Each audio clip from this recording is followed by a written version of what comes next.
making fucking Western propaganda right now. This is Western propaganda. You just fed me with that shit. This is what the British say. This is what America is saying. Don't tell me that you are gonna go to the CIA documents. Where's the Western propaganda right now? How is it the West, look, you just fucked up, so. The West is saying that they made a coup inside Iran, yeah? The West supported the Shah. Since when a king makes coup against the prime minister, this is what the West is saying, yeah? And you try to fed me with fucking Western propaganda. Western propaganda is that there was an Islamic revolution, a liberal Islamic revolution. That's the Western propaganda. Carter did that shit, yeah. That's Carter did it, the British did it, and the French. It wasn't a legitimate revolution. Everybody knows that. Literally, the whole fucking world knows that. Mossadegh was 20-something years, 25 years before that. Who gives 25 years before the Islamic Revolution. And since when a king does a coup against the fucking prime minister? This is what the West is trying to fed us. This is what the West says. Because the Shah sold us fucking oil. That's it. That's the whole reason. It's not. Did you know that King and Mossadegh started the project together? Did you know that shit? Did you know that after that he started expanding? Look, man. He started expanding that project, nationalization of oil, yeah? And that was the reason that 79 was supported by the West. That's the Western propaganda, okay? No, what you're saying is Western propaganda. That this was an internal revolution, not backed by the CIA, not backed by, Zionist, fucking British imperialists as well. Like, are you fucking kidding me? This is Western propaganda. They say it was an internal. No outside. It was internal without any support. This is what the West is saying. You are giving me Western propaganda. That's bullshit. That's not the Western propaganda. No. You are giving me Western propaganda. Look, when you talk about Mossadegh, that's fucking Western propaganda. Pure shit. Oh, bullshit. Go read, man. Go read. The West has always been pro-Shah. What the fuck you talking about? Pro-Shah my ass. Khamenei was in banishment and all these IRGCs were on the street. Carter was saying, oh, democracy, where's the freedom? Democracy, Khamenei needs more rights. You don't understand that these terrorists need rights. They are freedom fighters, they are not terrorists. Take them out, you fucking dictator Shah. And then they were out. You see what happened? This is Western intervention. This is Western intervention. They shoved up the democracy of us, yeah? And we're seeing the democracy that was put on us. Why is that the opinion of pretty much every fucking Arab person that I talk to? How is that Western propaganda? I have no idea what you're talking about, man. Tell me the fucking opinion.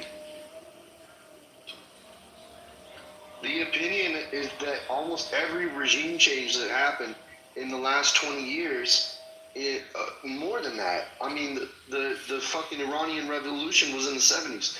So it's been for the last fucking, Okay, Carter came. There is fucking evidence, yeah? Khomeini was in Paris. First, in the claim, the 79 revolution happened just because of the West. Is that right? Exactly. No, it's not true. All of them were on the it's not true. It's not true. All of them were in prison. It's not true, bro. It's not true. Stop the cap, okay? Okay, tell me. Yeah. The West helped set the stage, but oh shit. Let me see. Hold on a second. Got a message. Hold on. The West used these scumbags to destabilize the whole region so that they can go to the region. And Israel didn't do shit because it wasn't in Israel's profit. Can we at least just agree on that shit? That it was Western intervention. I said nothing about Israel when I talked about the Islamic Revolution. I never mentioned Israel. You just fed me Western propaganda, man. I mentioned the U.S. the CIA and Britain. That's it. Okay, there is documents in CIA that So, says. so I'm gonna read it out to the room because I like to Okay. base the facts because now it wasn't just because of the West. It involved a lot of stuff. The '79 Iranian Revolution was not simply because of the West, but Western actions were a major underlying factor alongside internal anger at the Shah's dictatorship, inequality, and religious cultural backlash. How the West helped set the stage. 1953 coup, key root cause. The US and UK overthrew elected PM Mohammad Mossadegh after he nationalized British oil and restored the Shah with strong CIA M16 backing. This entrenched the view that the West blocked Iranian democracy and used Iran as a client state. And then the backing the Shah's autocracy from 1953 to 79, Washington and London armed and financed the Shah, helping build Savak with his brutal security service and tying his rule to Western interest in oil. Westernizing from above. The Shah's Western style modernization and secularization, white revolution, hijab restriction, cultural westernization, alienated clergy and many traditional Iranians who saw it as foreign imposed and anti-Islamic. Late abandonment in 1978 to 79 as protests grew, the Carter and Callaghan governments wavered and then signaled the Shah should go. To many elites, this confirmed that Iran's fate was in Western hands, deepening conspiracy narratives. And the internal drivers, why it still would have exploded: authoritarian rule and repression, one party monarchy, censorship, torture, lack of political outlets. Can you please tell us, was there torture under the father of Shah? Yes, the yes, son of there Shah? was torture. Yeah. Okay, and you want the same son to be? No, I don't want the same. I want to create a new regime, democratic one. It's not gonna. There's no. Like those guys that were in the regime. So let me explain. Yeah, you could maybe bring in somebody new on there, but at the same time, you shouldn't be Now supporting. you just proved my point, Amir. You read documents I from didn't. I CIA. didn't say. Hold on a second. I didn't say all of it. I said some. Yes, the U.S. did play a role, and it was connected to Mossadegh's. What happened during the Mossadegh's time, Over oil. the oil and whatnot. Yeah. Yes. But why Khamenei was in banishment? Khomeini was in Paris, and a lot of these terrorists who were just burning cinemas. So let me ask you: do you want mini skirts and bikini back in Iran? Is that what you want? No, that's not what I want. Just like the I grandfather of. I want to make a new regime. No, but do you want the bikinis and No, I don't mini want skirts back in bikinis. Iran? People can wear Okay, bikinis what do you if want? they You want to watch porn? You want to watch porn inside Iran? You can watch porn inside Iran. No, but what are you trying to do? Are you trying to run a porn industry inside Iran? Is that what you want to do? Is that even fucking relevant? Yes, it's a question. It's very relevant because I came across I want basic freedom, man. I'm not that. I'm not Okay, that. do you want? You want to be a I don't have fucking basic freedom. oligarchy ruled by billionaires? Yeah, hell yeah. Why not? Why not? You want to? Why should I choose my people? Do you Why want should I to choose my people being killed over so that the billionaires cannot rule? You see how stupid that is? You want to be Gaza be ruled by billionaires? Palestinian There is billionaires? no neutral regime that's going to take over Iran that is not loyal to Israel. Now you are just pro-regime. You have to just pick want your the regime be there. Take That's Islam. another Take Islam or if you take want to the be US there, and Israel. then there is nothing to talk about here.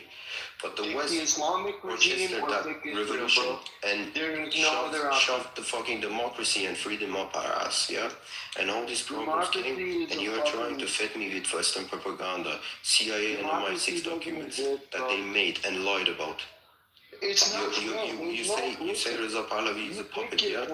But 40 years they were funding his enemies. They wanted to put fucking leftists in our government so that they make us rainbow. They make us rainbow shit and woke. And we destroyed the shit. If we want to stay consistent and be consistently in line. I mean, either West is right or it's not, you know? You cannot say you're anti-Western propaganda and bring me Western propaganda and fed me. They were feeding us this shit in school. If we want to stay consistent and stay in line with the will of the people, it's safe to say that when the revolution happened in '79, that was the will of the people. And now that their will of the people is that they want to change the government. That's also the will of the people. So history. Khomeini was not the will of the Wait, people. Let me finish. And it's safe to say that the monarchy didn't work, and it's safe to say that this government isn't working. So yes, I can tell you that. You need a diplomat. The regime before 79 was a loser, man. The regime before 79 was a loser. This is the most stable Iran has been economically. Stable my ass. The civilians got killed just 2 months ago. Even put aside the civilians were killed. There's water shortages. I cannot do that, man. No, I'm just hold on. I know you can't do it. I'm talking to him. I know we can't put. I'm not setting aside the civilians. He said this is the most stable Iran has been. No, so I'm trying to tell him. Just give me a second. There's water shortages. There's electricity problems left, right, and center. There's no jobs. The conversion rate for the conversion. No, I'm talking about right now. The conversion rate for money is in the shitter. Let him finish. So let Mazi finish. I actually do get it. Mazi is saying he's not an insane person because Perseus is sort of like he's insane. He's a young person. And that's not even talking about the people who got killed and slaughtered. I'm talking about. Aside from that, all these other problems are happening. There's unemployment. The money conversion is the worst in the whole world. Iranian money is the worst in the whole world. It's the weakest in the whole world. And of course the big water shortage and electricity problems. And that's are you gonna be with us for a while? You gonna be with us for a while? Or? Yeah. I have like a 45-minute drive. So yeah, I'm with you. Okay, you can be with us. But you understand You understand that during the rule of the Shah, Iran sold a shit ton of their resources. Okay? No, I'm not disagreeing with that. That's why there was. You mean selling oil to Anwar Sadat when he was in war with Israel? Giving oil to Anwar Sadat when he was fighting Israel. That's what you mean? So that stays on par with what I was saying. I said the people were not happy with him, so they did it and what they were doing. So they had a revolution, will of the people. And now the people are not happy with the government and what they're doing.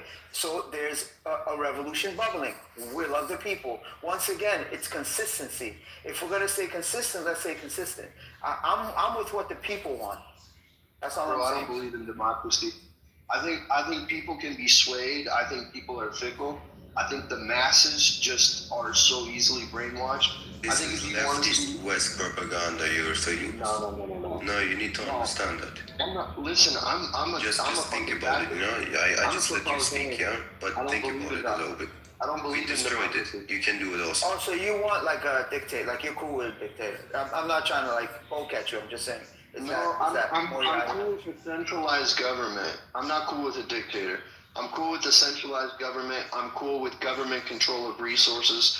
I'm cool with basically a country having its own sovereignty in a sense of nationalism. Mm-hmm. And, it has to be for the people, okay? When it comes to selling resources, okay, you can't sell off an entire country's resources and then expect them to be stable for the next, 20 years. Like, Iran has to recover. Iran has to recover by not having these diplomatic relations with capitalist countries because they're going to exploit them for their resources. And if we have another Western propaganda. You're going to get worse. It's only going to get worse. I mean, it does boil down to leadership in that regard. I'm not going to disagree with you there, but this leadership is clearly not working. That's what I'm saying. Okay, okay. Let me tell you something that might be somewhat controversial. Okay, I think that the Islamic regime would change its grip. It would loosen its grip on people if they didn't have so much pressure from the West and from Israel. Okay, if they didn't have so much aggression from these countries, I think it would loosen its grip on the people, and I don't think we would need a regime change, honestly. But you know what? To push back on that, there's been several reformist attempts within the Iranian government, namely in the Green Movement, and then after that, with Masa Amini. So and that's only two. There's been more. That's the one that's been the most advertised in media. But there's been so many reformist attempts, and it just hasn't worked. Unfortunately, So I don't know if that's a feasible solution at this point. But Mazi, have the Iranian government been giving a chance for the last 47 years to mature enough to release whatever pressure they're applying? Okay, Jindip, I want to tell you a quick story. When Ahmadinejad was the president, during Ramadan, he used to come to New York. He did this 2 years in a row. He used to invite Iranians to come have iftar, right? And in that iftar, very good food, by the way. So I would go, and he would speak. The first time I went, he spoke, it was cool, whatever. The second time I went, he said something very interesting. He said, we've been having sanctions, and he was talking about America. He said, they're imposing sanctions on us, and they are not letting us do anything for, at that time it was like whatever, 30 years, 35, whatever it was, 30, 35 years. And he said, we have built our own resources, we have our own scientists, we have our own technology, and we have our own things that we built on our own. And he said, we've been here for 8,000 years. Do you think a 400-year-old country is going to destroy us? And he laughed. So what I picked up from that is that, yes, they have been able to build up their own stuff, even with the sanctions. Has the sanctions messed them up a little bit? Yes, it has. But that can't always be the excuse and say, oh, sanctions, oh, sanctions. At some point, you have to, the government has to take responsibility for their mismanagement. But it's not just sanctions, bro. It's literal military. So you disagree on something, you go on the street and they will shoot you. What you want to do? Is that Muslim or it's Iranian police? I say fuck the police and you say yeah, the police has the right to shoot. Look, man, that happens in Look, almost 3 years ago, let me tell you this one, and then you just reason with yourself. 3 years ago, there was a movement, a bullshit, woman life freedom, yeah? The whole West started funding this movement. They wanted to do a revolution, yeah? They wanted to do it. The US was behind it. The Israel was behind it. Many of the parties in Israel. Almost most of the left and liberal parties of the EU were there. 100,000 Iranians went to Berlin to protest, yeah? It was something like Munich last week. They put a transgender with a rainbow flag there. His dick was out and he was giving us a speech about freedom. Why we stick to Pahlavi? Because we wanted to fight against the West. This is against the West. They are accepting this shit because many people died on the street chanting his name.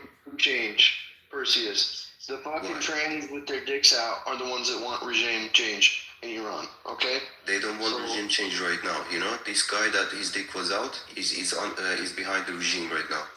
The whole movement. Let's stop talking about guys with their packages out, please. I beg you. You know, you are scaring me with something that has already happened and I have fought against the last 3 years. The Pahlavi doesn't fit the narrative of any country. They fucked us up in 79 and they wanted to focus more and more and more, yeah? We stayed firm and we brought the Shah concept back. That was to fight primarily the regime and second, the West. You need to understand this. Our king was fighting against imperialism and they overthrew him because of the fucking oil. Listen, I'm pro-regime change in Iran if it's hostile to the West. So if it's hostile to the West, because the West has been so fucking hostile this entire time. I know, but they destabilize us, yeah. But they need to correct their mistake. You're asking them to correct it. The only Perseus, you have too much trust in them for them to think they. The only viable regime change right now, Perseus, is gonna be pro-Israel and it's gonna be pro-West. Okay. No, I don't need Israel for that, you know. If they just do this attack, yeah. If they can accommodate the people who do the rest, and you will see you will see the real fight against imperialism. Yeah, you're gonna be shocked. Perseus, I have a question. This is gonna stay in the history. You're Perseus, dreaming. You're delusional, man. Perseus, I have a question for you. I was in an Iranian room earlier today. It was like a Farsi-speaking room. You know, those rooms are like. There was one today that was over 5,000. There was another one over 2,000. Anyway, I was in one of them, and the guy, the host, was saying, host of the room was saying that what would be more detrimental, or not detrimental, effective, would be if they don't kill him, and if they're able to bring him, arrest him, and bring him for a trial like they did the Venezuela guy. How do you feel about that? I don't think it's possible to do Venezuela style on Iran. They just need to kill these leaders. I don't want the infrastructure of my country to be bombed.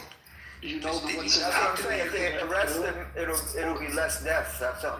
I don't want deaths. I don't want people to die, innocent people to die. Yeah, and when you go on the street and you want to change it so that nobody do fucking intervention and they shoot, you don't have much option, you know?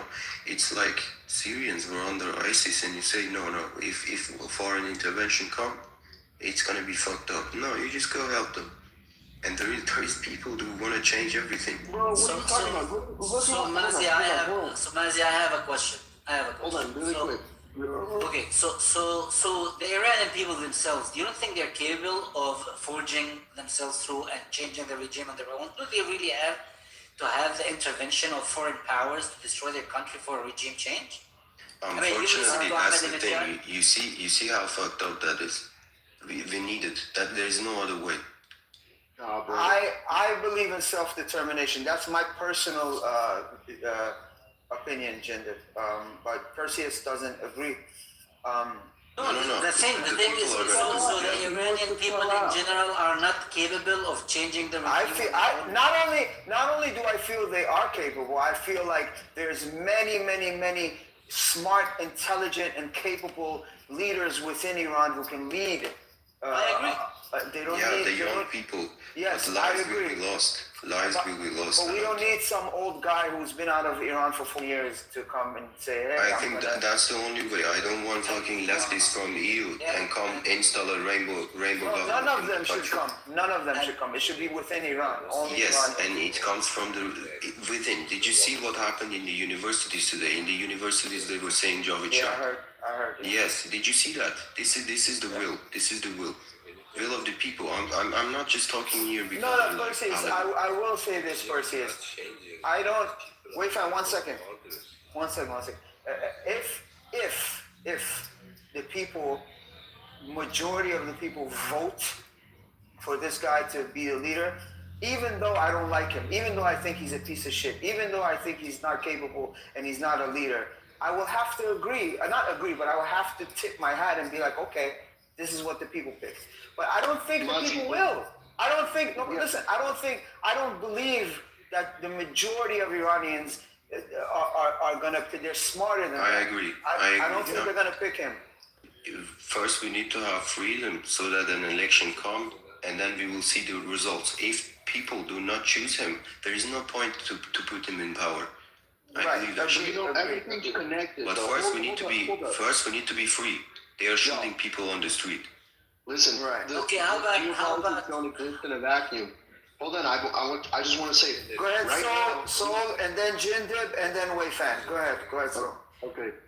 Listen, the geopolitics in the Middle East don't exist in a vacuum, okay? As long as we have the EU, the US, and Israel controlling foreign policy in the Middle East, okay, everything that happens is going to be manipulated by those powers. Yes, that's So if what you I'm want- saying. if God you- bless you. But if you want that to not be the case, there You know has who to wants to? be consequences. You know There the have to be Republicans. consequences. The Israel has to face Republicans consequences. of US. Just listen to this part. I explained this one too. Any question you have, I answer. Yeah. And then after you is Jindib, Perseus, but hurry up. Go ahead. Yeah, but they have questions. I need to clarify. okay. I shut up, yeah? Oh, But right. US wanted to install MEK. The Republicans wanted to install MEK. And the Democrats were supporting these rainbow ones. to install in Iran. We don't want rainbows. We don't want MEK. That's why we support Pahlavi. It's as simple as that. We don't want West to make a government in our country.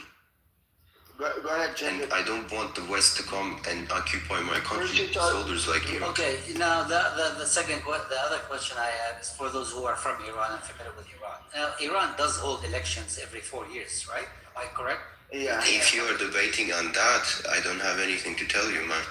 Wait, let him Rigged finish. elections, yeah. Okay, hold on. My question is, so the elections, the parliamentary elections and the elections for the president and so on, are they semi-fair or are they? No, it's not fair. Like a person like me, wants to go and be elected. They are gonna filter.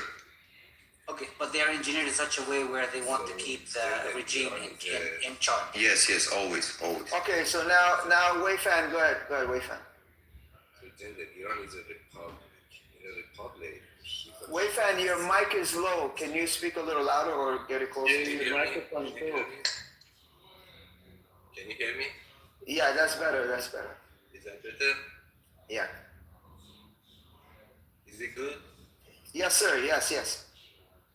Gender, Iran is a republic, like United States. In a republic, elected people decide who can go on ballot. So this is a very different thing between a democracy and a republic. Republic is the chosen people decide who goes on ballot. So it's the government of chosen people, it's not government of people. So in Iran, people who go on ballot are selected by chosen people. Like United States, people who go ballot are chosen by, like, for example, the Republican and Democratic parties. In Iran, people who go on ballot are chosen by this... and electoral college vote as well, electoral college vote in America. So like somebody like this person cannot go on ballot. Yeah, I mean, it's not an election from the bottom up kind of way. Right. So It's there's a no republic. pathway. It's not like India. Yeah, It's not so like there's no pathway to change the entire government, the entire system, or the pathway is extremely difficult. That's what I understand.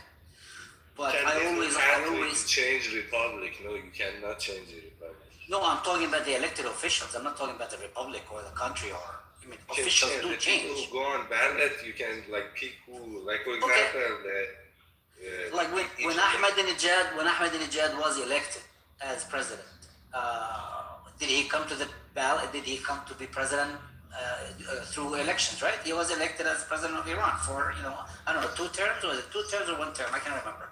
2 terms. 2 terms. So there is a mechanism in place in which the leaders of Iran change. They do change, and reformers do come into power once in a while, and so on. So it's a messy kind of democracy, I would assume, right?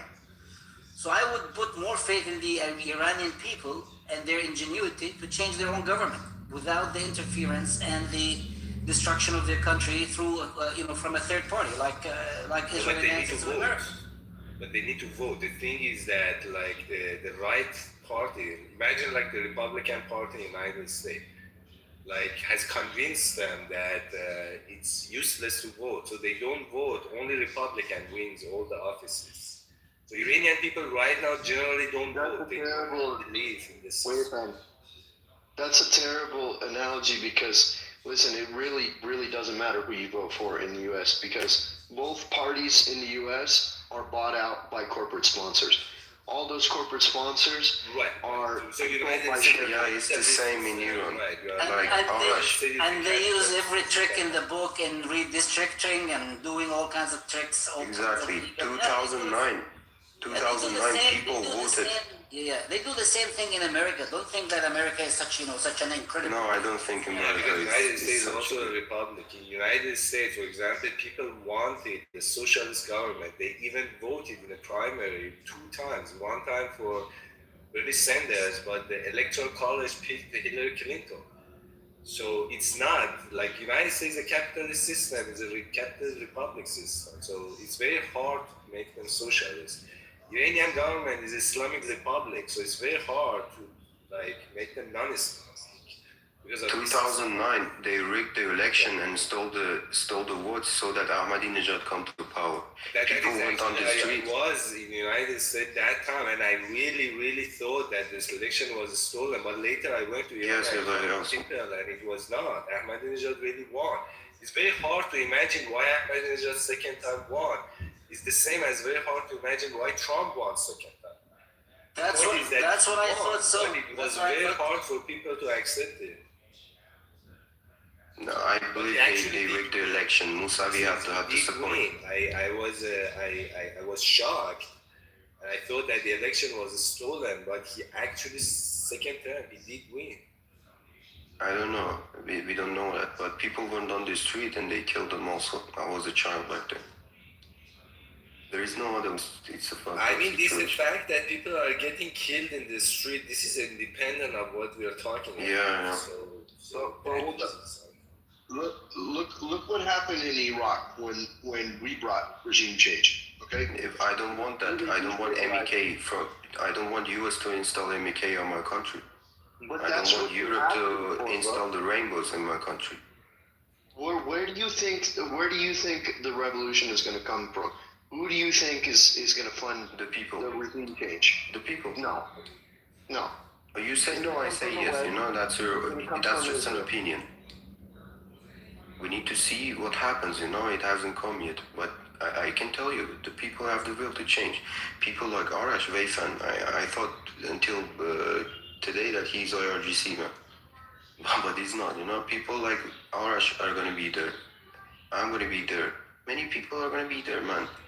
And we are gonna do an election if we want a monarchy. If the people want a monarchy, it will be that. If the people don't want a monarchy, it will be a republic, but a democrat republic that doesn't shoot people, and it hasn't been installed by the West, by US or EU policies. That's the thing. Arash is gonna be there. I'm gonna be there.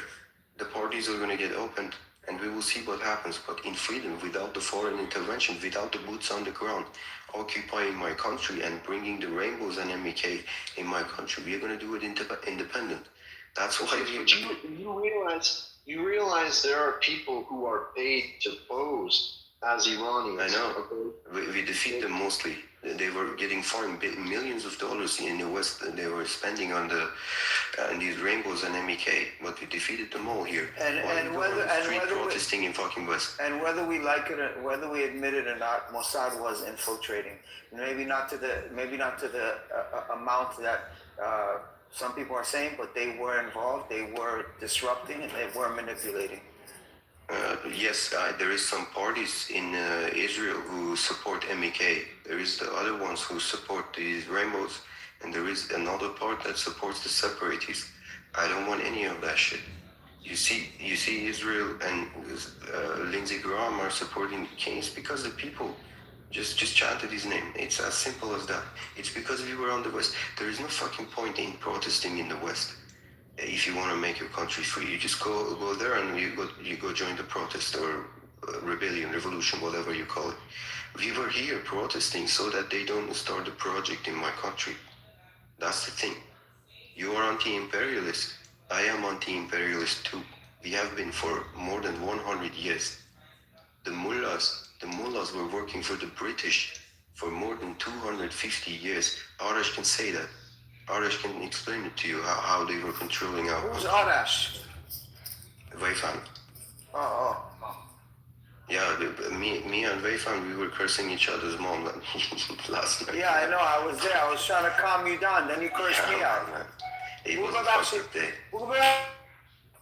Barashi Darash. No, I'm kidding, bro. I didn't mean it. Yeah, I thought you were FGC. No, Yeah. What is cursing is no problem. See, the thing is that as long as we can communicate, so cursing at the beginning is like we are all like deep down like dogs. We first bark at each other. You somehow made me think of your RGC. There was a RGC there. You were supporting his statements. He was doing propaganda, and I thought I you really were with him. want, and I would like you guys. God bless you, I man. have God been bless through these stages that you are going through. Like, and right now I'm 44. I have been 24, and I'm telling you, you you are acting like a baby, and I want to help you so you don't make the mistakes that I make. Yeah, I understand. I don't want to make you. But you know, when Iran is free, you're going to be there. And if I have any question, I'm going to ask I you. mean, this is you need to be practical. So, in order for a change Yeah, to I know. happen, Too many you people need to be killed. able to. I come here and I try to talk to people, then they call me Zionist, and somehow I'm a Jewish Israeli, and then it makes me fucking angry. My people died. I'm trying to tell the truth here, and The somehow reason that they are dying. Oh, he's still crying. What do you? No, no, Nobody good. The called reason that they you. are dying is they are making the mistakes that you are making. See, if you really want a change happen, going into the street and shouting and burning things down is not gonna bring change. You need the reason that the revolution of 57 happened, 79, 1979, is that there are people, intelligent people, which were able to formulate what is the problem. Right now, you cannot formulate. yes, I do believe, yeah, Tell me, but they made a lot of what mistakes. is the problem that you have? What change you want? Can you elaborate? Like I don't want this regime. Is not a request. I don't want to be killed if I burn a mosque. Is not a request. Like you cannot go in the United I think the States and regime I don't burned the want mosques the because United States a government. video came yesterday and the mosque was burning. People were chanting, "We don't fight against So Islam." can you tell me Did you what see you that? want? I want freedom, yeah. The first thing Okay, so freedom is to of destroy what? the You want regime. to be free to say whatever you want? Yeah, Iran? So do you right now, if you go in Iran right now and say, fuck Khamenei, do you think somebody will arrest you? you answer me, man. That's simple. I answer you, no, they don't. I go to Iran, Since when? I was in Iran like last year, last summer. I went and talked to people. I was in the street for 3 months just talking to people. Everybody was saying fuck Khamenei. Yeah, because it's so. Everybody say that they cannot arrest everybody. Okay, so That's the thing, yeah. Here's the thing. what else you want? So you can say whatever you want. I mean, fuck Khamenei is the highest degree of freedom of speech that you can achieve in a system like Iran, right? So what else you want? But you cannot go in middle of the street and say, "People, let's fuck Khamenei." Khamenei No is a shit, dictator. dog. You cannot say that shit. No government is going to stand by and watch a revolution happen without some oppositional force. Okay, we're talking about two So very. they need to shoot people with G3 guns, yeah? No. Again, you are How getting many realistically? How many people are being Man, realistically? you are justifying With your own eyes. you are With your own eyes, justifying the retaliation of Israel on Intifada.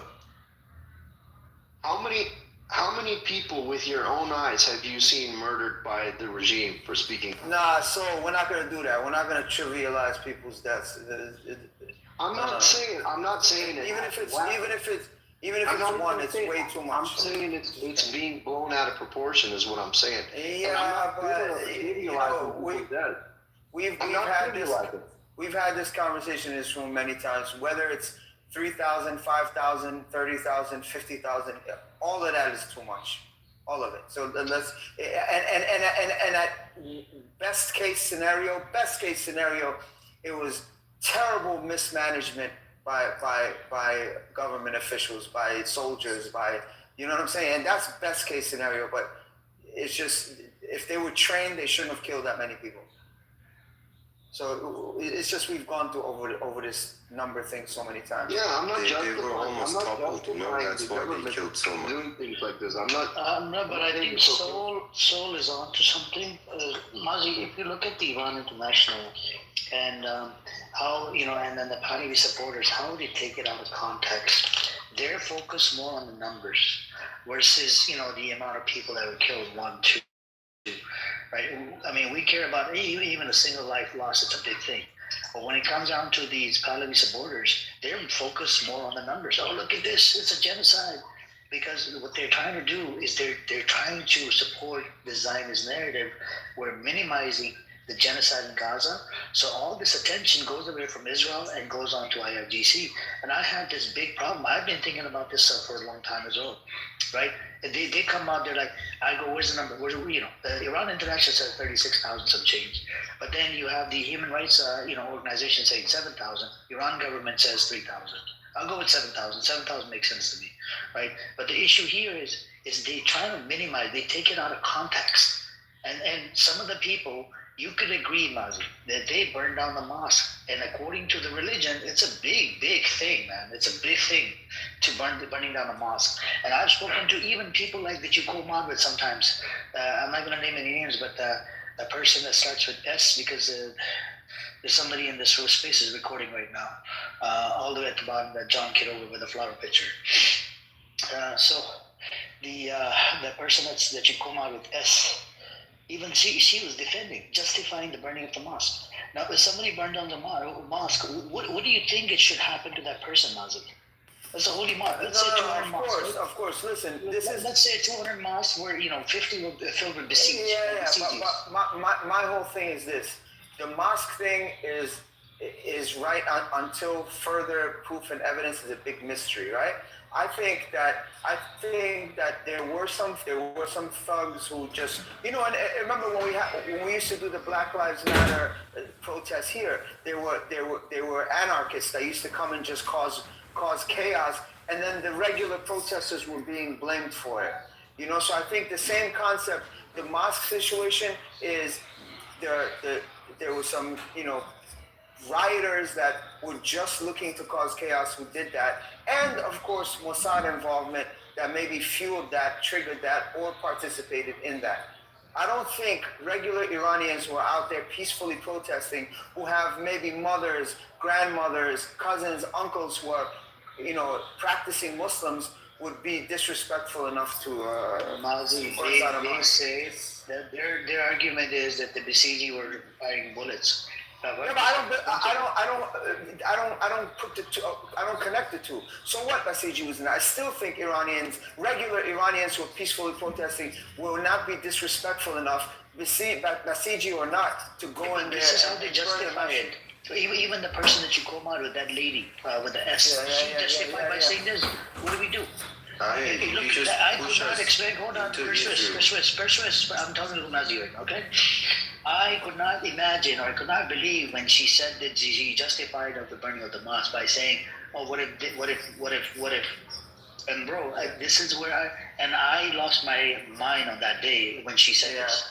Yeah. You see what I'm saying? Yeah. And it doesn't make sense. And these people, they're justifying it. Like even the one that sort of like they were not Reza Pahlavi supporters, but they're justifying the burning of the mosque. Yeah, I mean, look, that's my take on it.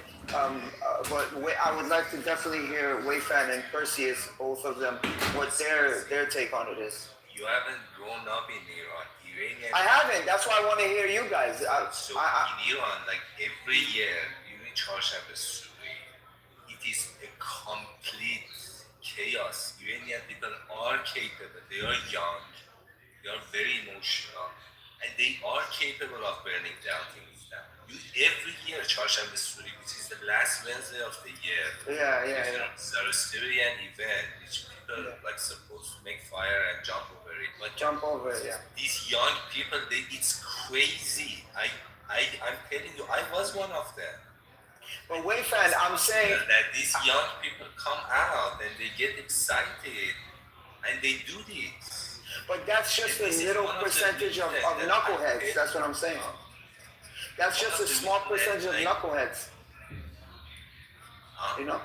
I said that's just a small percentage of knuckleheads.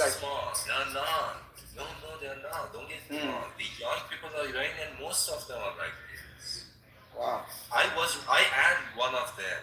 Many of my cousins, we are like this. And we need to learn, like from a developed societies like United States, that we have to be. No, don't use us as an example, bro. Yeah, if you were here during BLM, you don't want to use us as an example. And that's just recent history. BLM is like us. Black Americans are like, they are not developed politically. Look at the way that they protest in Minnesota. Those are developed, like, you know, But look, those are more peaceful. But eventually, yeah, I get you. I get your they point. wipe Yeah. it very easily. But most of the time, the rainbows are fighting against Islam, not pro-Pahlavi. Most of the time. Because pro-Pahlavi has also Muslim supporters. We cannot do it. We have... Bro, they justified the burning of the mosque. Yesterday we had Don't we had trust that. Clubhouse, man. Hold on. Yesterday we had that person in here. He claimed to be Muslim Zionist. How does it make sense? Muslim I Zionist. have no Bro, idea. people are not, bro. But people are real quick, so vehemently anti-Islam. Okay. but also, so and Amir, just how Wayfan pointed out, Wayfan and that's why I wanted to hear from Wayfan and Perseus. They said, Wayfan said, I wasn't talking about me. I wasn't raised in Iran, so that's why I yielded to them. And at the same token, a lot of these people who are saying on this app, they weren't raised in Iran. From what I heard, them are like I me. just want to say one thing, because I have a lot of friends like on tandem from Iran. Well, I wouldn't say a lot. I know a lot of people, and I will tell you that the youth in Iran is totally like their minds are totally fucking poisoned. They At least they don't read CIA documents no, and Western propaganda try to justify themselves. They're all a bunch of, like, listen, the majority of the people, especially in places like Tehran, This is rainbow propaganda, my friend. This is rainbow propaganda. Let them speak. You're pretty young. Let them speak. And they're pro-feminist. Okay, they are anti-Islam. Okay, they're not just like wanting freedom. Okay, they are vehemently anti-Islam to the point where they will justify violence against Muslims if it promotes their cultural ideals. So this idea that there's the people that are supporting a revolution in Iran, that they're somehow like reasonable, rational people with good morals, it's totally bullshit. Look, so 3 years ago, I the can't generalize like anti-Islamics that. came, and said we need to fight Islam so that we topple the regime. And they started spreading hate. This is rainbow propaganda. We just defeated them. Look, Ali Karimi yesterday made a tweet about burning Qurans. Yeah, just listen to this. And because so many of the fans of Ali Karimi and Pahlavi, like my uncles, like my aunts, they're still Muslim. I'm not coming from Mars or something. I was also born Muslim. Maybe I come back to Islam after this story is finished. But anyway, when something like this happens, like Ali Karimi think that people should burn Quran, he has to delete that fucking post because it was disrespectful. But the rainbows 3 years ago, you're saying feminist stuff and woman life freedom. I told you, we just pushed them to the corner. They are not in the question anymore. They lost it. People on the street are saying Jari Shah so that they don't say woman life freedom, because woman life freedom is a symbol of rainbow feminism and anti-Islamic fights. I don't want anti-Islamic fights. I don't want rainbow. I don't want any of that. That's the reason, As soon as you understand this, everything gets easier for you. So this is actually the problem. Like, why these young people do this is not ideologic. It's not they're against Islam. 5 years ago, I said club. Wayfan, your mic is low again. Is it? What about now? It's still low. A little better, but still. Put it on max. What about now? It's a little better now. So the problem, the fundamental problem, in my opinion, is not these young people. They are against Islam. It's not their ideology. It's the fact that they are young and they have sexual desires. What the fuck? Listen. In Iran, they don't have any place to go. There is no dance club in Iran. For for them to release. But we make the energy. parties in gardens and stuff. Not We do all we. people.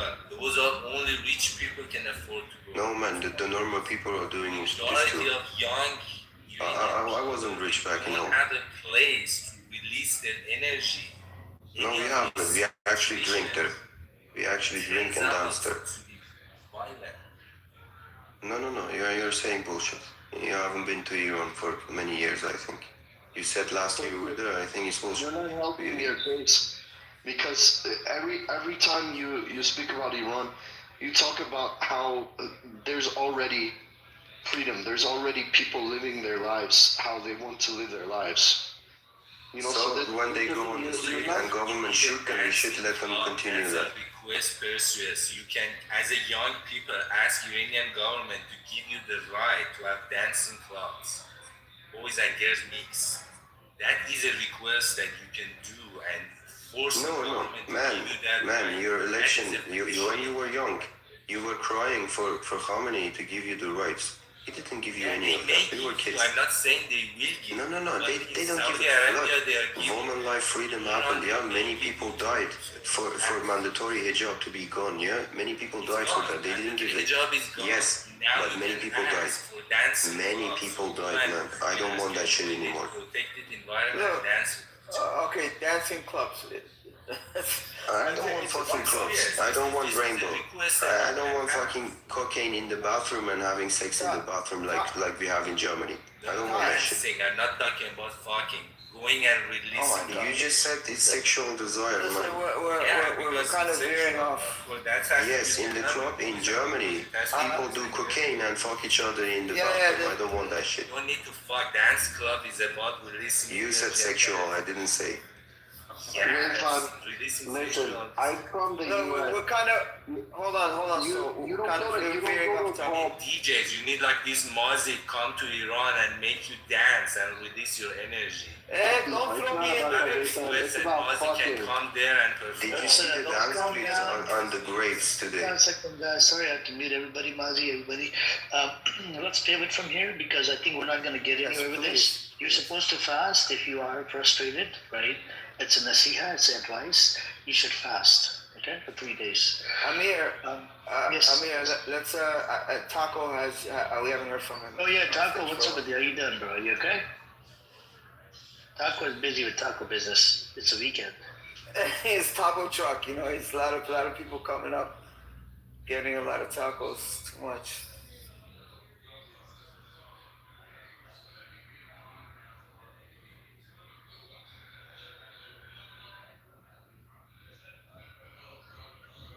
I think Taco is busy, but anyways, Persuis. I just want to think that don't get it wrong. People are not wanting nightclubs that they go to. They're wanting, for example, people that I'm thinking of myself when I was young, and also people I've talked to.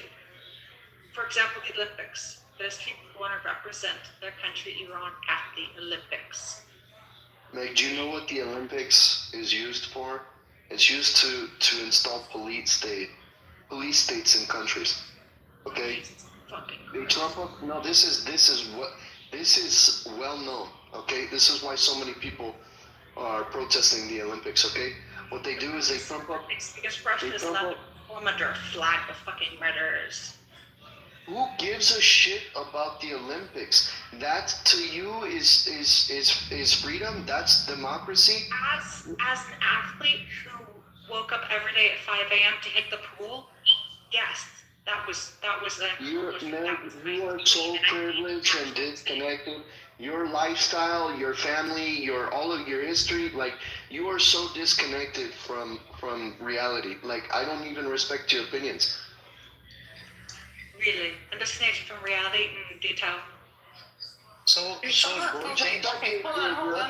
on a second. Hang on, please. I'll give you the mic in a second, lady. Hold on. The question, so both things can be true. Somebody that's going there for whatever, athletic or Olympics or whatever, and the other side, sure, we could say that maybe there's some people that go in there to set up like a small headquarters or whatever to spy on people. That's possible. I'll give you one example. So during the Maccabi fans attack that happened in Amsterdam, there's a report from Jerusalem Post 3 days prior to it. They actually, Mossad was actually present in, Amsterdam, by the way, in Netherlands, and I don't know what they were there for. You see what I'm saying? And they were there 3 or 4 days prior to it, and I think this was all a setup. How they were chanting hatred towards the Arabs and saying a whole bunch of stupid things. Even when they were, having a moment of silence at the game for Spanish flood victims, the Maccabi fans could not, shut up. And these were Israeli Maccabi fans. They come from Israel. Very disrespectful, right? And it turned into like a shit show. And then you had the police officer, the head of police officer from there came out and said, yes, this was done. This was actually started by Israelis, the Maccabi fans, not by the other side. But anyways, a lady wanted to chime in. Go, lady.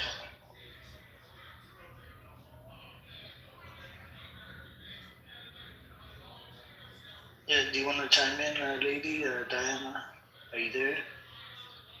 Are you on mute, by the way, lady? Are you there?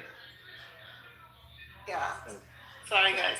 Okay, so there's so much to be said about politics, right? But it's like, I think Perseus, he has his way, and he wants the style that he wants, and he believes in what he believes in, and he's ready for the war, and he's like, I'm gonna fight for these things, okay?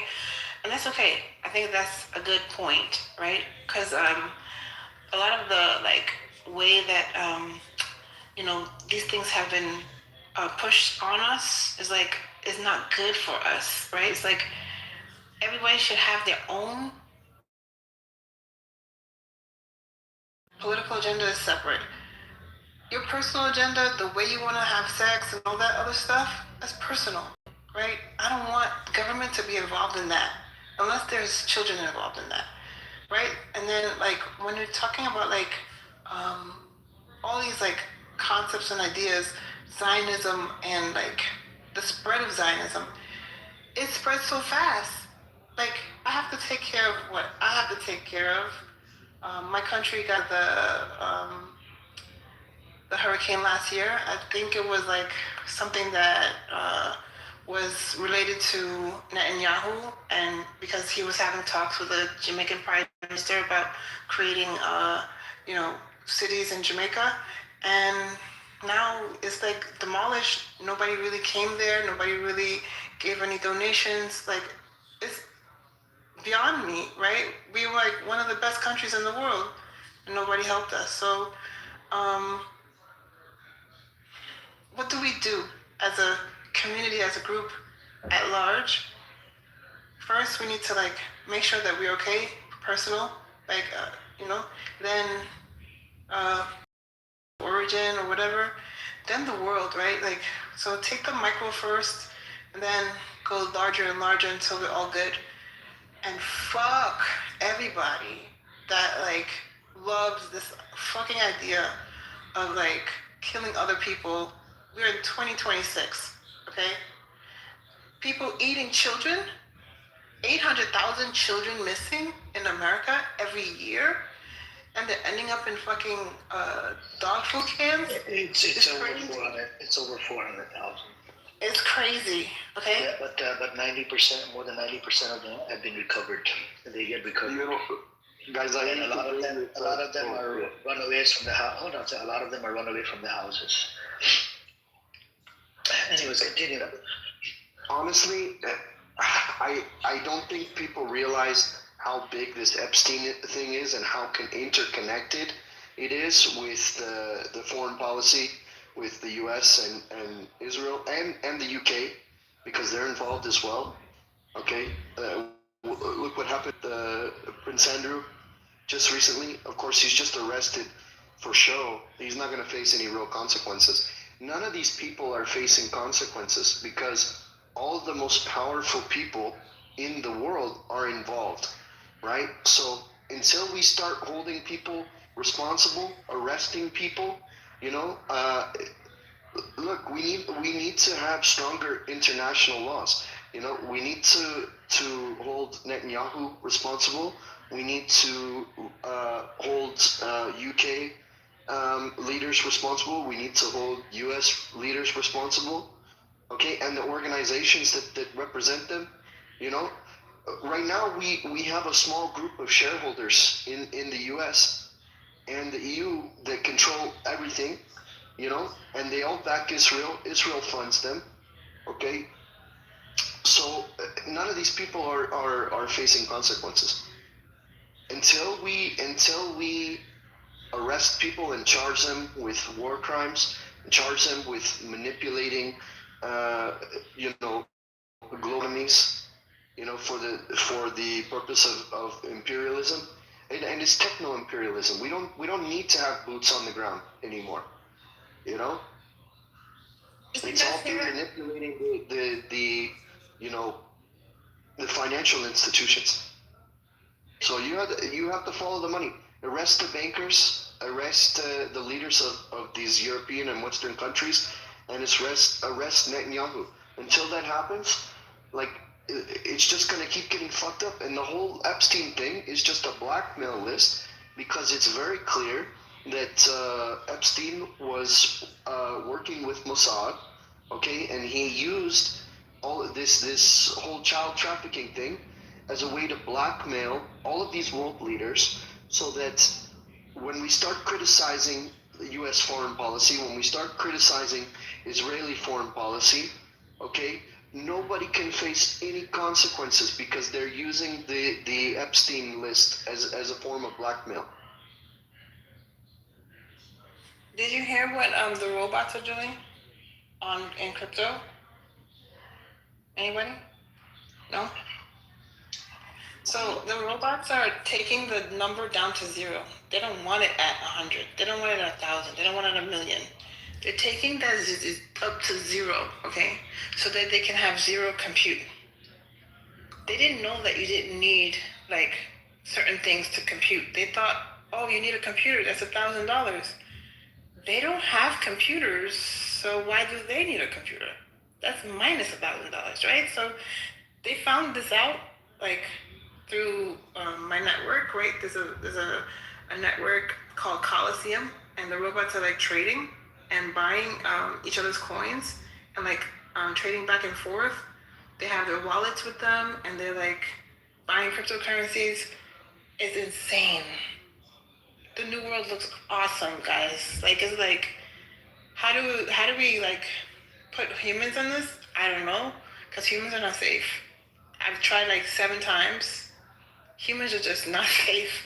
But like robots, when they agree on something, they just go infinity to beyond, like as fast as we can. Let's go. Let's do this. 30 seconds. Finished. What?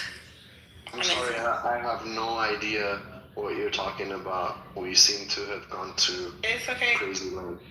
It's okay. You don't have any idea. You don't read books, and you don't do things that I do. So it's okay. Diana, it has not gone down to 0. I mean, do you have any sources to back up the claim it? Yeah, okay, I actually looked it up right now. No. So it depends on which one you're looking at. So compute. It's called compute. It's called Compute 3. I'll show you the one. Because in this space, I like to do fact check and. Yeah. Don't worry.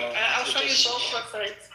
Yeah, I'll show you both websites. You can put it in the chat if you can. Thank you. Lady Diana, where'd you get your turtleneck from? Your mom's house? Ah! Looks like you got it Adams up. Oh my God. Let's keep it clean. Let's keep it civilized. I think we're not. Mazi, how you been? You okay?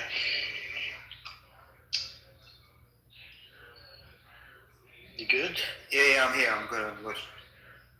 Okay. And Taco, did you want to chime in? I already did. Oh, okay. Okay.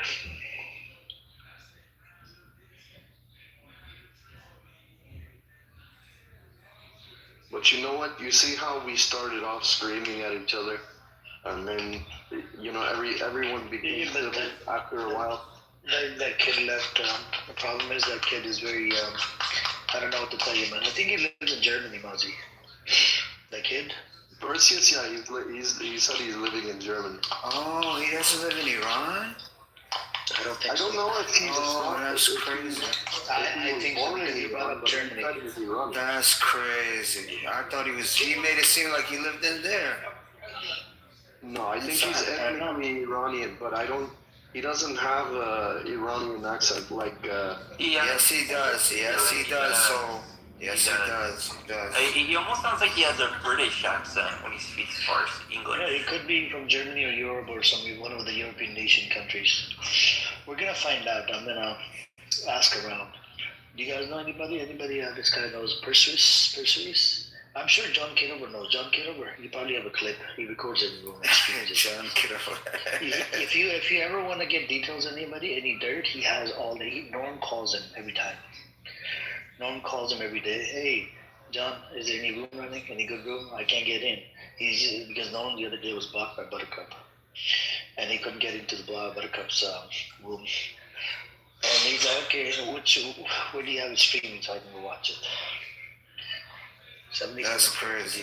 Hey, Amir, I put it in the chat into the Thank you. websites. Thank you. I'll check it out. Thank you. Amir, I was falling half asleep, bro. Were you guys saying something about children being eaten alive? Is this like Epstein file shit? What are you guys talking about? Yeah, no, I think Lady Diana. Yeah, it's actually in the Epstein files. They talk about it in the Epstein files. What part of it? I mean, first of all, most of what's been released is majority redacted. So ChatGPT can see the redacted files if you just put it in there. ChatGPT cannot see the redacted files. It can. Nobody that doesn't have government official clearance can see redacted files. Have you checked? No, Yeah, right? but I've checked. ChatGPT is not going to break international law. That's crazy. It does.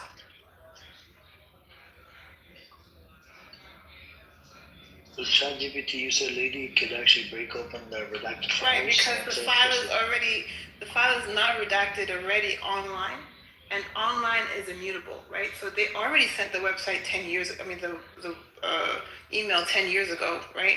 So it's already online. All they have to do is match the file. Shut up. All they have to do is match the file with the other file, and it's you can see it. Also, they are reading ones and zeros, so they see layers as well. It's funny, but it's not funny. And I don't want to read it, so. But yeah, it does. Send me the prompt that allows. You don't need a prompt. You don't need a prompt. You just need to put it in, and just ask it, "What is this?" Just put it in Soul, and you could share the link. If ChatGPT can remove the redacted files from Epstein. I know, but just Google it. You realize that OpenAI has certain policies, okay? Yeah, but just Google it. Google it. Just Google it. Yeah, you're not gonna sit here for 5 minutes talking about the same shit. Google it. These are policies that have been implemented, but when they first released some of the files, you were able to put them in the ChatGPT and see the redacted parts. They've changed that by now. They've amended it. But yes, Lady Diana is absolutely correct. When they first released the first batch, you could definitely put them in ChatGPT and you could absolutely read them. Yeah, I'm not doubting the AI. I'm not doubting the AI can read the layers of data and see behind I'm gonna put the link in the chat from ChatGPT. It says no, you cannot. I put the link in there. You guys can read what the ChatGPT told me.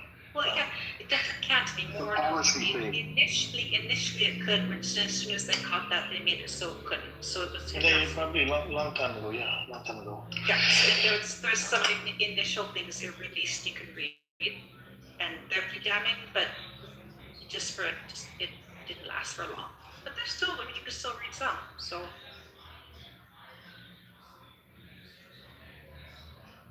We're talking about the most recent release that happened late last year.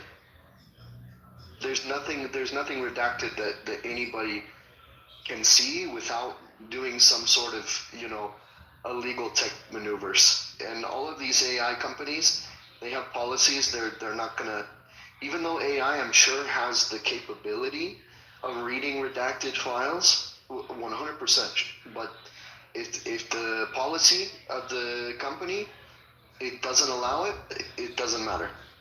Well, you have to. There's a lot of problems that they've realized with AI that they've then changed it so it's not allowed to do certain things. But before that, they didn't realize it was able to do certain things. So they've definitely changed policies on OpenAI and on ChatGPT as to its capabilities and made it so that it can't do some things that they could do, they didn't know it could do. But no, yeah, it doesn't anymore. But I did not read about the babies they were eating, and that's disgusting, and I don't want to read about that. Ugh, Jesus. Really, Amir, you want humanity to continue on with this shit going on? Jesus, no. I think we're done. No, I want the files released so that we can hold people accountable for war crimes. You know, like I said, the human trafficking is just the blackmail. You know, the deeper bit is war crimes. Yeah, You know, no, absolutely. the U.S. and Israel are committing war crimes, and they're using the blackmail of the human trafficking and all these people involved so that they won't blow the whistle on U.S. and Israeli war crimes. That's it. It's not more complicated than that. Held to account. No. Okay, so if they don't arrest anybody, then where are we, right? We need to like just reorganize and be like, y'all are fucked up. Y'all go to jail, and we're over here. Y'all over there. Like, bye, guys. We don't want you as our like leadership. I don't want Trump. Go ahead and take him. Go for it, you guys. I'll offer a monetary reward for whoever steals him and puts him in the middle of nowhere. I'm not like you, like. I don't want to touch any of it. Get the right people on it. Like, there has to be some kind of tactical. Who are the right people? I alternate between 1 and 2. Either just like have this world be hit by an asteroid, or just going off to some island, like somewhere way in the deep South Pacific, and just disappearing and just having no more human contact. Haven't quite decided which one, but I might go with the no more human contact. Just bye people. Too fucked up. Just sell the files to China. You think China cares? I'm sure China does not care. Considering that China is one of the few global powers that recognizes the genocide, happening in Palestine, yeah, they care. But what they do about it, though? Did they arrest Netanyahu? They could expose. Look, if the files were sold to China, they would expose it to the world through social media, because they own most of the social media platforms, right? So, I mean, why do you think on social media we're allowed to speak out against Israel? Right? Because of China's investment into social tech. That's the only reason.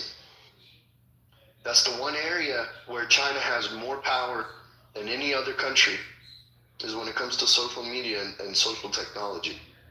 Right? The only reason we are allowed to know about what's going on and everything isn't being censored is because China is allowing the information to be put out there. Right? China's the biggest investor in social media.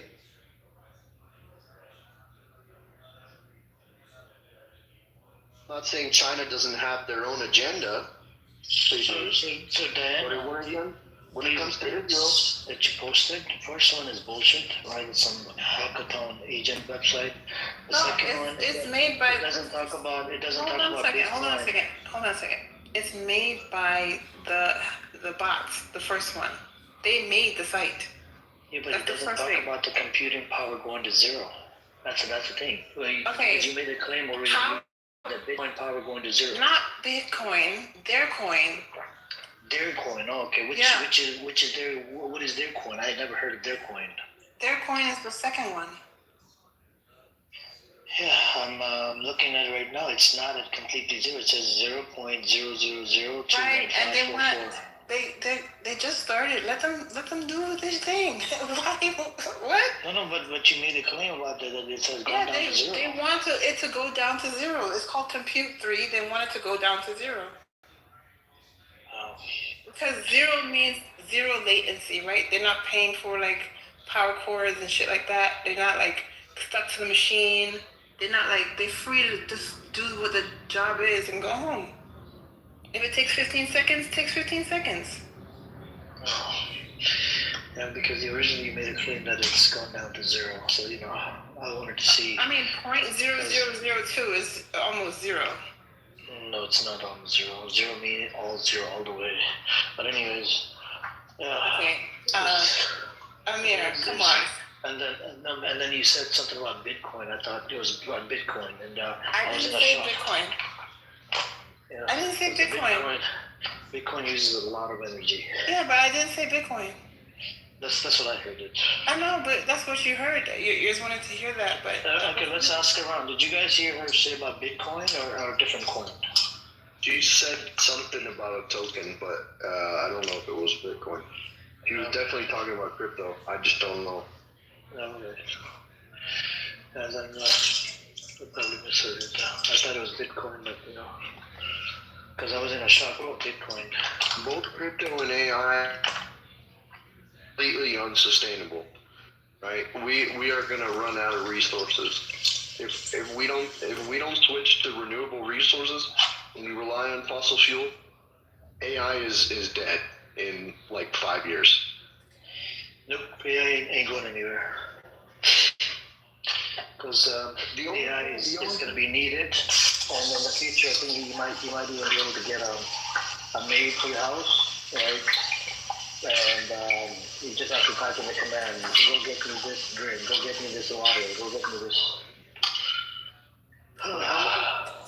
It's just the resources that AI consumes, right, to keep these servers running. It's unsustainable.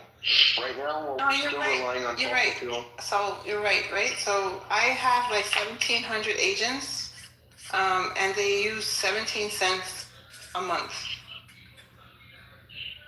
compute time on Amazon servers, and I was like, you know what? This has all been a lie. I don't want to deal with any of the 5 top companies.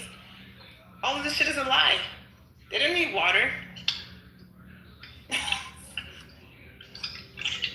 Of course they need water. They don't need water. Who drinks water? They drink water?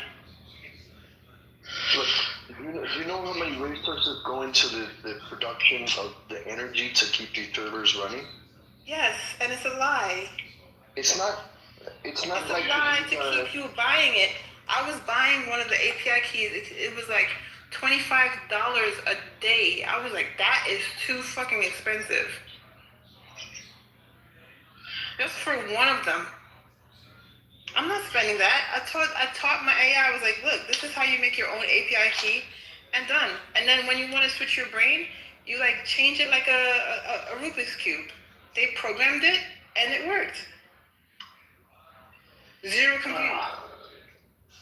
Lady Janet, this technology does not exist in ether, okay? It's tied to electricity. It's tied to natural resources. Okay, it's not like we have electricity come from? Where does electricity come from? The ether. Duh. No. Hello. Huh? It doesn't come from the fucking wall. We use fossil fuels to produce electricity. You understand that, right? You could use anything to produce electricity, but not with the current the infrastructure. greedy people of America, they just want you to spend more money, okay? I'm not saying that renewable bill is like $160. My compute bill for my AI is 17 cents. Anyways, I think now when it comes down to, I think we're going to pivot a little bit. So when it comes down to the Zionism and Pan-Slavism, it's a disease to the freaking world, and looks like the attack, it's coming. It's a matter of time. And Trump, there's elections around the corner, And if this attack happens, it's going to be a limited amount of attack. And I actually pulled out the list earlier.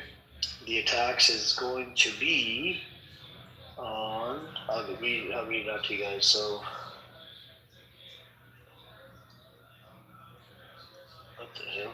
Okay, here we go. All right. The attack, it said that when Trump talks about limited airstrikes in Iran, he means a short, targeted series of U.S. air attacks on a small number of specific Iranian military or nuclear-related sites, not a full-scale war or invasion. The goal, he's signaling coercion and pressure for a deal, not regime change. A limited airstrike usually means the scope hitting few carefully chosen targets, nuclear facilities, missile bases, command sites, likely using U.S. aircraft and standoff missiles over hours or a few days. Purpose: to punish Iran and shows U.S. resolve, damage parts of Iran's nuclear missile program, increase pressure on Tehran to sign a stricter nuclear deal, and this is what's going to happen. So it's just a limited airstrike because the election is around the corner, and so it's not, it's not going to be a big one.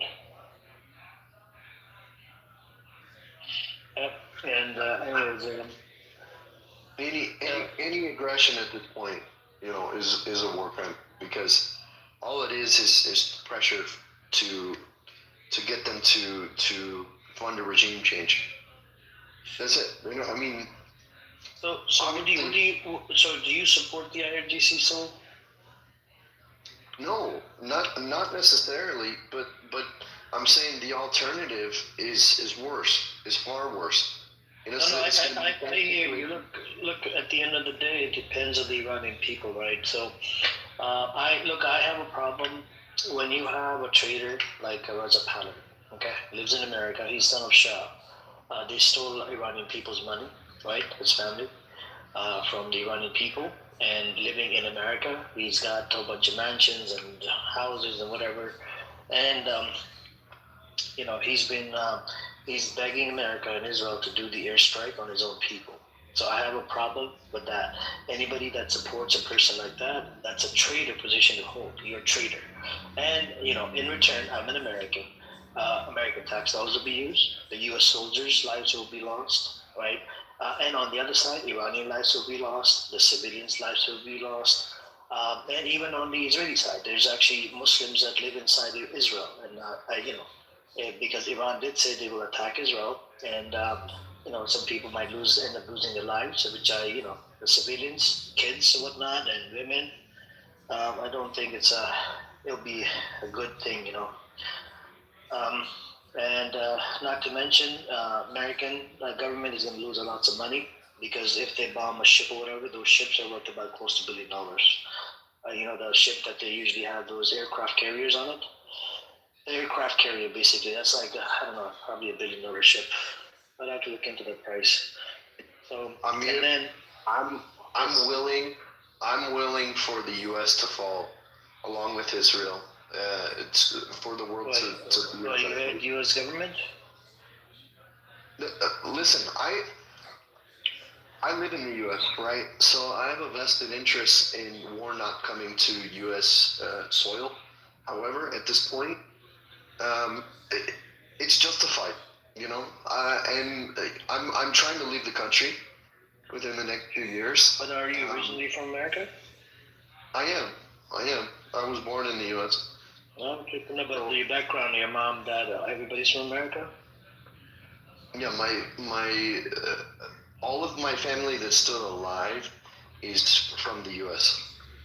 Okay. You just have you're seeing you're looking outside the box, right? Where you're thinking that the amount of shit that America is getting themselves involved in, especially American government. We got a pedophile running the show in the Congress, right? And we got a whole bunch of other officials that are on the Epstein files as well, and they're running the show. This could go sideways by hitting Iran. And what if Iran does come up with the ICBM? Right now they don't have it, but they have the technology. If they wanted to, they could build an ICBM rocket, right? ICBM holds a lot of oil, And if ICBM was to hit American target, I think they would do a pretty good job. You know what I'm saying? And that's what I'm trying to avoid. It's a huge country, but we only have a small handful of like major cities in the U.S. So um, it's possible to take down the entire U.S. considering the fact that we only have like I said, a handful of major cities, but we have a lot of like even my city. Okay, we have Intel. We have Sandia Laboratories, which is one of the top nuclear facilities in the U.S. But if they did military airstrikes on the U.S., if they did missile strikes on every major U.S. city, Iran could easily take us down without an ICBM. No, they would need ICBM because the distance, it's a long distance. But there's Russia, okay. The only reason China wouldn't get involved is because we're China's biggest investor, right? We're China's biggest customer, so China has a vested interest in the U.S. surviving. Of course, that's why they eat the tariffs. That's why they don't give a shit about the tariffs. Tariffs doesn't hurt China; it hurts the U.S. It hurts the U.S. consumer. But if they could buy the ICBM from Russia, Iran. Russia and Iran together could take the entire U.S. out completely, like in a day.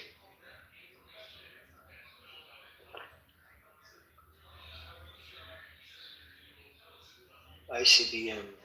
No, I'm looking at the ICBM.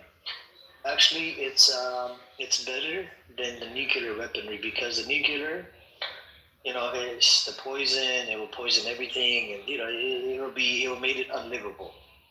But ICBM will attack a certain target, and that would be it. You know what I'm saying?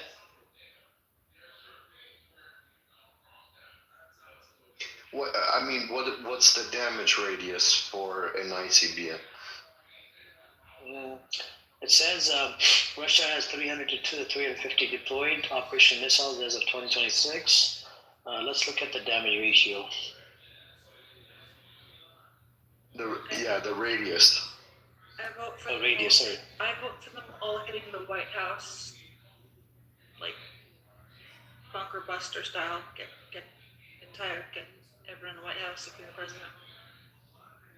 Well, considering the White House is run by a bunch of shareholders, BlackRock and Vanguard, I don't think it's really going to do anything. It wouldn't matter. So look, it says nuclear ICBM warhead. We're looking at 0.4 kilometer, 300 kT radius, 0.9 kilometers if it's 1 MT radius, an instant destruction. What is it? Heavy blast, 20 psi reinforced building collapse, 1 kilometer, under 300 k radius. Yeah. So I think it could damage. It could easily. So now the conventional ballistic missile, right? It goes at blast radius of 200 to 500 meters, lethal up to 1.5 kilometer damage in urban area, and that's what ended up happening in Israel as well with the ballistic missiles. So it could just target, I would say probably like a kilometer, 2 kilometers, ICBM, that's what I'm saying. And that would be it. So, I mean, how long is the area? I mean, they would be attacking probably military base, which is in San Diego. I'm in California. Are you in California, Saul? In the West Coast, East Coast? I'm in New Mexico. Oh, okay, or in New Mexico. ¿Por qué? Albuquerque? Mm-hmm. Okay, nice. So, Meg, are you for the attack as well? No? I don't want any side getting attacked because this is not going to go anywhere and it will turn into World War III. I'm in a major military zone in New Mexico because we have the Kirkland Air Force Base. We also have White Sands, Sandia Laboratories, Well, White Sands isn't in Albuquerque, but it's a nuclear testing site, and Sandia Laboratories operates in Albuquerque. So does Intel. Um, so I mean, yeah, we're a major military tech and military base area, very important for the U.S. So if there was a war, they would definitely hit my city for sure. We'd be done. White Sands is where the atomic was tested, wasn't it? Yeah. Oh, The first one. yeah. But that just goes to show like how big New Mexico is. You have the thing is, people in the U.S. could rebuild, but if you take out the infrastructure, you're essentially apocalyptic situation. But it's not like any country could decimate, like geologically decimate. That's tough for but you could certainly decimate on it.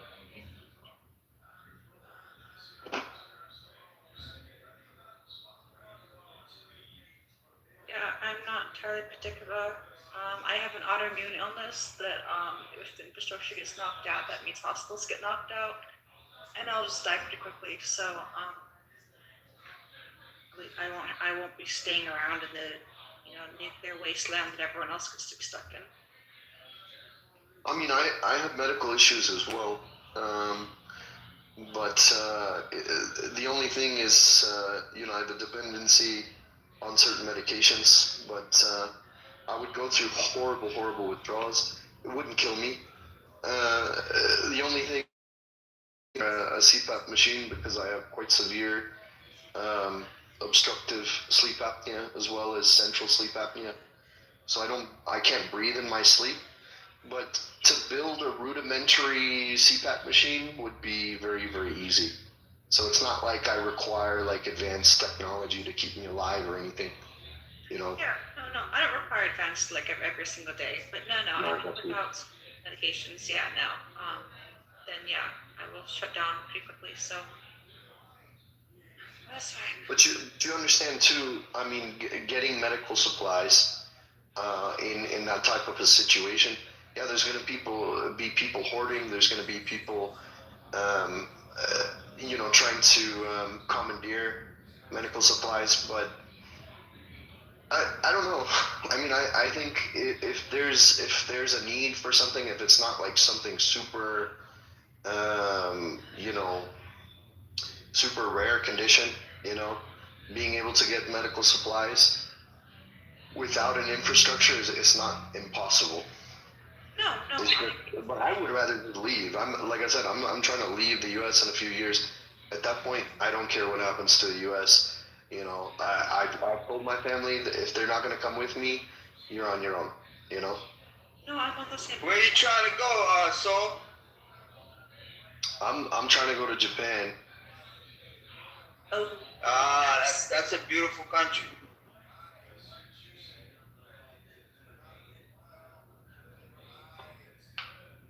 What America has done to Japan, I mean, God forbid he can do it again. You have to be careful, man. Yeah, but Japan is not really, you know what I mean? They're not invested, in what's going on. They have their own economy. They have, I would say they're pretty, they're not super dependent on the U.S. Not the way China is. And the most polite people I've ever met. Wait, what? I said the most polite people I've ever met. I second that absolutely. And Yeah, and one of the cleanest too. Taiwan's probably the second cleanest. No, and also Singapore. So Japan, Singapore, and Taiwan are definitely the cleanest countries in the world. Yeah, but Singapore's boring compared to Japan. Japan's pretty awesome, yeah. Culturally pretty awesome too. I mean, Singapore is a huge tech hub. You know, they're pretty advanced. I wouldn't say Singapore is boring. You can go to I would just Qatar. I mean, so why do you go to Japan? I mean, Edward's going to Qatar. You know, he loves Qatar. Nah, Qatar, Inshallah. Qatar's even more. Qatar's even more boring than Singapore. Qatar is a target, though. What I mean, why would I go? Why would I go to Qatar? How is Qatar a target? It is a target. Oh, it's Edward. Be No. careful, Edward. Watch your mouth. Israel did the No. attack. Didn't you Give remember? a bean to an Iranian. He thinks he owns the world. He's such a racist. Anyway, he's had to throw the Iranian in there. Well, threw Mexican in there too. I said bean. Bro, calm down, man. I'm not racist. Edward, so the Yes. thing is, when you go into Qatar, right? It's a tiny country. God forbid tomorrow if there's an attack on it, right? If an attack happens, are you gonna pack up your bags and use the Samsonite option and leave, come back to America? Attack? Like what? Israel attacking again? Yeah, it's a matter of time. No, I don't know. I mean, I know.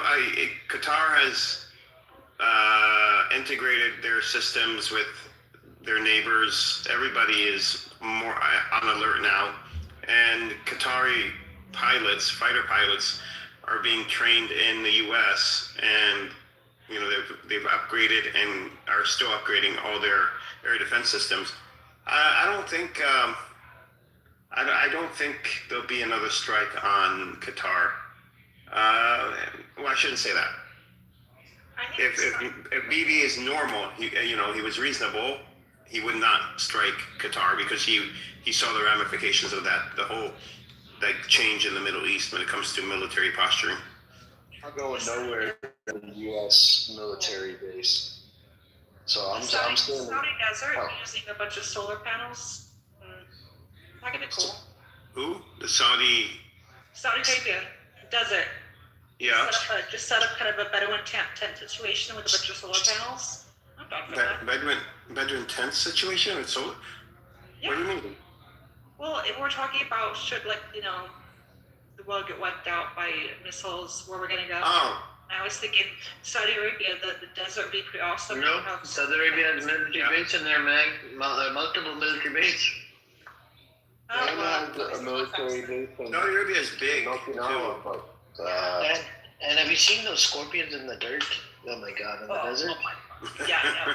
That's Yeah, why. you really want to get bit by scorpions out here? I have like a solar powered fence around to electrocute them because you're right. Those are, They have a solar power project for the U.S. actually for a massive server farm in Saudi Arabia.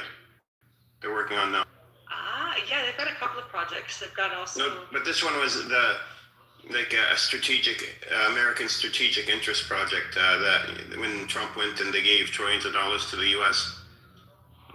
This was one of the projects. It's a massive server farm so that the U.S. could be competitive in AI against China because computing power in the U.S. is very expensive. So building solar farm powered AI server farm in Saudi Arabia would make it very cheap because it's solar power. Yeah, no, there's some great caves in Saudi Arabia, and there's also the desert dunes. I wonder how deep you could dig and just create, like a little structure under the desert, underground living. They've done in Topeka in Turkey has the this ancient underground building. You could do Saudi is making that city that's like a long wall. No, canceled. Yeah. That was canceled. No, it wasn't. Well, Yes, it was. It's on hold. It's on hold. No, it's defunct. There's no They money. canceled. You're They don't money. defunct. Yeah, Mazi, Don't get mad at me. they stopped. It's called the Line No, I Project. think it's on hold. The line, yeah, the line. Meg they stopped. Yeah, no, I was. No, the line. No, they canceled it. Actually, from the beginning, the Saudi finance board, the sovereign wealth fund board, was fully against it. It didn't make any sense, and finally it was just canceled. Must They be wasted nice to be $50 that million. rich. To be that rich to get up one day and be like, yeah, we're gonna cancel this. Well, they were against it because it didn't make sense. So they were being responsible. MBS was like, no, we need to be better than UAE. Okay, we need to be better than Qatar. You know, we need to be better than Kuwait. We need to be better. You know. Hey, what's up? Yeah, assalamu alaikum, bro. And so he had these projects that were not realistic. And at the end of the day, you know, he ends up embarrassed because he has these trenches dug already. Oh, MBK? MBS. MBS. Yeah. They have these trenches dug for the city. Yeah. But then, you know, it was canceled. So yeah, you have these trenches in the desert. You know, Mazi, what Saudi Arabia should do? They should. What's up, man? America. It is postponed. I heard that. Yeah, they want to be America so badly. Why don't they follow the American path? You know, we're giving out residency and then turn it into citizenship. You know, and what they will do is they will move a lot of people over there. Can you imagine the amount of tax and all this shit that they're gonna, you know, the revenue? Well, you're saying something similar to like Dubai or Emirates, where if you buy a property over a certain amount of money, you get like a golden visa. Is that what you mean? They could do that, but I'm talking about like how America. So you could maybe do immigration to America or Canada, right? Yeah. And then you can go through that process 4 or 5 years, and then if you have a good moral compass or whatever, and they give you like a citizenship, and then you can do stuff. I think they yeah, but I mean, you live there. You know, the Gulf, the Khaliji countries are not big on giving citizenship to non-locals. They'll give you a visa forever but to give you citizenship is very rare. It's not in their custom. I think they think of it differently. They think of citizenship as you belonging to one of the tribes, or it's not the same as immigration. Tribal, as long as I know some people got citizenship. They're not from the same country. Well, yeah, some can. Yeah, guess what?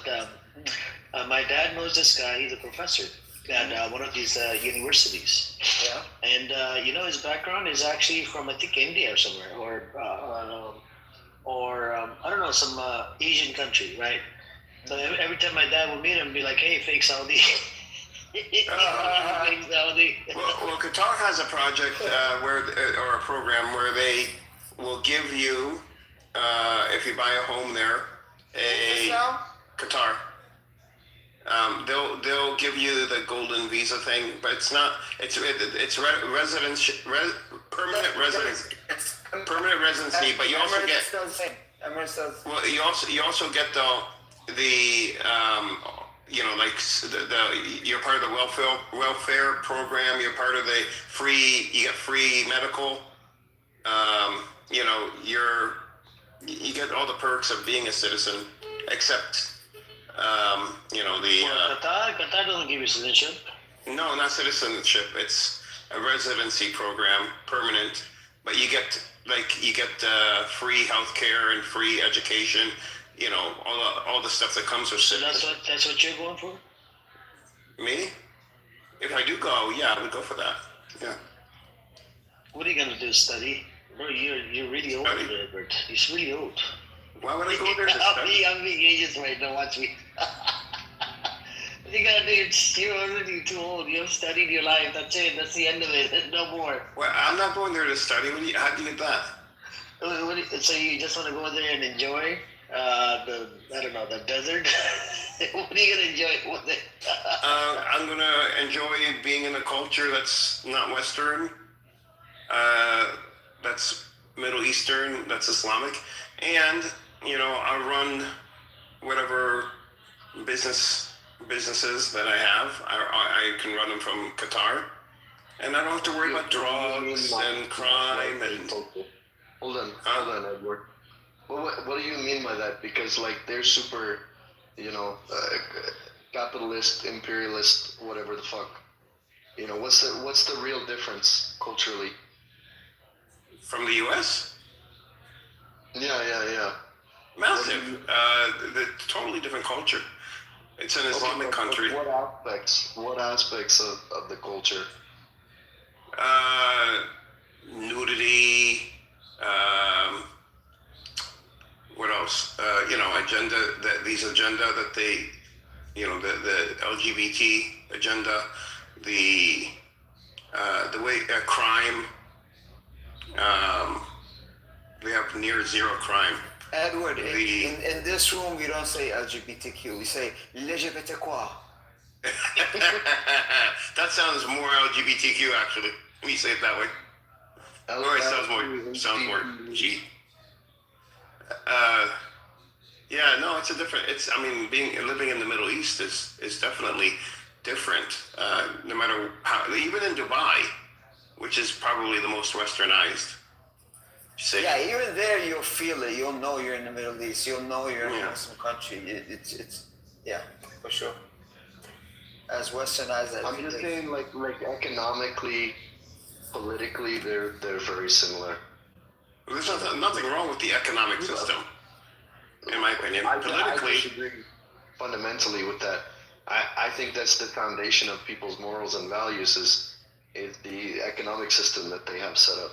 So, on the surface, Qatar and Dubai, like these are very, Muslim, non-Western countries, but at the same time, Western as fuck. But their society is still very, very similar. You know what I mean? All the differences are superficial, surface level. No. So they're West. They're not. They're not trying to disguise the Western thing about it. Like it's very Western. Well, but very Western in what? Like in fashion and fashion. That's not like, really. Is that Western anymore? Is that really Western? You can find a McDonald's easily. I'm saying like everything, all the perks that you have in the U.S., you are gonna find it. I'll use Dubai as an example. You'll find it in Dubai, but at the same time, you get the of Islam as well. The culture of Islam is there. It's prevalent. It's not like that's getting. You have modern infrastructure. Dare I say it's best of both worlds? Dare I say? Well, but you could say China is Western then. Like the way you're describing Western, which is the way a lot of people are still describing it. This is what Westernism used to be. But I don't think China's Western in that way. No, it's not Western. That's what I'm saying. Like, you could say the same characteristics about China. So Qatar saying it's Western. They don't have. Just because they have companies there that operate from the West, to me, doesn't make it Western. I think they operate on a capitalist, imperialist. I wouldn't say imperialist. No, UAE. I think you can make that argument. But they also have stricter laws, Edward, in the UAE, for example. You can't fight. The drug tolerance is almost at zero.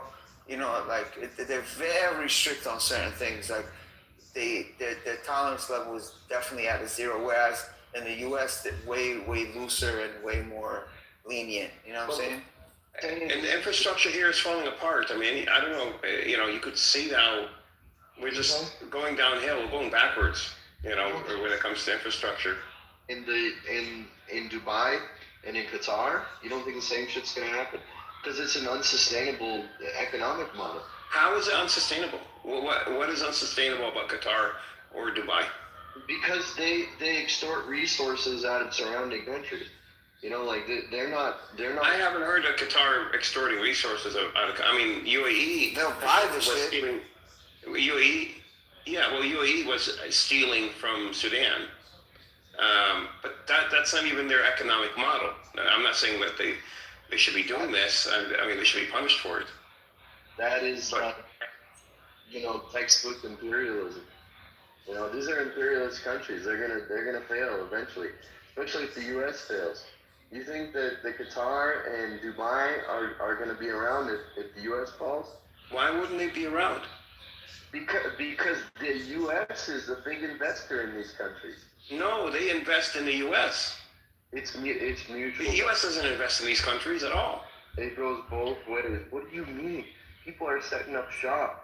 You know, like That's not investing. Those are private companies. When you say U.S., you're talking about the U.S. government, or you're talking about the private sector. Now you're talking about the global economic paradigm, which everybody participates in everywhere in the world in the same global economy. Qatar and UAE are no different. Even Palestinians under occupation participate in the same economy.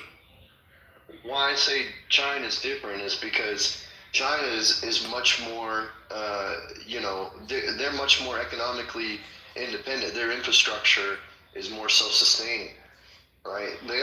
They're much more stable than any other country. I mean, there's a reason why they've been able to supply the entire world with manufacturing, and because they're extremely stable. You can say what you want about like human rights and this and that in China, but it's a very stable economic system.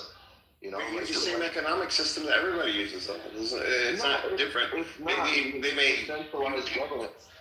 They're still capitalist to a large degree, but it's centralized planning. It's not like it's not a free for all like it is in the Emirates and in Qatar and in Singapore and in the U.S. These countries like Singapore and Qatar, especially, both of these countries have it's not a free for all at all. I mean, their banking system is very, very strict, very compliant. Very well organized. I don't know much about the UAE, actually. Or the UAE has in the last 5 or 10 years, I would say 10 years, they have started doing that or becoming more compliant. It used to be you could be a Russian drug dealer and go to Dubai and pay cash for a villa, and you can't do that anymore. So they are getting more strict on that. But I would take Qatar over America any day. I mean, I would living here. I mean, look at the roads, look at the bridges, look at the education system, look at the healthcare system, and insane taxes, and there's no opportunities. Opportunities are dwindling every month, even for those that have degrees. No, I'm not arguing with that. You're definitely right on the money with that, but what's stopping that from happening to Qatar? Because Qatar hasn't. I mean, foreign investment is going into the country. They have state-of-the-art infrastructure, excellent roads, excellent healthcare. They poured a lot of money into all these sectors, and they have a thriving manufacturing and technology R&D sector. What happened when those countries investing in Qatar are no longer economically stable enough to invest? Then something has gone bad in the world, and Qatar would be a safe place to be. I wouldn't want to be in the U.S. if Western countries are no longer able to invest. Western companies do not have the ability to invest. You also got to look at a country in terms of like natural resources and what's available without infrastructure, right? Like, for example, if you lived in a country like Indonesia, you could literally survive without money because food grows everywhere. You know what I'm saying? I mean, you're in the desert. I mean, it's not exactly a hospitable environment. But they were surviving there for well before technology. Yeah, technology is not even 1% of the timeline of the survival of Arabs in the desert. Yeah. I don't know. I'm gonna put my 2 cents in. What you make Qatar to be like this economic powerhouse. It's two streets and 3 routes and 3 cities. Edward, it's a very tiny place. Its economy is a fraction of the economy of the city of New York. It's a tiny little dinky sheikdom with a state that is run. The tentacles of the state are run by intelligence services of the West. That's pretty much it. So I don't know, when you think about those countries, you think like it's a country or it's like some superpower or. No, I never said superpower or anything. I just like it, and it's where my objective is to live. I mean, that's all. If you don't like it, you could live somewhere else. You're a boring guy. And you could live where you want. Or just I don't know. We could leave it like that. You could leave it like that. It's not like we're offended that you want to live there. No, Adib is pretty offended. No, I'm like. Yeah, you sound pretty offended. Why would I be offended for what? You're telling me what I. You're telling me what I think. No, but you make it sound like it's like the super. Why can't I just? Why can't I just make it sound like exactly the words that I'm speaking? I didn't say it was a powerhouse. I didn't say it was a superpower. That would be ridiculous for me to say. Yeah, it's a tiny. And it's the the size of Connecticut. And it's boring. And it's the size of Connecticut. And I'm not large. So, have you visited? Have you ever been to Qatar? No. How do you know? Why do you take my advice, Edward? Good luck. You should take a trip and see how much you're gonna like. Yeah, Edward. Well, why wouldn't you get? I don't understand why you guys think. I mean, I know me better than you guys know me. You'll see. No, I know you. It's a country. It has a couple of cities. Life is slow. It's Edward. There's nothing fancy about it. Edward. And there's nothing wrong with that. Go to Oman. If that's I know Oman is really nice. I heard that, but the infrastructure is just better in Qatar. I also like convenience. So I think Leo fell asleep. Rio, are you sleeping? Because the girl comes in, she waves at him, he goes into the private room every 2 seconds. Rio, are you there? Really? He fell asleep. I've been watching this behavior for the past 4 days now. Girl comes in and waves at Rio. Look at Rio. She comes up for a second just to wave at him. If he doesn't pick up, she leaves. That's funny. Yeah. You know, you talk to him to say it very, very. I think Qatar is a good place for you, Edward. I think it'll be just fine. You should go to if you really want like a Muslim place, Malaysia or Indonesia or something, and cheaper as well, Edward. No. Indonesia would be infinitely better to live in than Qatar, and much more stable. Not for me. Just tsunamis and earthquakes and all that shit. You eat Malaysian food? I tried it. It's pretty good. Malaysia is a nice country. You're sipping a Kool-Aid, bro. You're sipping a Kool-Aid. What Kool-Aid? You sipping the Kool-Aid? I know you're sipping the New York City Kool-Aid. No. I've been to Qatar. You haven't. I've been there. So what? And I'm telling you, it's boring. But you don't. What? Okay, I'm not looking for excitement. They don't have clubs. What do you think Connecticut is not boring? You don't think Connecticut? What do they do at the club? There's a bunch of guys dancing, no girls. Good point, Edward. Good point. Yeah. Fucker, Nazi. I lived in New York City. Yeah, I've been. You live in New York City, huh? Yeah. New York City is a. Did you say something? Did you say something? Yeah, of course, it's New York City. Yes.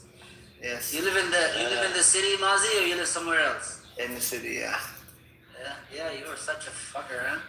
What the hell? What's it? He's aggressive me out there. What's wrong with this guy? You all right, good? Because he expects you being in New York City, and he's right about this, that you are probably a troublemaker. No, well-traveled individual. You know what I'm saying? No, but this guy. So what don't they have, Mazi? Compare. Let's compare Qatar with Malaysia. What don't they have? Okay, Qatar, so Malaysia is just more lively. Actually, no, I can't say Malaysia.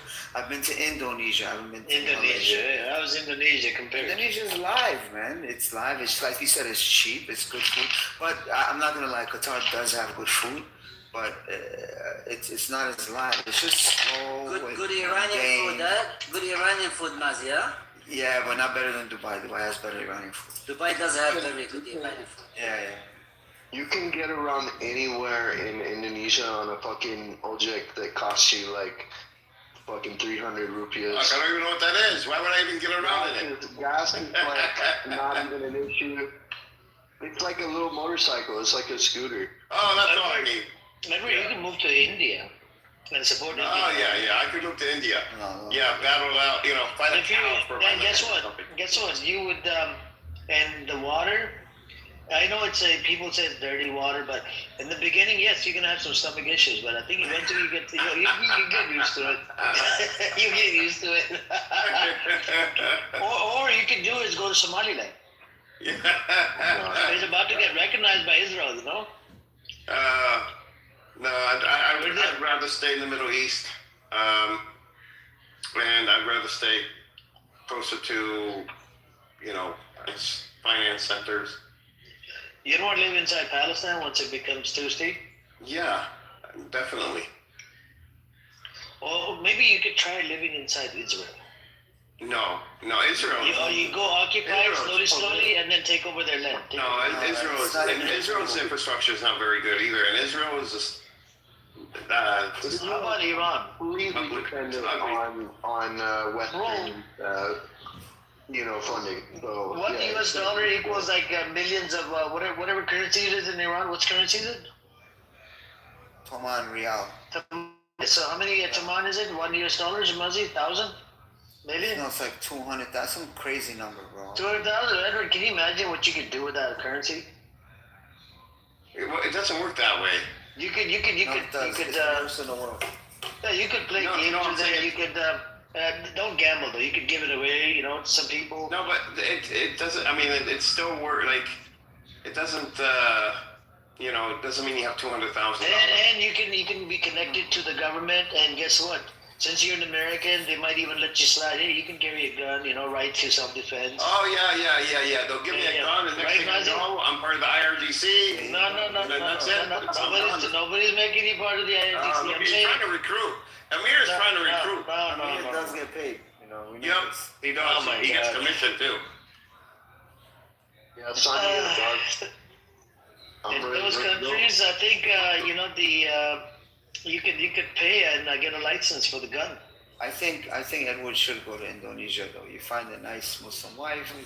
No, I don't want Indonesia. I mean, there's nothing wrong with it. I mean, look, that guy that comes in here, Edward. You know who I'm talking about? I'm not gonna name any names. Remember the funny guy? He's married to his wife from Indonesia. Yeah. No, Malaysia or Indonesia. And Malaysia, Indonesia, both of those countries are good. I want a small country. Yes. I want a small country. I want a small country. I don't want something big. I do want boring. I think Oman is a better fit for you, bro. I know Oman is very, very nice. Or live in Ireland, bro. They're the big support of Ireland is Palestine. also very, very nice too. Oh my God, go to Ireland, but don't bring up a drunkie though. There's a lot of people in Ireland. They're drunkies. Yeah.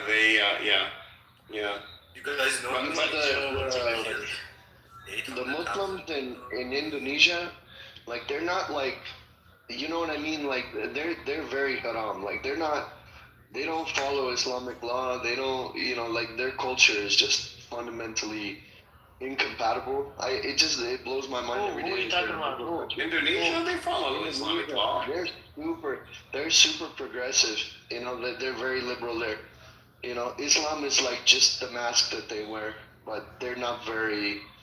They're not very devout. Who says Islam is not liberal? I mean, liberal compared to how the U.S. defines liberalism or the West? No, but it's not like Lebanon. Like Lebanon is very. They're very liberal. They're very liberal. Yeah, but so they do have Islamic ruling on stuff. You see what I'm saying? Yeah, but it's not very strict. It's not very so. If you kill somebody, I mean, what is the sword? I mean, the capital punishment, they chop your hand off or chop your head off. We have. Yeah, but that's what they do. The countries that are Muslim majority, they abide by the Sharia. They follow some form of Sharia. So some things out of Sharia. Culturally, the society is very conservative Muslim oriented, but they're still, you could say, and I don't know about Indonesia specifically, but when you say liberal, I mean, and liberal has a bad connotation to it, but that's the Western definition of liberalism. Just like democracy. And we're programmed to believe that Western democracy is the only form of democracy or only form of government that's acceptable. It's not true. I mean, we don't really liberal or conservative. Do you know they killed 1 million people? The Indonesian army. Why would why? They were purging opposition. 1 million people. Can you imagine? That's crazy. Well, how about today? How's the culture today? I don't hear anything bad about Indonesia today. 1 million people, nobody dares to talk against you for a while. Well, in the 1950s is one thing. I mean, the U.S. dropped 2 atomic bombs in the 1940s.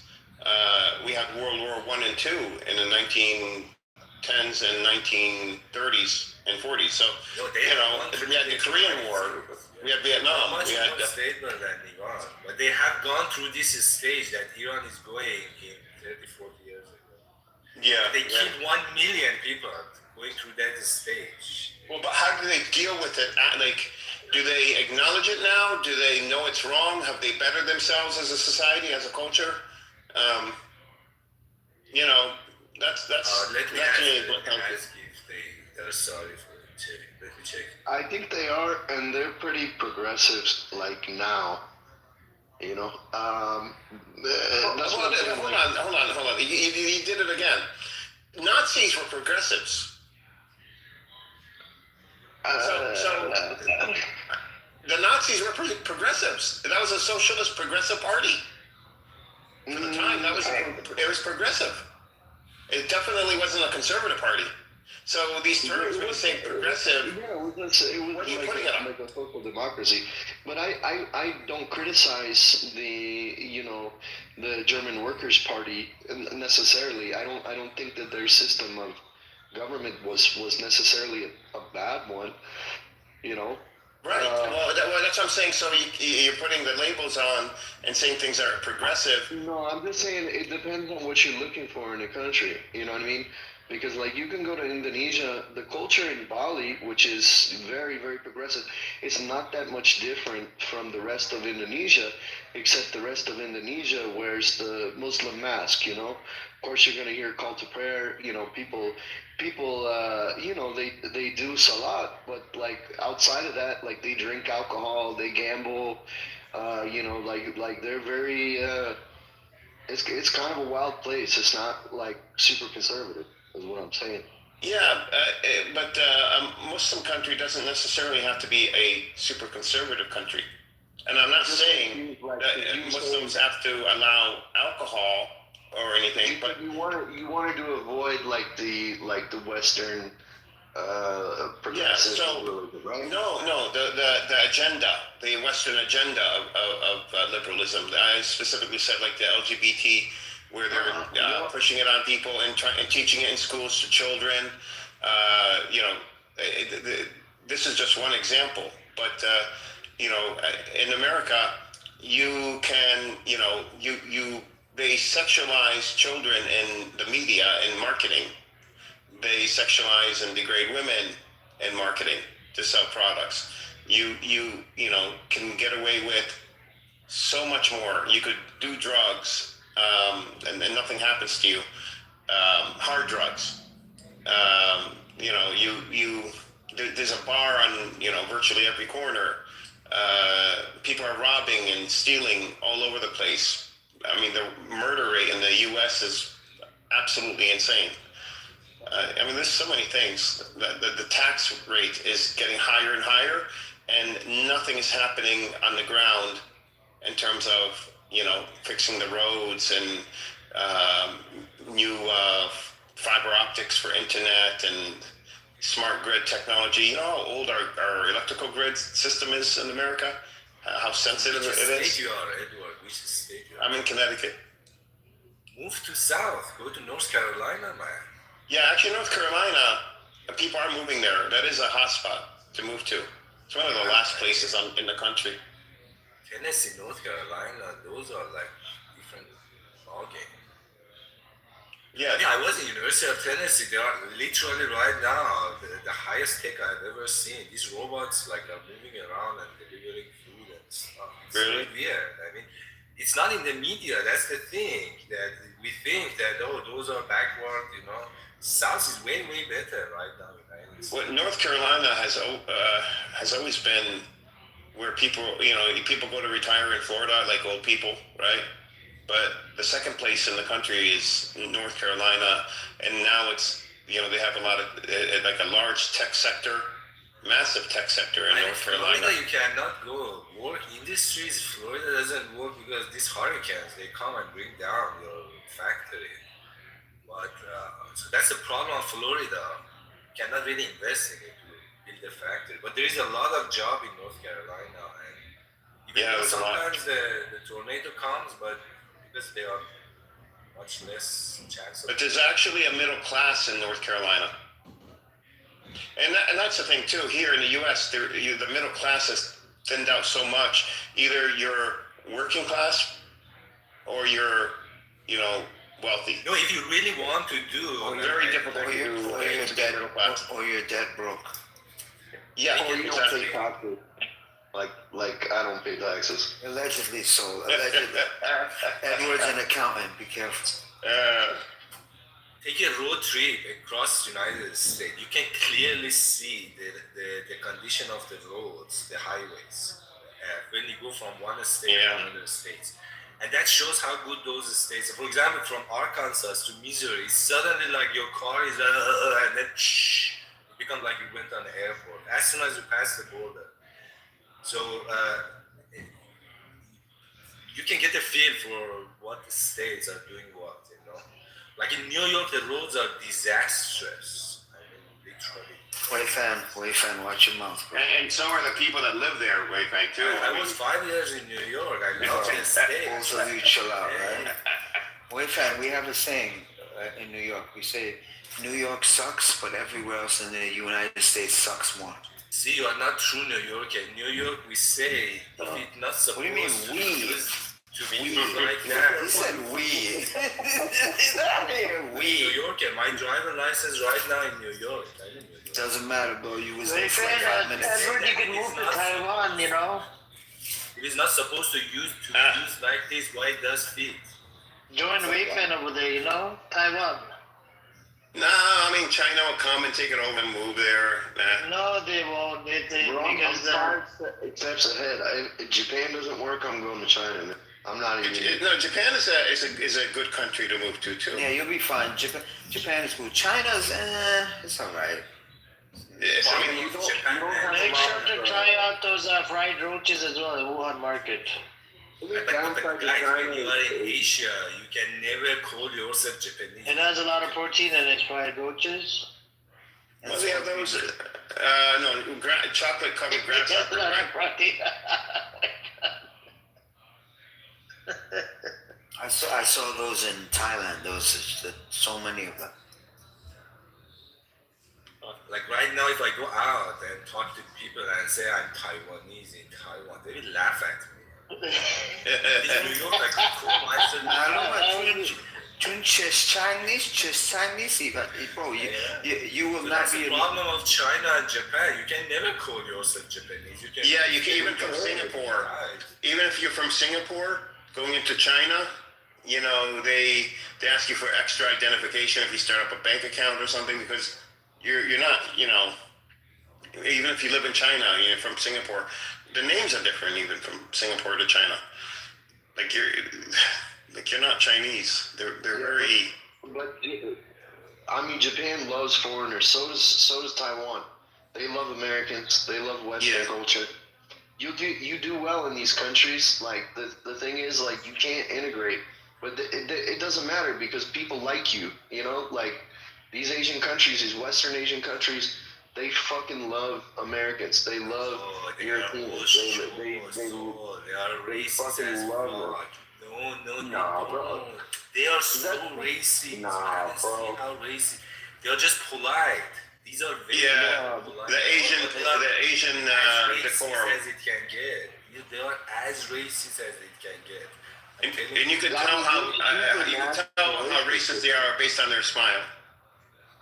Look, like everyone is fake in Japan. They're gonna pretend to like you, but genuinely, like Japanese people, they love Western culture. If you're in entertainment, if you're in art, if you're in music, like they pull out the fucking red carpet for you.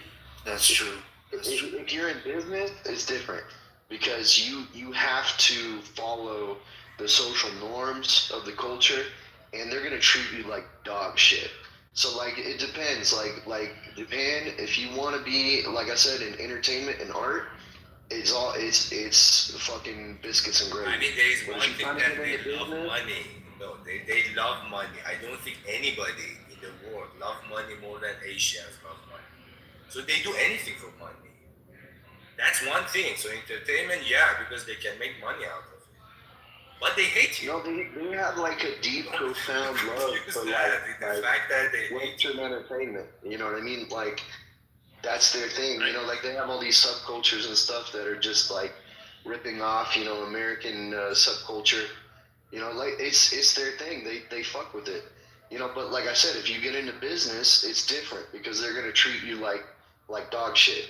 Because they already know, like Japan people, they work like they work like dogs in Japan. Your boss is basically God. Like you have no rights as an employee. You do whatever your boss tells you to do. But if you open up your own business and it's in entertainment in an Asian country, you're fine.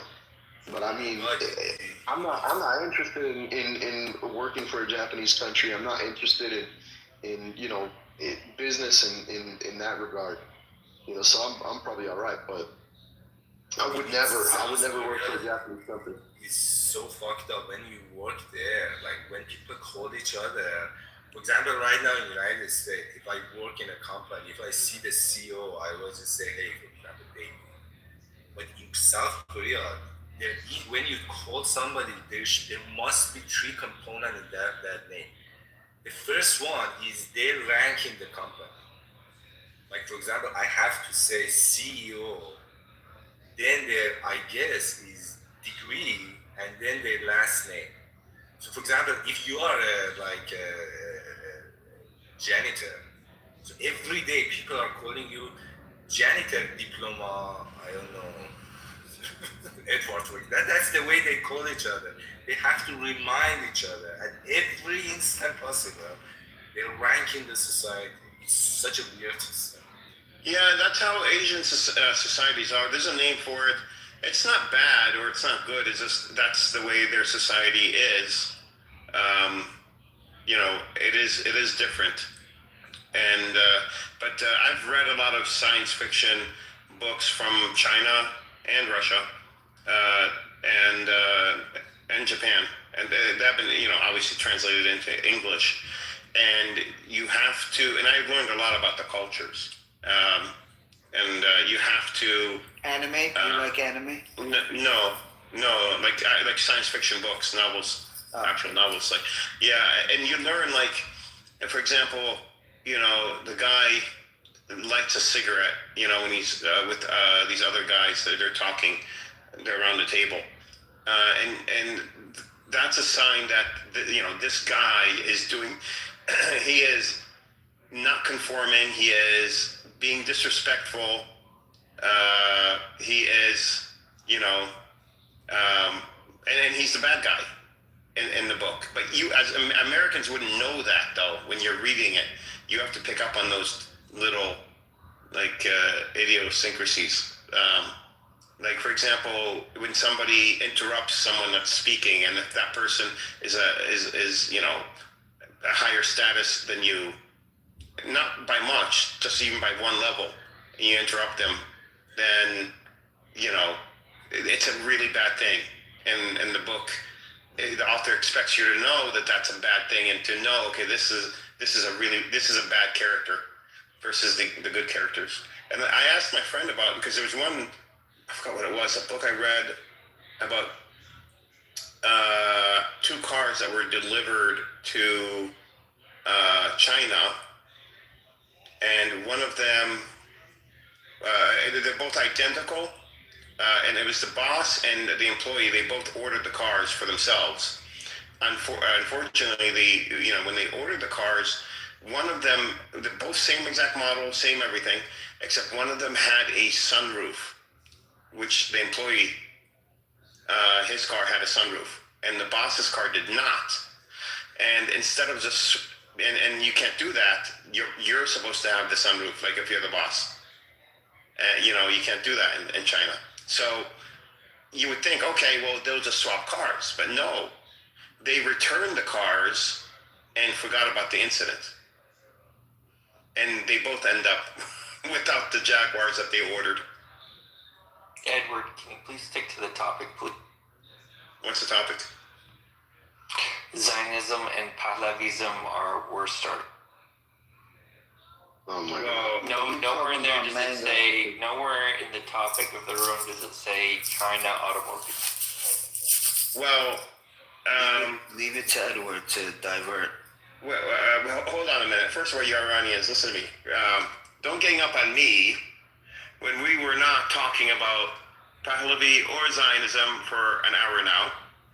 And Mozzie was telling everybody about how boring everywhere else in the world is except for where he lives. That was the original topic. Still to Pahlavi, you know, that's why Mozzie stuck where he's stuck. Mozzie, why is Pahlavi, you know, Ozzy, where do you live? he lives in the hole. He lives in the a place full of rats. There's too many rats over there. I love it. They're my neighbors. What did you say, Winifred? They're bigger than cats. Oh my God. They eat slices of pizza. Where do you live?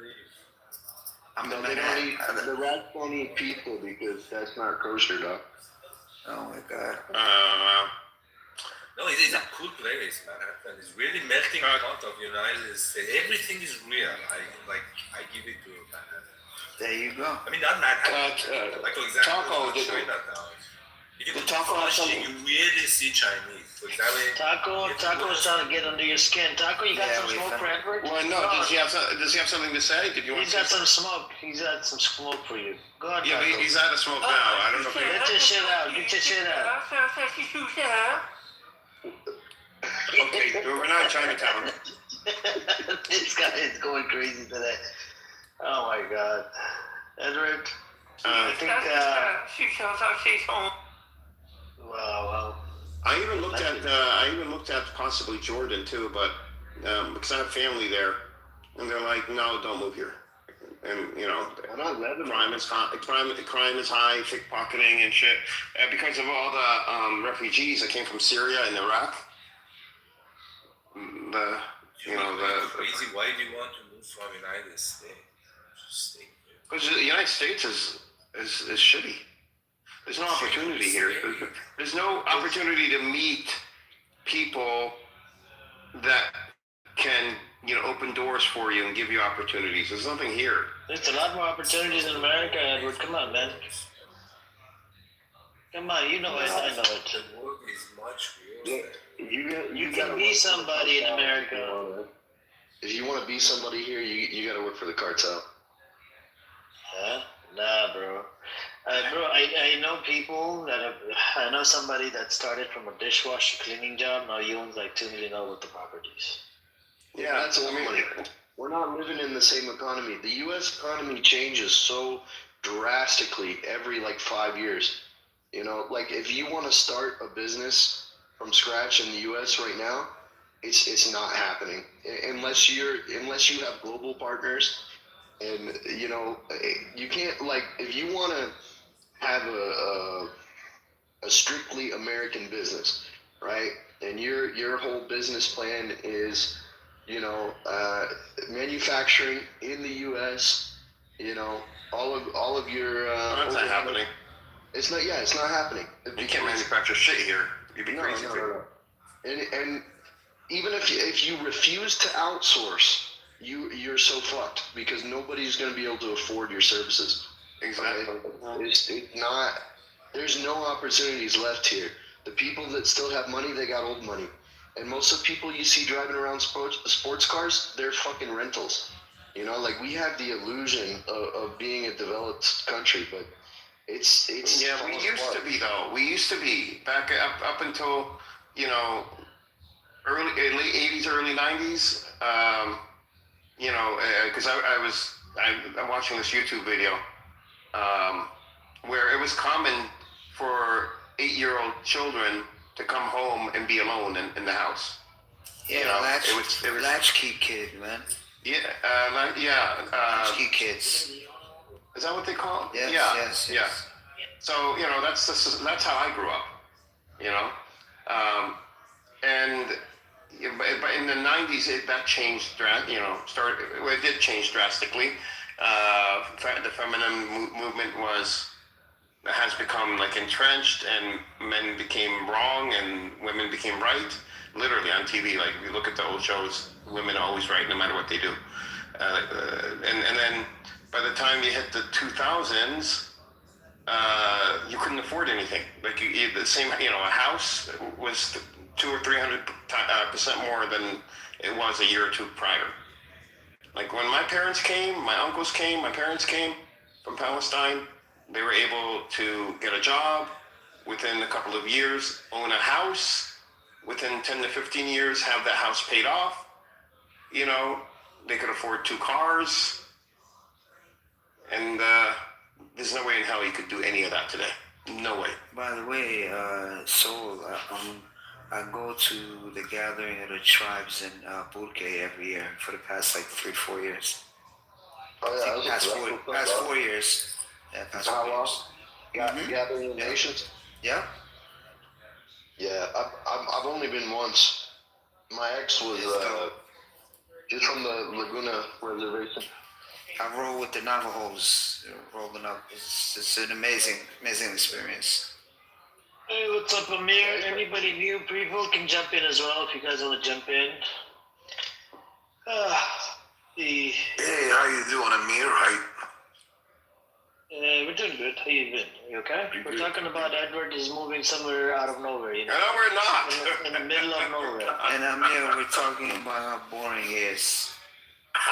They have a problem with me moving potentially next year. Taco doesn't like the idea of him moving out at all. He wants him to stay where he's at. I might be moving to Qatar. And I think it's happening because of Reza Pahlavi. Is that why? Is that why you're moving? You're leaving us? I don't think Reza Pahlavi would be found in Qatar anytime soon. And that's another point against America. Yeah, Reza Pahlavi. It's a big question for you guys, anybody that's from Iran. Did Reza Pahlavi go to the Holy Kaaba prior to going to the wall? Kaaba? I doubt it. Because he claims to be a Muslim, by the way, Edward. You know Reza Pahlavi? I didn't know that. Yeah. I didn't know that. Well,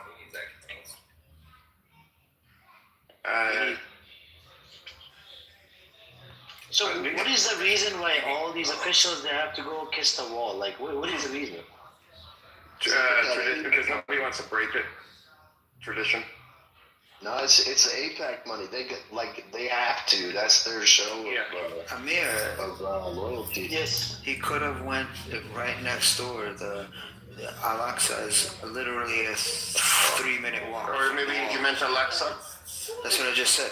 No, I'm saying to No, but the thing is, Maji, I don't know why it's if I'm wrong, Kaaba. from the Shia paradigm, right, it's difference of opinion that the mosque is not the one that... No, up in the sky? No, that's a very, very minority opinion. A lot of us don't subscribe to that craziness.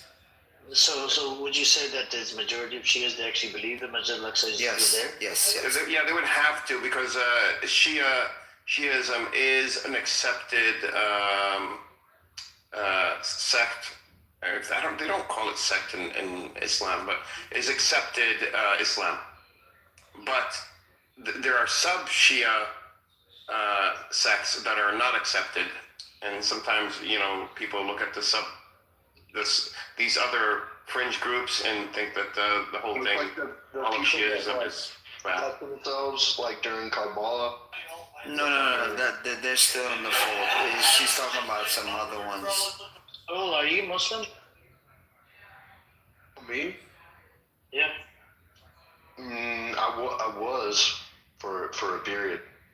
What do you know? I'm non-religious. Were you? You're a nun from the church? Yeah, I thought you He's were none like bread. Where's Brad? I've never been one. I'm a Gnostic. What were you before Islam? Were you born a Muslim? Were you, or I should say I was raised Christian. Okay. But yeah, I'm non-religious. I still believe in God. I'm just not. You know what I mean? Yeah. I'm anti-dogma, is what it is. I just don't. You know what I mean? Like, to me, the religious stuff is just an extension of culture, and I just can't swallow dogma. I cannot. You know, the more I researched and the more I studied, the harder it was for me to commit to a religion. You know, so I had to leave. You know, just to be an honest, truthful person. You know, like, it would be easy for me to just, do salat and, eat halal and say I'm a Muslim, but I just can't, like, I can't. And be honest with myself, You still like partying, huh? No, I don't party. I'm very I'm socially conservative.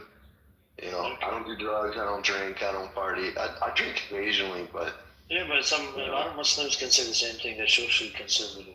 Yes, Rayfran, did you want to say something? Do you guys observe the last Friday of Ramadan as the day of Masjid al-Aqsa? I don't think so. Shia tradition. No. This is a Shia tradition of many Sunnis don't. I haven't heard it, and Wait, I can't say for. They don't. Yeah, I can't say for all of the Sunnis. So this is a big thing in Shia. They come out and like in huge numbers. The last Friday of Ramadan. This is called the day of Masjid al-Aqsa. Khomeini started it actually. This is really big in Shia. Assalamu alaikum, everyone. Good evening to y'all. Everyone in this place. For a Zionist, you can respectfully fuck off. Rondo, how's your fast coming along? How's your Ramadan so far, brother? It's good. Alhamdulillah. I'm diabetic. I'm not supposed to fast. Oh, then please, brother, don't fast. No, alhamdulillah. Don't. You're not supposed to. My brother, I've been fasting a lot for the last 10 years or whatever. The last 3 Ramadans, what I do is I eat a lot of carbs and more protein. So I mix it up. Or you could maybe fast like the kids, like half a day. Nah, bro, no. That shit is not good, bro. But alhamdulillah, bro. All I gotta say is, man, Allah, we all see a free Palestine and we see the annihilation of the Zionist entity that's cancerous. Inshallah. I feel like the Zionist entity is gonna soon. Inshallah. Yeah, you have country music playing in the background, Rondo? I'm at an Arabic cafe. I'm having my Yemeni chai and pizza and enjoying the snow. I mean, pizza is amazing, Yemeni tea is amazing, but to have them together is pretty disgusting. Yeah, that is a little weird. Yeah, it's kind of... I haven't drank my Yemeni tea yet. Wait, Mozzie, aren't we supposed to be getting a blizzard or something? Yeah, I just looked actually before, maybe like an hour ago, I looked on the thing, on the weather report, and it's supposed to start at like 10, 11 a.m. Tomorrow. I might just throw my car in the garage, man, and I don't want. That's what I did on the last snowstorm, and that was a very smart move. So you can drive a scooter in the snow. How bad? How much? What are they predicting? How many inches? Are they saying blizzard? Yeah, they're saying blizzard warning. These conditions are expected by 1 p.m. Sunday. Additional coastal blah blah blah blah flood. It says there's a 60% chance of snow. And then by 2 p.m. it goes up to 70%. How many inches, let's say, later on? Doesn't in total? say, I don't see it. Yeah, because they say blizzard, and I'm not finding that they're giving, the standard blizzard. It's also warm. It's not that cold. Yeah. It's not that cold. It's like they say blizzard. You know how if we say blizzard, we mean blizzard. We mean, but they're like, yeah, that's a blizzard. I don't know. I might wait till the morning to put my car in the garage. I don't know. Why? Does it cost money? Hell yeah, man! You know it costs money. Stop. It doesn't in Qatar. Shut up. Yeah, they don't have It doesn't snow in Qatar either. There's no parking, right, Muzzy? Yeah, New York is parking is a crazy luxury and a crazy hunt. If You know what scares me? Going over the is it the Triborough Bridge or the one from Queens to Manhattan? Queens to Manhattan. Oh, the 59th Street Bridge, the Queensboro Bridge. Yeah, Queensboro. That's what I meant. Yeah, that shit scares me because if you're stopped in that bridge, you know, cars are going by. It vibrates. It shakes. Really? Oh my god! I never felt that. I Yeah. even jogged on that bridge and rode my bike on that bridge. Never felt that. Interesting. Yeah, especially when a truck comes by. It's like, you guys heard about this? Was I think it happened in the 70s in San Francisco, I believe, or something.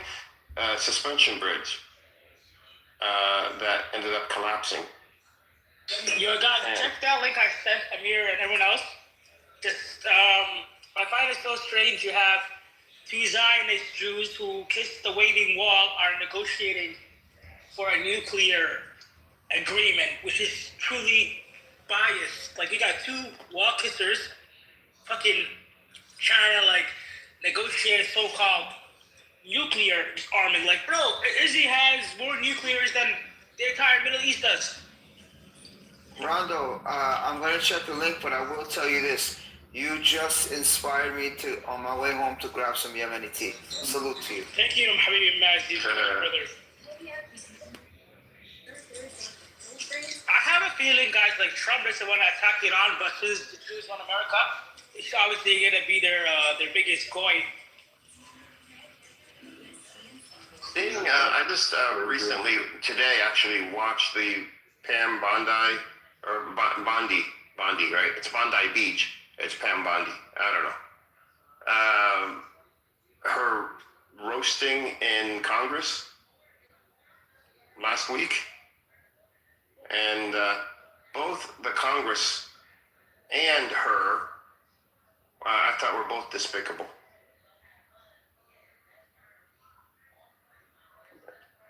If you guys watch it, it's really intense. She's the Attorney General, by the way. Edward, did you say you watched it? Yeah. I think you were blind. Well, watched as a figure of speech. Yeah, he always says watched. Yeah, watched, saw, figure of speech. Blind people don't change their vocabulary when they're blind. But it was pretty bad. And, because she's in charge of the DOJ with the Epstein stuff, and, it was really bad. Edward, like all the have you seen the Tucker Carlson thing? That shit was crazy. No, I'm hearing wow, talking about it, but what was that about? He arrested in Israel, right? He went to Tel Aviv, and he sat down with the American ambassador to Israel. Forgot his name. And he just did, I'm telling you, he body bagged this guy. He body bagged him. I couldn't believe I was listening to Tucker Carlson. It was crazy. Wow. Like, you just gotta watch it or see it. Yeah, I'm gonna open up today. And it's like, it's 2 hours. I think it's like a 2-hour thing, but he has there's like clips. It's been clipped, so you could just watch like the highlights. The highlights are crazy. I will. Yeah, no, people have been mentioning it on YouTube, like referring to it, but I was like, I gotta put that on my list to watch. But I didn't know it was with in Israel. And then after that, he gave a whole little rundown of how much they harassed them when they were trying to leave the airport. And like the whole routine, like sometimes I explain and other people explain the routine that they put you through, and the fucking hell that they put you through. While you're leaving. Why? Oh no! Not you're coming when you're leaving. No, Edward, when you leave Tel Aviv, sometimes it's worse than when you're. Because I've experienced it. I've been through that, and I'm like, Why are you doing? You didn't do this when I came here. Right. As much. I mean, they did. They did. No, they do. It's taking twice as long when I leave. It's just a mind fuck. They don't want you to come back. That's what it is. Exactly. And I mean, I've missed flights before because they kept me for 4 hours just doing random bullshit, checking this, checking that. They're checking nothing. Right. But I'm glad that like a white American spoke up about it. You know what I mean? Yeah. So he also has some commentary about that aside from the interview, but definitely watch that shit, bro. He killed that. Yeah, I'm going to. You I see it, bro. I see it, man. Mike Huckabee, he's the biggest piece of voice. Just like Rubio. What's so funny, guys, is I believe it was a couple of months ago when Rubio was at the Western Wall. I read a comment that someone posted. They're like, "Why is he going to the Waiting Wall, knowing that he's a Catholic, and that they hate?" I'm gonna say I don't care. They hate Mary and they hate Jesus. Peace be upon him. Like, why would he kiss the wall as a Catholic individual? As Catholics, they revere Mary, and we all know what they think about Mary. I gotta get into that. Y'all know about it. Whew. Man, it is so crazy. I'm literally eating like it's fucking literally eating pizza at -2 weather. Where you at? Toronto? Nah, I live in Michigan, bro. Oh. I used to live in Canada. Not like Toronto. I live in this small border town across, No, but across you the know, street. all the Christians in the U.S. are Zionists. Like it's baked into their whole. Not all of them. Come on. Not all of them. So.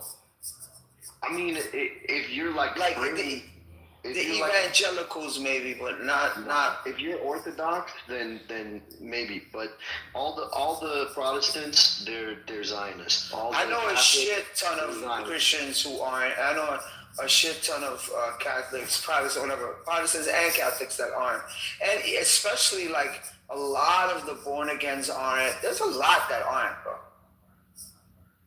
But when they are, they are. Like for real. The mainstream Christianity though is Zionist. Like they literally call it like Judeo-Christian, like Judeo-Christian values. Like that's so fucking ridiculous, dog. It's baked into their ideology. If you're conservative, up until just recently, bro, if you're conservative and you're Christian in the U.S., it's like a given that you're a Zionist. You know what I mean? Like it's baked. You guys know about the fucking Schofield Bible? The Schofield Bible, they changed all of the interpretations of Scripture to basically say that the Jews were promised Israel. Essentially, like this ideology didn't exist before within Christianity, right? There was no movement to try to return Jews to. Tucker Carlson gets at that. That's one of the things he gets at. Y'all gotta watch that shit. So Christianity originally, like before this, like 500 years ago, which Protestants started. Before that, Christianity was like Islam. Money was a bad thing. And only people who could play money were Jews, and everybody hated Jews. Then a bunch of Christianity changed, and they bring this idea that people who are rich, God actually loves these people. So these are newer kind of Christianity. Those are actually aligned with Jews. They like Jews. But the majority of Christianity, they don't like Jews. Actually, as a matter of fact, Christians hate Jews more than Muslims. I mean, way more. Muslims don't care about that. Wait, I agree with you, brother. I agree with you because according to Christianity, I don't know if you're Muslim, but Christianity says that Isa alayhi salam. According to Christianity, Isa alayhi salam was killed by the voice, right? So, for hatred for them. Why do you think the Crusaders, who were Catholic, they massacred them boys? Because they know in their Bible it says that he was put to death by them. The Schofield Bible is very interesting because there is a majority of Protestants that read it, maybe a few Catholics will. A lot of them say that, he was put to death by the Romans, but actually it was them boys. Even the Quran talks about it, it mentions that, like how they were trying to kill him, but you can probably guys know what I'm talking about. So they actually hate Jews more than they hate Muslims, actually. So I'll say the Jews hate Christians more than they hate Muslims. Oh yeah, the Jews definitely hate Christians. I mean, they spit on them when they come to the West Wall. They're over there spitting on people. I mean, and obviously, yeah, like Talmudic Judaism, it literally says that Maryam is a whore and Jesus is boiling in excrement in hell. Like this is mainstream Judaism, you know. I mean, literally, Europe, it's so bad that they had to put law to ban like anti-Semitism. In the United States, there is no such a law. Like if you don't put the law, they come out and curse Jews. I mean, this is what they are. Europe is mainly like Christian, traditional Christians. United States and England are mainly Protestant Christians, the newer version. So in the traditional Christianity, they need to put a law to make Christians not attack them. Otherwise, they will attack them. In the Zionism, it's in America. I think majority evangelical Christians. Not the Catholic, by the way. It's actually evangelical Christians. But some of the evangelicals, I think they have difference of opinion on this. I don't even know how it makes sense. How is this a holy land? I don't know. This was created by atheist, agnostic people that didn't even believe in religion, and then all of a sudden they call it holy. And I actually cornered somebody on this. You know what I brought up longitude and latitude coordinates. Can you provide it to me from the scripture? They could not provide me the longitude and latitude coordinates. And even the area that's mentioned in their book, I mean, that's not where Israel is. It's like, they have taken over more land, or like they moved it. It's not at the right spot. I mean, the only thing, like the actual biblical scripture does say that when Christ returns, he's going to rule from Jerusalem, from the Mount of Olives, But I mean, that doesn't mean that like the Jews, like biblically, the Jews now that have rejected Christ, they're not God's chosen people according to the Bible, and they have no claim to Jerusalem whatsoever, and that's why the Schofield Bible came around, and it's not like every Bible is a Schofield Bible, but they all use the same interpretation of the Schofield Bible, right? So it fundamentally changed Christianity in the West after the Schofield Bible was written, because that dictates how people interpret Scripture, like the actual Scripture never says that the land, the kingdom of Israel is a physical location, or that Jews who reject Christ are somehow the chosen people. They're not. Scripture says that Jesus Christ removed them from the kingdom of Israel for rejecting it, for rejecting the Messiah. So, people who are like real Christian, Orthodox Christian, yeah, they're not Zionists, because Zionist is not a part of biblical scripture.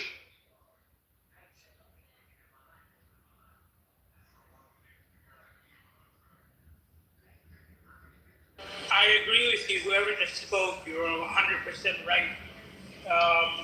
But I never really understand, like, if according to one of the books that they read, that it says stuff about Mary, peace be upon her, and her son, why would you support them?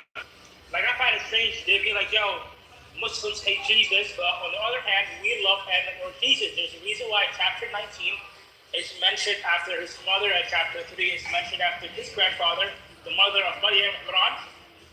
And even chapter 5 talks about, the table spread, which I think is maybe the Last Supper. So the Ma'idah talks about, the whole table spread, which I believe is closest to the Last Supper that he had. Yeah, isn't like the entire Surah al-Maryam, isn't it basically their version of the gospel?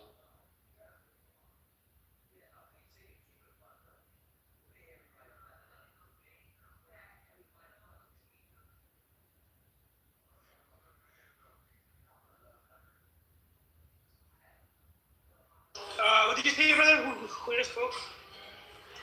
Oh, I was asking, like, my understanding, the equivalent to like the New Testament gospel in the Quran would be pretty al-Maryam. So, yeah, so they talk about the same stuff just from the, from the Muslim perspective.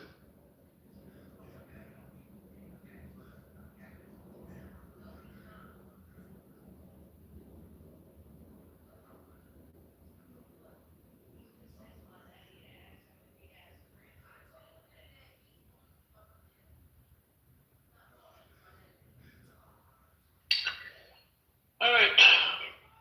Looks like what I was gonna say was the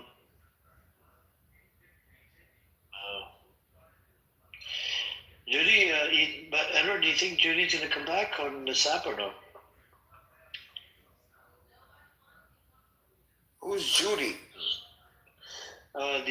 She's a Palestinian. And, is that Buttercup's friend? Buttercup's friend, yeah. She has some very strange views.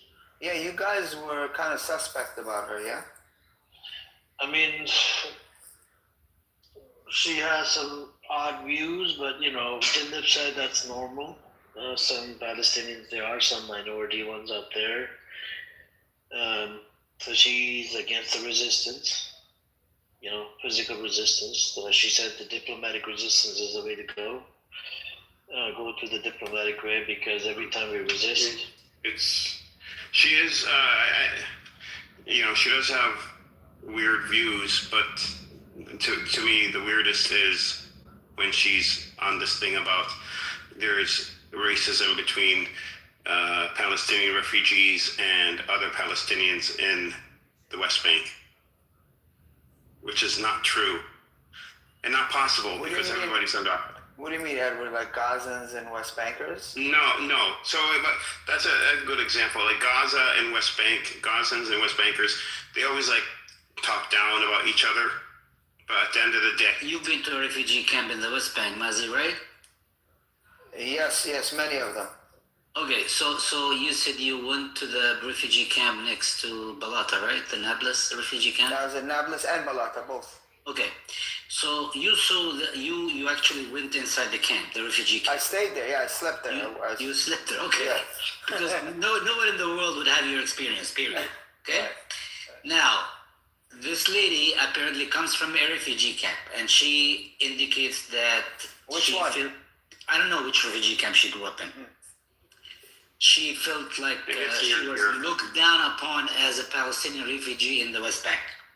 Now, when you meet those people in the refugee camp, did you see how they live, what their life is like? Yeah, of course. And you ventured out of the refugee camp to other towns or villages in the West Bank? Yeah. Okay, so you saw the vast difference between a villager or a person living in the city and a person living in a refugee camp. Okay, so you're familiar with the stuff. Yeah. So she comes from that kind of complexity. Okay? So that's why sometimes her words or her thoughts sometimes come out as a pretty strange thing for is it like an inferior? They feel inferior, like inferiority? Yeah. Something to that effect, pretty much. And she's resigned to the idea that Palestinians should never resist the occupation because their resistance is futile and brings upon destruction and death and destruction to Palestinians. That's pretty. Yeah. But Jindab, I will tell you this: like, that's weird in this sense that. I'll give you an example, like Nablus, Balata, Jenin, Tul Karam, all these places that I've been to, these camps, they were the most steadfast and most ready to be resisting. So I don't know why she would think like most of them. They're ready for the smoke. They wanted all of it. I'm very impressed with people like you who actually take the time and they go actually spend a couple of hours in in a refugee camp like the one next to it's a very impressive. Not a couple of hours, but a couple of weeks. Yeah, I mean, it's very impressive. And I run into people like you who choose to come and live here. Okay, there are a few people, but Right. you will not find them going into and staying for 2 weeks in a refugee camp like the one next to Nablus. Okay. Right. Because it's a horrendous place. You saw it. You saw how it looks like, and so on. Yeah. And if you can only imagine someone is born in that refugee camp and lives that cycle of life, the cycle of poverty and the economic cycle that refugees go through in Palestine. Yeah, and they never know when they're gonna get invaded or right. And you are familiar if you stood in that camp and you looked across the hill, right? Mm-hmm. You would see Palestinians living in another town across the hill. They look fine. They have a nice house. Fine. Yeah, you're right. Yeah. Actually, that very particular place, I don't know if you're familiar, if you look to the west, probably, you would see the most luxurious villa probably in the world that's modeled after an Italian Renaissance building built by that Palestinian billionaire, Al-Masri. I don't know if you saw that. Yeah, also, they told me that they showed it to me. There was like that across the way. So if you're standing in the refugee camp and you look across the hill, you see $100 million house, but you're staying in a refugee camp that has very small, tiny little rooms that people live in, right? Absolutely, yeah. So there's a great disparity between the lives of the person living in a refugee camp and a normal Palestinian who goes about their lives, who lives in a village or a city, who probably owns a car, owns a land, owns a house, and so on and so forth. Yeah, no, it was definitely night and day. Like I'll use Ramallah as an example. Yes. Like Ramallah was way different from like Hebron. Right. Ramallah, you think in Ramallah, you think you're in Geneva, right? Yeah, absolutely. Yeah. So there's that vast difference. So I guess this lady who came from some refugee camp and she made her way through to Jerusalem. Somehow she probably married a person who lives in Jerusalem. Of course, people who live in Jerusalem have certain privileges because they hold an Israeli ID card. They have access to the Israeli economy and so on and so forth. And she moved to America. So she comes from that disparity between the two things that you saw.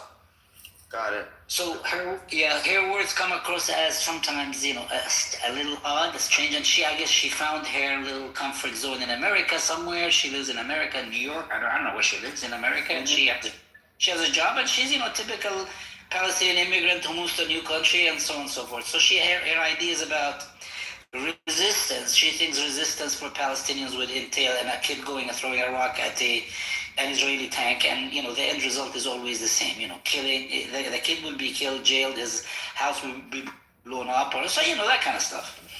Yeah. So she's resigned to the idea that Palestinians should not resist. She just coexist and just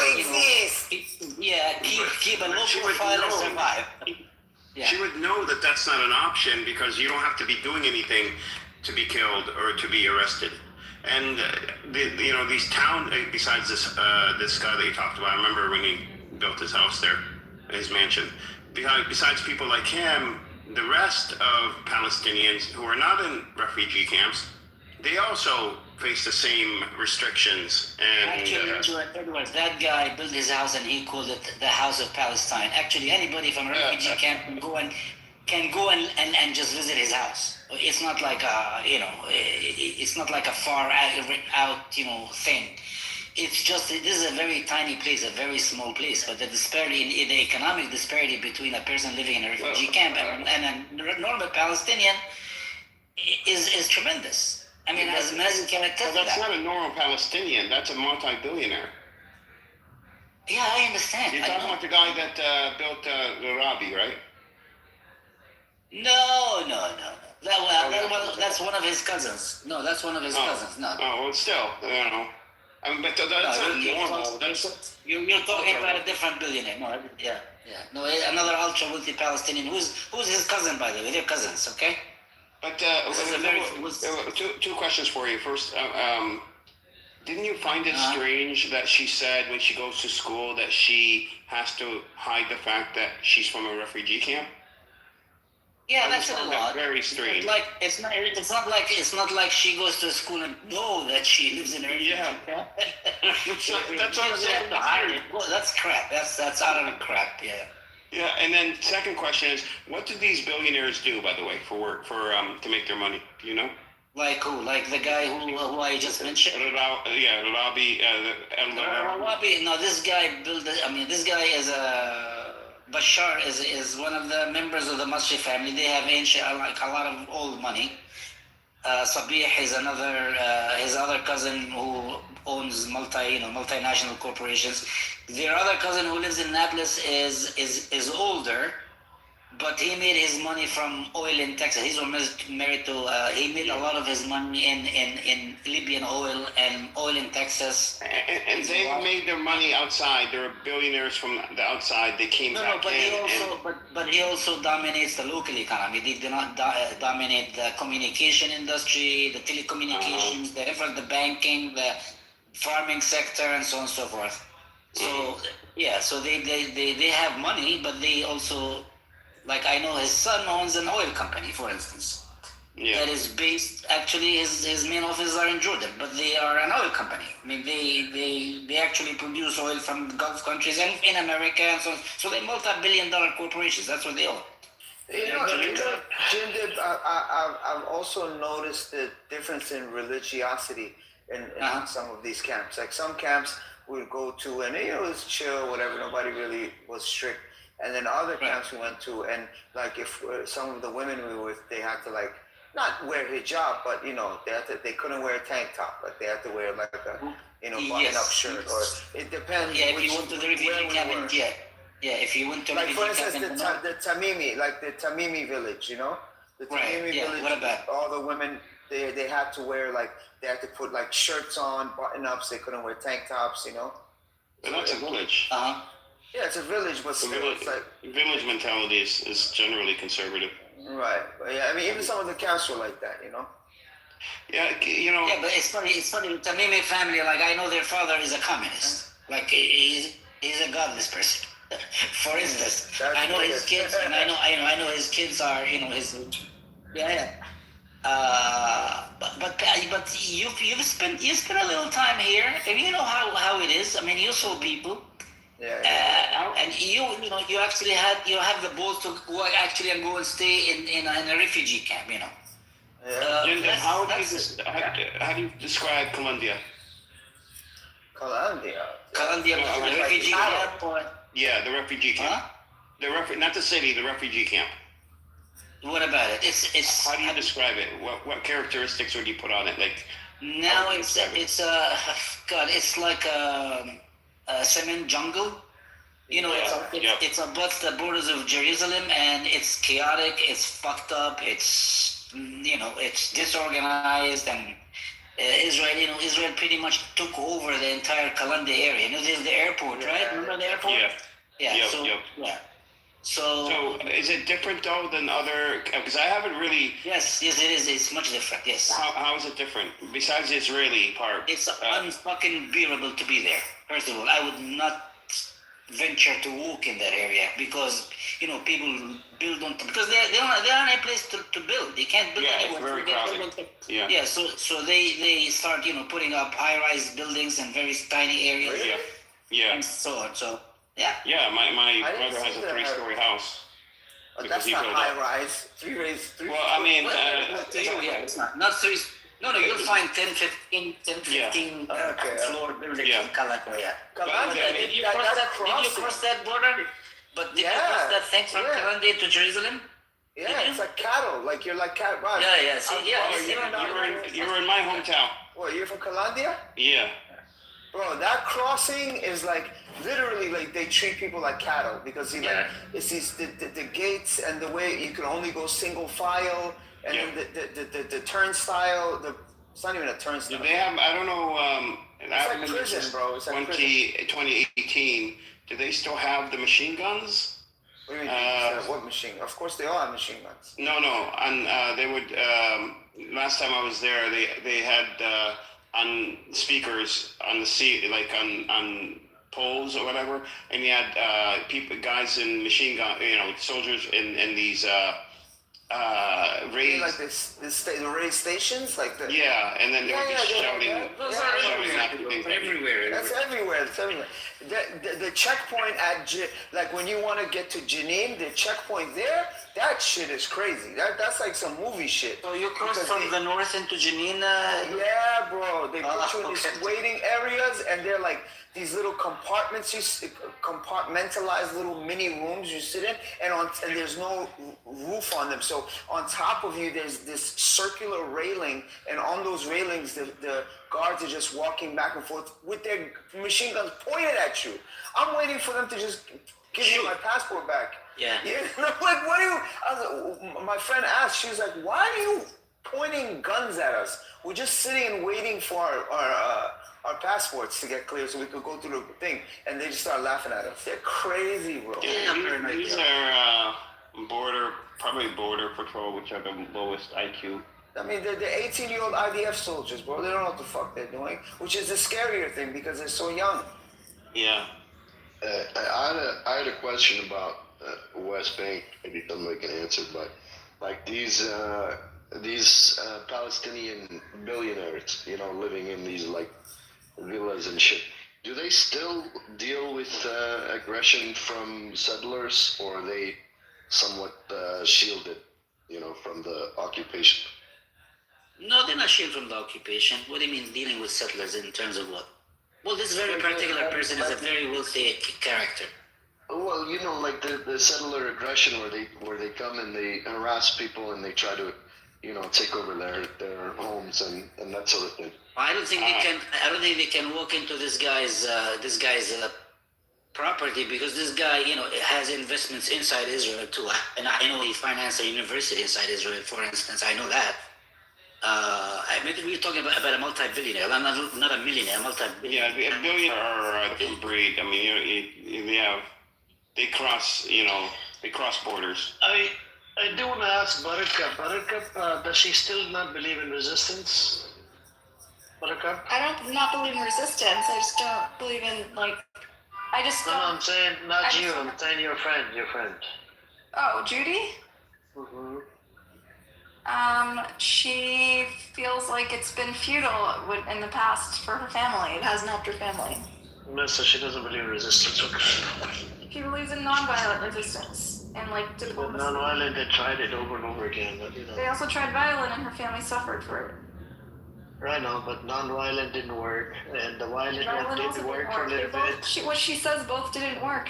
Both didn't work. The Israelis have an obligation to keep the law. It's okay to stand with the occupation then. It doesn't stand with the occupation. She says the Israelis have an obligation to follow the law. That's nothing to do with. So it means that trust the Israelis. Trust Israelis. She says violent doesn't work, non-violent doesn't work. The Israelis have an obligation to uphold the law. I understand, but you know what that entails, right? It means believe Israelis with your life. It means bend over and get fucked and raped in the ass like it's been happening for over 50 years. Yes, unlike you, she's had to experience that pain for her entire life for 3 generations. Mm-hmm.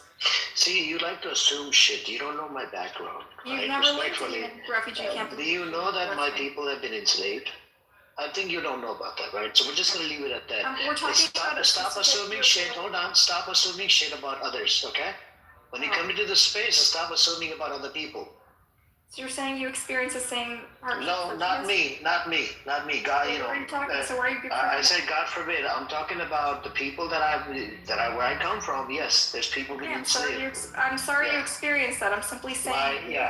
So respectfully, I would suggest you she knows firsthand exactly what you're describing. She's going through. Why are you getting mad? Wait. No. She's in America. She said that she's not She doesn't want the Palestinians to resist in any shape or form, meaning no physical resistance, no diplomatic, because none of it works. So it means just believe in Israelis because Israelis she doesn't have believe this. in Israelis. She's fatalistic. They're hopeless. She doesn't know what to So then, what is the I think that's the word to use, fatalistic, meaning that she thinks it's hopeless. She doesn't think there's a way out. Right, she just wants to save her family. She's trying to desperately save them. Yeah, the fatalistic part. Yeah, I think that's the word. She said everyone's hopeless. She went there and there were gunshots out the door, and she tried to hide, and nobody moved. Nobody even values their life anymore. It's so hopeless there. It's terrible. She just doesn't believe there's a way out. Not because she doesn't blame, and she of course people don't value their life in Palestine.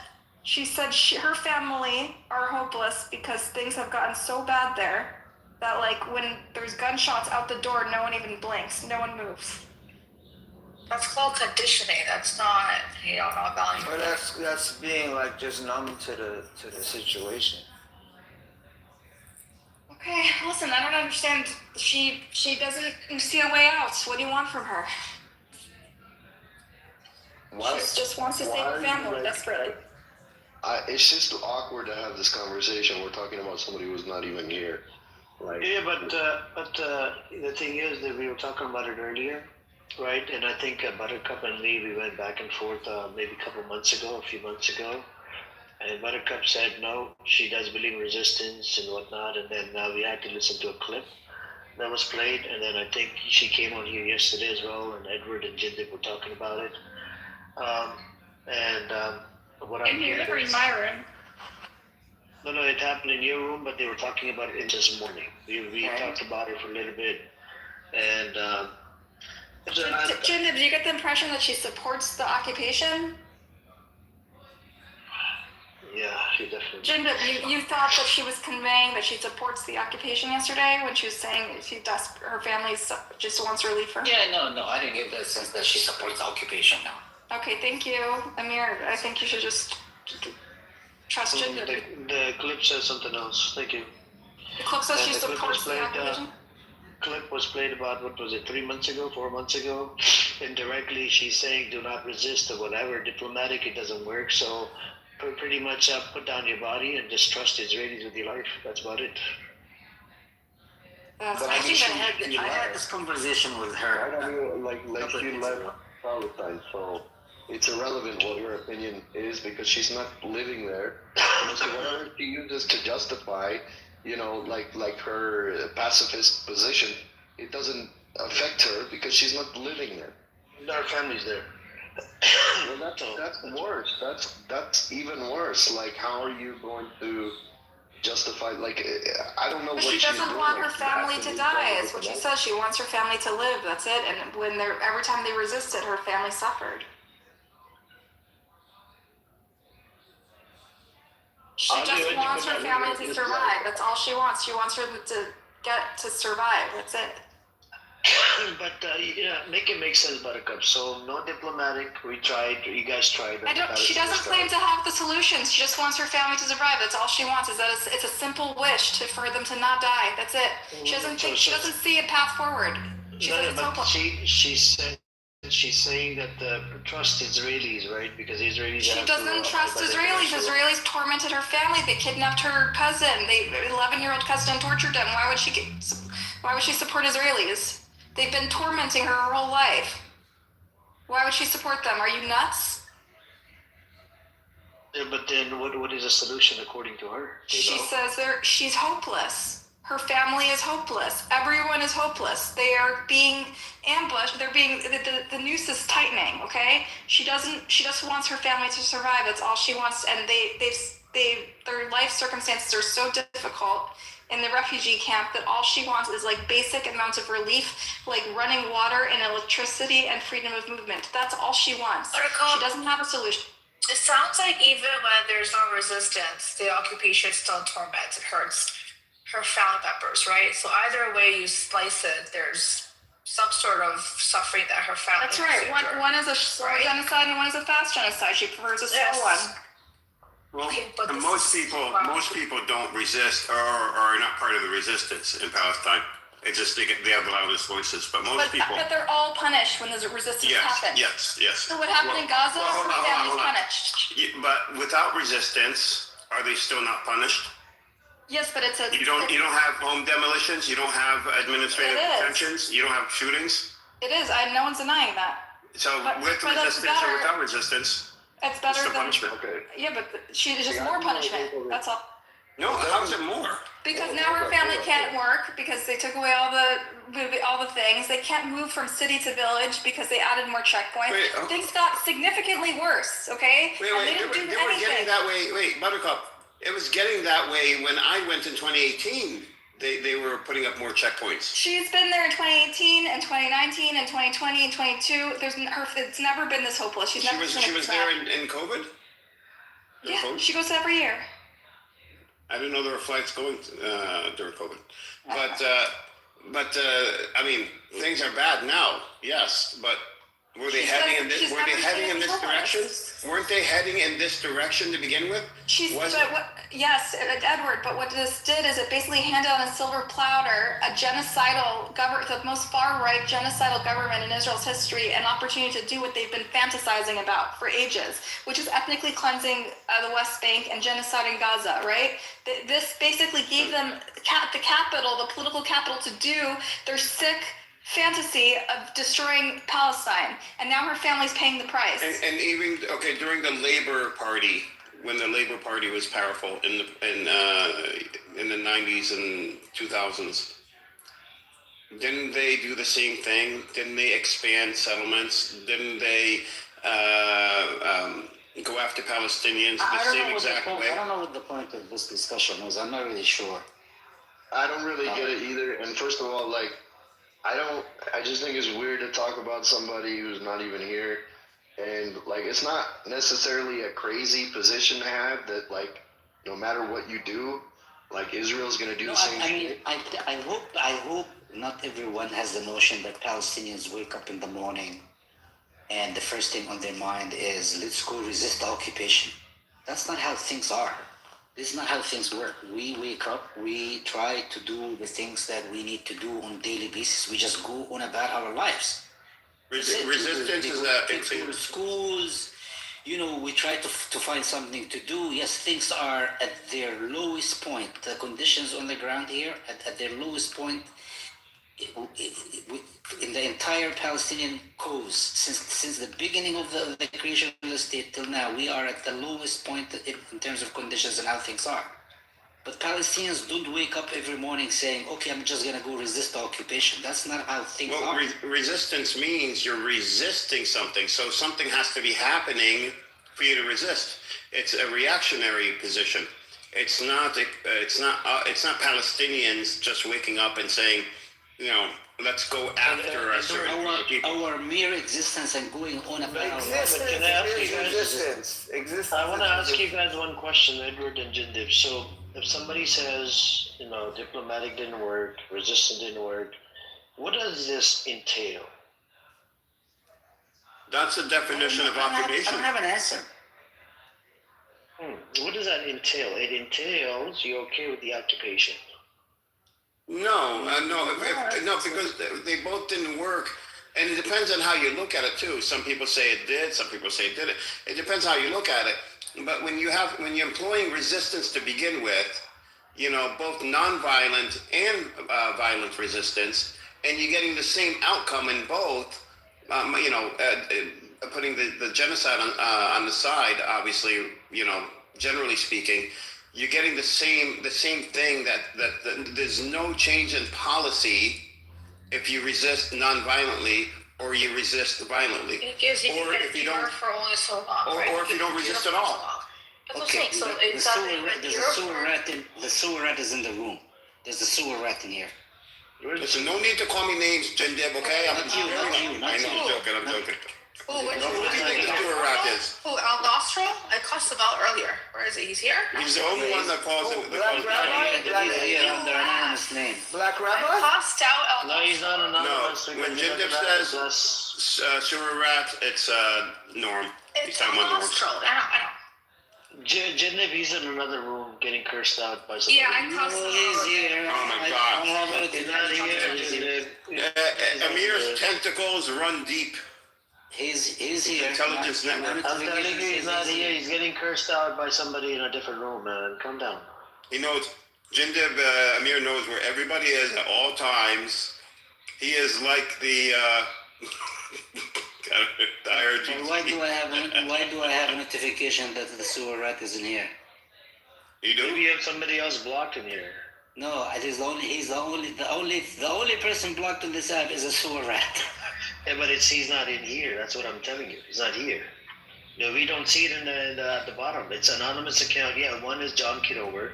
which he likes to do. He's a son of a bitch, right? The fucking like being investigated for campaign fraud.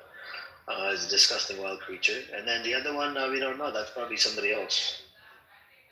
Did you show Jindib, no, El Normo's not here. Norm. The other room, he's being clustered. He's still there. What room? What room? What's it called? See what? Honestly, I've already crossed them. I'll call and everything. It's a bubble loser. What room? Wait, Sure, Lizzo. Oh. is this guy a Jew or Yeah, Negro Jew. Brooklyn Jew. He's defending Epstein the ways I can't even tell you guys. So Epstein? Oh my God! Wait a minute. What did I find out? Oh, they bugged. They're the ones that handled the surveillance for for Epstein's properties. Israel. What's up, Hampton? Long time. Israeli company. Hampton is here after such a long time. He also, Hampton. guess what else he fucking did? You know hold on, What you been up to, Hampton? You good? How's your YouTube channel? Yeah, are you staying away from Clubhouse? Thursday? Look, Ludwig is not here to troll you. He likes Ludwig, so that's why he doesn't. Edward is here. He can troll you. He likes Ludwig. You want to ask the same questions over and over again? Yeah, that's crazy, bro. Are you gonna be with us for a while, or are you gonna leave again? No, I'm gonna be here for another 20 minutes.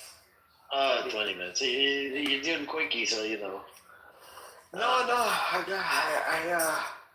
got pinged into a hip hop room. I went there and came right back. Yeah. But that on radio gets big. About 1,000 people in there. No, you crazy. No, you know what got big? Earlier today, I was in a Farsi room. There was two of them. One had 5,300 something. Another one had 2,800. Was it followers? Okay, man. No, it was Farsi speaking. No, listeners, bro. Wow. Bro, those rooms are massive. You're Iranians. I don't know. Like, you just take over. 90 million of these people. 90 million. Hold on of for a these second. people. I gotta tell you guys. Yeah, but there's 100 million Egyptians. Oh, Lord. Tell us something. So, normal. So somebody brought up the fact that there's Palestinian prisoners, that guy who was sodomized on tape, and there's a whistleblower. Obviously, El Normal's trying to deny it. Do you know what he ends up saying? Jewish people don't do that. He got cut to shreds. People That's lost what I their told you. Bibi shit. told me this. Bibi said some of these people are defending Epstein. But guess what? Bibi was in the room. So Bibi caught their part. He thought he was being attacked for being Jew. I'm like, no.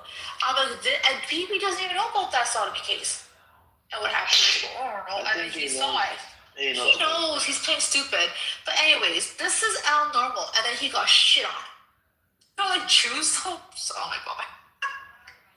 I thought children was Zionist. No. Depends on people in the room. It's not. But all I'm going to say to you is the main person, or the moderator of that space, she's a degenerate. I know her for a while. Sorry, he's not a chillism. I think he's a... I texted you on Instagram. Check it out. She's really disgusting human being. I'm not really in there very much. It's just when I want to press something. Chillism has been around for, All they do is crash out, bro. Everybody's crashing out over there. That's the first.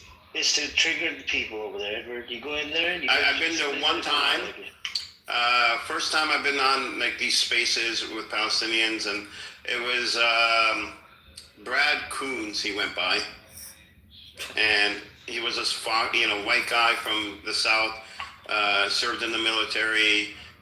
Fox News all the way, and him and I went at it, and it was very interesting.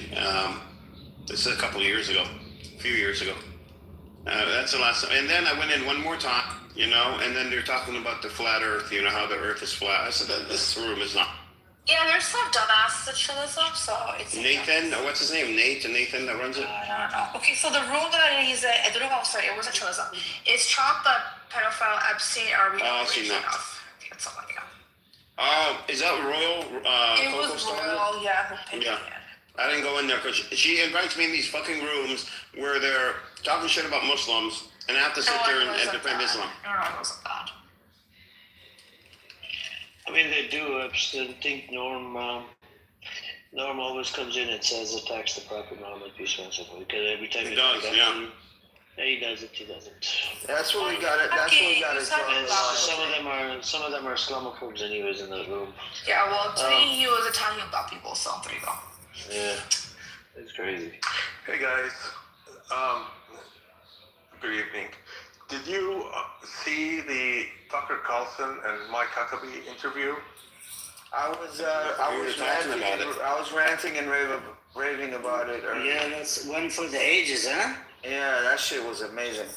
You know, the news, like The Guardian and some other news outlets saying that, you know, the Arab world is condemning what he's saying because he wants to take over. He wants to let Israel take over, basically, expand.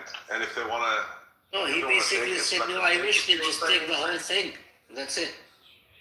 That was his words. He said it would be fine if they did. I don't think he said like it's an active plan. You know, he was just saying, oh, if they did, that would be fine. But he was kind of in a corner. I mean, he was kind of cornered into it. I don't think he was saying it like it's their actual policy. Well, he like he was just saying they could if they want. He was saying they could if they want to. Did you listen to that guy? I did. And the So what do you context think? Give us your input on that character. Okay. So I don't like Tucker Carlson at all, and I think he's repulsive. But he's awesome. Well, he's done a lot of. He also bought a house in Qatar. Okay. And but how about Mike Huckabee? I want your reaction. But in this interview, I think I'm not gonna I can't lie. Like he killed it. Like he did an excellent job at holding him accountable and catching him in the inconsistencies. No, but what do you think? What do you think about a character like Mike Huckabee, who represents the United States of America to the state of Israel as an ambassador? I mean, think of that character. It's horrible, yeah. Where do those people come from? What fucking planet do they live on? He's Jewish. That's why they have him on there because he's Jewish. He's not Jewish. He's Christian. Mike Huckabee is not Jewish. No, you think he's Jewish? No, he's like one of the. He believes in the Old Testament. He's a former pastor. I know he was president. I know he was the governor of his state. I know his daughter is the governor of Arkansas. I know that. But this guy is a major character. He's a major political authority in America. And this is how, this is what they think and what they believe. It's very strange, isn't it? Evangelical Zionist, that's what it is. Oh, he's evangelical. Oh, yeah. That's I think. Yeah, but he was talking and being scared as if He believes this is the Holy Land. It's Israel. You know what though? Yeah, the evangelical Zionists have like even weirder beliefs than the Jewish Zionists. Yeah, because they're not following their own scripture. It's a bunch of bullshit. It's propaganda. No, the guy was citing, verses from the book, the Bible or the Torah, in which Abraham told them, "Here's your land. You were in Iraq. They were in Iraq. This is your land. This is that kind of." I mean, it's kind of stuff that is just out of the fucking world. It's just very strange, very odd, for a person his age. I mean, this guy, he's not like a young guy who has not, he's very well spoken. I'm sure he read many books. Who, Huckabee? Huckabee. Yeah. But they're the worst. They're the worst. They get very fucking odd. I think we're missing the fact that this interview was allowed to happen, and a interviewer, a journalist, was able to speak this way to an Israeli high official or an American high official in this case. But Tucker Carlson was also kicked out. And you would think this wasn't possible 5 years ago, 3 years ago. Listening to the guy, you would think that guy does not represent the United States of America. He literally, I thought he should be like a member of the Knesset or something. He should run for a local office, like a settlement council or something. He certainly didn't represent American policy. It was his own sort of wackadoodle beliefs that he was representing. This is not American policy that Israel should be able to take over. Oh, it is. That's the sad part. It's 100% American policy. Why do you think they're calling it take over Syria? To take over. Of course, and if you don't know that, Samaria? You think American policy is a greater Israel project to take over Syria, to take over Jordan? AIPAC doesn't discriminate across political lines. You That's know, not AIPAC's position. AIPAC's position is within the normal lines. I don't believe in settler. You don't know what AIPAC's position is, Davis. You don't know what their platform is. You've never read it. You can go. It's on their website. You can find out. Just because it's on the They support two states. They support two states. Officially. Just because they may claim to support a two-state solution. They don't support Greater Israel. This is some wet dream, evangelical dream that Huckabee's saying. Nobody is behind this plan. Okay, Buttercup, I know you like books. Look up this one book by Paul Finley. It was back in the 70s, I'm 4. And this was before any of this came to light. His name is Paul Finley, a U.S. Congressman, and the book is called They Dare to Speak Out. And see what he says about AIPAC way back then. They Dare to Speak Out by Paul Finley. I don't support AIPAC. I think what they're doing is unacceptable and are meddling with our politics in America. That doesn't mean I wouldn't attribute Mike Huckabee's views to them because they have different agendas. They're not aligned. No. What you said is that, what I said is that American foreign policy is dictated in Israel and not Capitol Hill. It's like a dog on a leash, and the leash is held by Israel. Huckabee is a wackadoodle religious fanatic. Doesn't represent Americans' policy in the Middle East. He's a Zionist. Yes, he's a Zionist. The evangelical Zionists are the most wackadoodle Zionists. Listen, they're all Zionists. Some are just more vocal than others. I mean, the thing is they're dictated by their own policy to be Zionist, okay? They're dictated, but they have to do what they're told because they're receiving AIPAC money. Okay, it doesn't matter what they say, what their, political mask is. I mean, they are pro-Zionism. They are pro-occupation. Christian Zionists raise more money than AIPAC ever raises. AIPAC would just be they would love to raise as much money as Christian Zionists raise. The AIPAC is not the only Israeli manipulation in government. There's a whole other. I'm saying that's true. Mike Huckabee just wants all the Jews back in Israel so Jesus would show up. AIPAC is an interest group, right? They spend millions of dollars to support certain races over other races, candidates they feel are supporting their interests, which are Israel's interests, right? Yeah, be careful when you use the word race. No, elections. They support the candidates, but they're not invincible, right? They're not. As we saw in New York City, there were cases where they backed one candidate and the other candidate won, right? So that all they can do, like any PAC, is spend money on races and hope that their candidate wins. But sometimes they bet wrong, right? And then they end up with a candidate that doesn't support their agenda. But the problem is that the Supreme Court decision about campaign finance, what's it called again? Help me out. Citizens United is like a Supreme Court decision that allowed these big interest groups to basically buy elections, and it's a problem we have across the board. Like pharmaceutical companies and big tobacco, they spend billions. Domestic lobbies. This is a tribute to elections, not buy elections. No, but they're lobbying for foreign interests. I agree. I'm saying I understand. But the problem is, in general, or with our election system, is that they're able to be bought by big interests at all, right? Okay, it's a fucking system. Do you know about AIEF? No, what is it?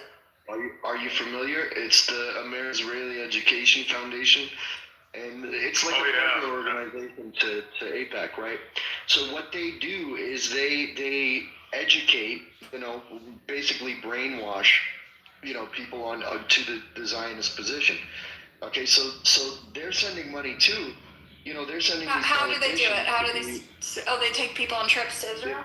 Yeah, they take they pay for trips to Israel. They basically re-educate them on, the Israeli occupation, and they Taking tell someone on them. a trip to Israel is re-educating them and brainwashing them.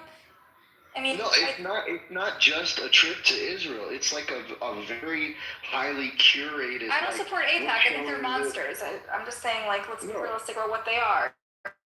They're not like the supernatural, they're not like an invincible force. We're not talking about AIPAC. We're talking about the Asian arm of AIPAC. You said they're linked to AIPAC, right? They're an education arm. They're like a partner organization, but they are not.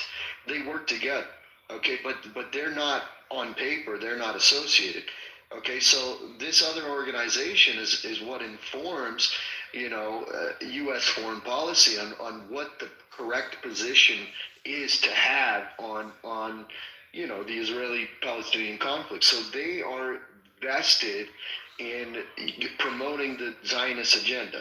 Yes. Right? So So in our country, there's millions of interest groups just like this that have an education arm that is vested in educating policymakers and the public and elected officials and lobbying. This is what lobbying is. But we have a that's huge for the industry. benefit of America domestically. I agree with you. I agree. I'm simply explaining what they are so people understand. Also, they don't have a win rate. Those other ones don't have a win rate like AIPAC, who has said that they have a 98% win rate. That's what they say, but they're starting to puncture it, right? Their blueprint doesn't work anymore. We saw New York City, which is like one of the most Jewish cities and is the most Jewish city in the world, where Jews, 30% at least, voted for Mamdani, despite AIPAC's, spending all this money trying to smear him, right? But don't you have more Jews in New York that are not Zionists? No. No. You're They're dealing mostly with like the Zionists. Orthodox, because didn't they sit with him? Didn't The they sit with Orthodox him are after a they very faced- small minority of Jews in New York. They're like not the majority. And even then, lots of Orthodox Jews are, and lots of them aren't. They're And not within the Orthodox, the Jews that sat with them are even a minority within the minority. Right. So the anti-Zionist Jews are very, very small minority of ultra-Orthodox Jews who the rest of the Orthodox. He didn't sit with anti-Zionist Jews. Well, that's even a minority of a minority of a minority. There's some You have to really understand this stuff. The Samar factions, Yaakov, are pretty anti-Zionist. No, but they're not like the Neturei Karta. I know, but they're not Zionists by any stretch of the imagination. Right, but they're not anti-Zionists. Right, they're not activists. Correct. Exactly, that's my point. So they're not voting necessarily on Israel. They're voting on more like parochial issues, right? Correct. They're on school, leave us alone for our schools and doing this and doing that. And they're voting on local issues. So they care about local stuff. They don't even care Republican, Democrat. It's like whichever one is winning, they put their money on. Basically. So who we sat with is immaterial to this whole discussion. But I think if we talk about New York City Jews in general, the vast majority of Jews in Israel may or may not identify as Zionists, but they are very liberal.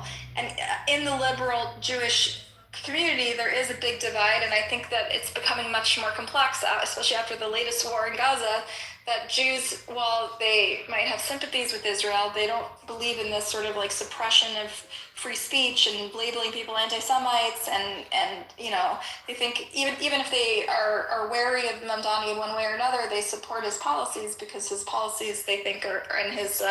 Do you believe Buttercup? She's a Jew hater. Who? Yaakov doesn't think I'm a Jew hater. Yaakov? Jacob, you think I'm a Jew hater? Because Norm thinks you're a Jew hater. El Normo? You think El Normo? Yaakov is best friends with Norm. El Moron. What are you doing, Amir? Yeah, no, he is. Did you know this? I don't think El Normo is it. I don't think El Normo is. He's a friend. He's a friend on an app. He's not my best friend. No. I mean, he's a friend that I met on the app. Buttercup, you know what he did, right? Norm actually exposed the whole WhatsApp group on his PTR, and we called him out on it, and Yaakov was on there. So I imagine that they're connected on the back channel on WhatsApp. Apparently, I'm his best friend, so. I don't know. It sounds like it's a. Well, I'm just like you don't want to claim him as a friend either, right? Jacob, you don't think I'm a threat to the Jewish people, right? Yeah, you are. No, he doesn't. The question was, do I think you hate the Jewish people? I don't think you hate the Jewish people, but I think. But she's a threat to the Jews, right? You guys attribute so much power to me. I'm just like one person. Like I have no power. You have lots of power. Do you really think somebody feels like that about you, Buttercup? That you're They all feel threatened by Buttercup. When she first came on here, they doxed her, did a whole bunch of shit with her, and now she's over it. Because she's smart. Because she's smart, intelligent, and even the Bro Valley, not to mention, I'm not gonna name any names, but even the Bro Valley came after her. Yeah, it's okay. Yeah, unfortunately. Hey, she's a threat, right, Jacob? Zionism started pre-World War II, right? World War I. Like 1880. No. Yeah, I mean the whole point. So actually, technically, the first Zionists were Christian Zionists in the early 18th century, excuse me. So it dates back even into the 1700s. Yes. You will see Bible. Yeah, you will see Bibles. No, but the original. Yes, look at academics. They will say the first people. The Zionist movement that founded Israel, like Herzl Zionism. Right, but that's not the first Zionist movement. The first people of talking about came from Judaism, by the way. That's not the same. 200. Okay, fine. Then I'm not going to argue with. No, I'm asking you. Didn't it come from the Bible, the late 200s? No, it started by a secular Jew who. No, we're talking about religious Zionism. It started from religious Zionism, then it became this. The movement died down after the Kingdom of Israel was, it was and then you had the other kingdoms as well. I think the biggest threat to Jews and Judaism is Black Rabbi in Jerusalem. No, he supports Netanyahu. Buttercup doesn't bring up that name. Buttercup is anti-Zionist. I know. And Emerald is a threat as well, by the way, to the Jewish community, right, Jacob? Leave Yaakov alone. He's a sweet guy. No, I look. You didn't read the news that Uganda was going to put a statue to Netanyahu's brother in their airport. Oh, wow. Why Uganda? Well, he led the raid to free the hostages. You're not familiar with the history, I guess, right? Yeah, you gotta read the history books. They flew 1,800 miles approximately to free an airplane that was taken there. They wish they were gonna go to Uganda. No, it was going someplace else, and they took it to Uganda. No, I'm not talking about this particular incident. I'm talking about when they were talking at the Zionist Congress. Uganda was one of the choices as well. Yeah, well, it's technically where Kenya is. They called it the Uganda plan, but it's technically where Kenya is. Okay, that's before they. It was offered by the British. It was Herzl felt he had to offer it, and the World Congress voted it down in the first plenary session, and it died a quick death. Would it be would you say that Zionism really is the made Judaism give it a dark name? I mean, Judaism and Zionism. If you're telling me it started in 1700s. That's just Christians. That's just when the Christians said, maybe the Jews should go back. Jacob, why are you doing this? The Zionism is the. Because somebody said it started with this, and I'm being historically accurate. The first ones who called for Jews going back to that area were Christians. Logic, Jacob, you could say just saying next year in Jerusalem is Zionism. No, but I mean, organized, like published calls, like. People saying this should happen. Okay? Is it connected at all to Herzl Zionism? Like, is there a direct line? No. There isn't. So you're confusing them. You're confusing people who are illiterate and don't know the history. I am providing them information. If they choose to look into it, let them look into it. You're providing spotty information that's going to make. No, I am not providing spotty information. I'm providing another piece of information. Okay. You're choosing to say this is There's no not direct connected. line between that movement and Herzl Zionism. There is, yes, because there isn't supposed to be. All I'm saying was no. If you say that Zionism, i.e., returning the Jews to the land, starts in the mid to late 1800s, that is factually incorrect. Okay? Story. Was Herzl inspired by Christian Zionists? Not at all, but that doesn't mean that somebody, because somebody, you make it sound, look, this is not worth the argument that we're having. All I'm saying is the fact remains that it didn't, he's not the first person to have the quote idea. End of story. There are the Christians, or the Jews say. Okay, so a question. Did Zionism start by Christian Zionists or is it Jewish Zionists? The Zionism that founded the state was founded by Theodor Herzl and had nothing to do with Christian Zionists. That's what Yaakov.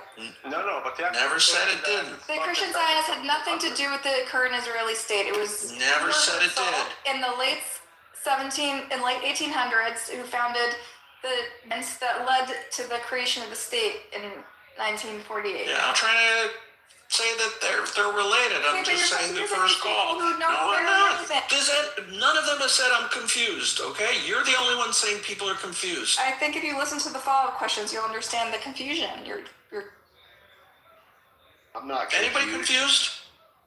I don't know who's confused. I'm going to go look it up because if you say that Zionism started and it's in the Bible. No, the first call for Jews to return came from people that were Christian. The modern state was founded by Zionists, but that was not the first call in the modern era. It's not trivia fact that's irrelevant to the current. No, it's historical fact, not trivia. Is reducing it to like a small tidbit of information. Who else here believes that Zionism was started by Christians? This is how I understood when I looked into Zionism. Okay, it did start from Judaism, from the scripture, and then what happened to the kingdom of Israel, and there's other kingdoms and whatnot, and they were scattered, and the movement, the Zionist movement, died down, and then it got picked up again by the evangelical Christians. And then you had these people that are literally coining the term Zionism. There was a guy, I forgot his name, in 1890. He coined the term Zionism, and then Theodor Herzl was part of he was like the top dog of the Zionist movement. And then you had other people that, and the first Congress they had was in 1897, the Zionist Congress, and that's when they picked out Palestine to be the, that's how we can convince the people to come to the land. I feel like we need a history book by Amir where it's like Theodor Herzl, the top dog, and then I feel like he was the top dog. You should have a history book with all the materials you put out, Amir. It'd be really good. No, that's how I understood it. Originally, it did start from Judaism, right? And then the movement died down after whatever, what happened to the Jewish people, right, throughout their life. And then, it got picked up again by evangelical Christians. And evangelical Christians, they did, move this around. But I do have this question, Yaakov. Who funded these evangelical Christians in 1800s? Because Actually, it goes back even earlier. It goes back to the 1500s. Some names you can look up. Thomas Brightman. The person that I knew was, I had to look at the name, but it was 1740. This guy that was alive, Johann Heinrich Jung Stengler. He advocated for Jewish restoration to Palestine. Isaac Newton was a Zionist. Hold up. There's another guy who was also in the 1500s. The other guy I read about was Ezra Stiles. He was the president of Yale College, studied Hebrew. Yeah, I have a question. Sure. Were they motivated by a hatred of Jews? They wanted the Jews to leave their place? Was it motivated by some sort of Christian, like end times? It's probably eschatological, just like that's why the current Christian sort of like Mike Huckabee-ish kind of people, are, the Christian Zionists. They want all the Jews to be in the ingathering of the exiles so that Jesus could come back and, then end times come about because, Christianity is an eschatological religion. Judaism isn't. You don't think it was also like a way to solve their Jew problem wherever they were? No, not at all. No. Let me ask you a question real quick before we get into this whole, history. Thomas Newton, you just go and research it. You will find that there are many major figures from the 15th from the 16th through the 18th century who were advocating on behalf of restoring the Jews to quote, Palestine. Hold on, let me ask a question. Was there or was there not a huge push from the German party in the early days to put them back, right, to the, back to Judea, whatever geological boundaries you want to give it. Geographic. Confusing. But wasn't there a push from the German Worker Party to actually instate a state for Jews in the Middle East? Like, they wanted them to leave. Was that not the case in the early days of the German Worker Party before? I don't know enough about the German Worker Party, to be completely honest. I don't talk about things I don't know, so I'd have to research it. Because I have a crazy theory, and I'm not gonna say there's evidence for this or anything like that. It's just something I pull out of my ass. But it would make so much sense if the Holocaust was used by certain Zionist entities as justification or global support for Zionism and founding the state of Israel. Yeah, we kill our own so we can create a state. Yeah, I'm not saying there's evidence for that. I'm saying it would make perfect sense. So I think you got it reversed. What happened is it would make zero sense. The Jewish world was very divided before the Holocaust because so many people just didn't. There was it was half of them were Zionists, half of them were not. Then the Holocaust happened, and 2/3 of European Jews were killed, and then people, not just the Jews, but also the UN and sort of the global, powers recognize that Jews are, in this situation. They realize Jews are vulnerable and they're minorities, and it created momentum around the idea of Zionism. Yeah, but it had nothing. It wasn't like Jews did the Holocaust. It wasn't like a plan. Yeah, let's kill 2/3 of ourselves so we can get. It's like the Holocaust happened, and then it propelled. It put momentum behind the idea of Zionism and create popular support. But it's not like the Jews did it to get a state. Yeah, like I said, there's no. And Hitler didn't do it to give them a state. It wasn't like a premeditated thing, It's not like we had control over it. Okay, we've got enough. Let's stop it now. No. It's just that people, after 2/3 of European Jews were wiped out, they said, "Oh, now we're really vulnerable," and everyone recognized that they're vulnerable. So it gave them it gave momentum to the movement. So a lot of Jews embraced it because they felt vulnerable, so they embraced Zionism. Do you believe the number of 6 million? Oh no. Died in the Holocaust. I don't know. Do we do this, Amir? Do you deny Holocaust in this room or no? What's the limit? No, I'm not a Holocaust denier. I'm just I don't deny. No. Forget about the Holocaust thing. We don't deny any genocides in this room. Okay, all the sides we acknowledge. We can drop it. I mean, I'm just asking a question. I was looking into the AI thing. So Jacob, do you think that the person that was the leader of, I think, evangelical Christian movement, Oliver Cromwell from 1650s? I don't know if you read the history. I was wondering who funded this whole movement. Was it the evangelical Christians, or was it the Jewish people, or was it they got funding from within their own church apparatus. The Jews weren't giving money to the church, as far as I know, but that's my own understanding. I am an amateur in this area of history. I'm not going to posit an answer. I highly doubt the Jews were giving money to the Christians. From what Yaakov described it's not the Jewish version of Zionism, which is about self-determination and protection. It came from a eschatological perspective. So they wanted, for just like the evangelicals today, like Huckabee, their goal, the reason they want Jews to move to Israel is to fulfill their sort of end times prophecy of Jews. Correct.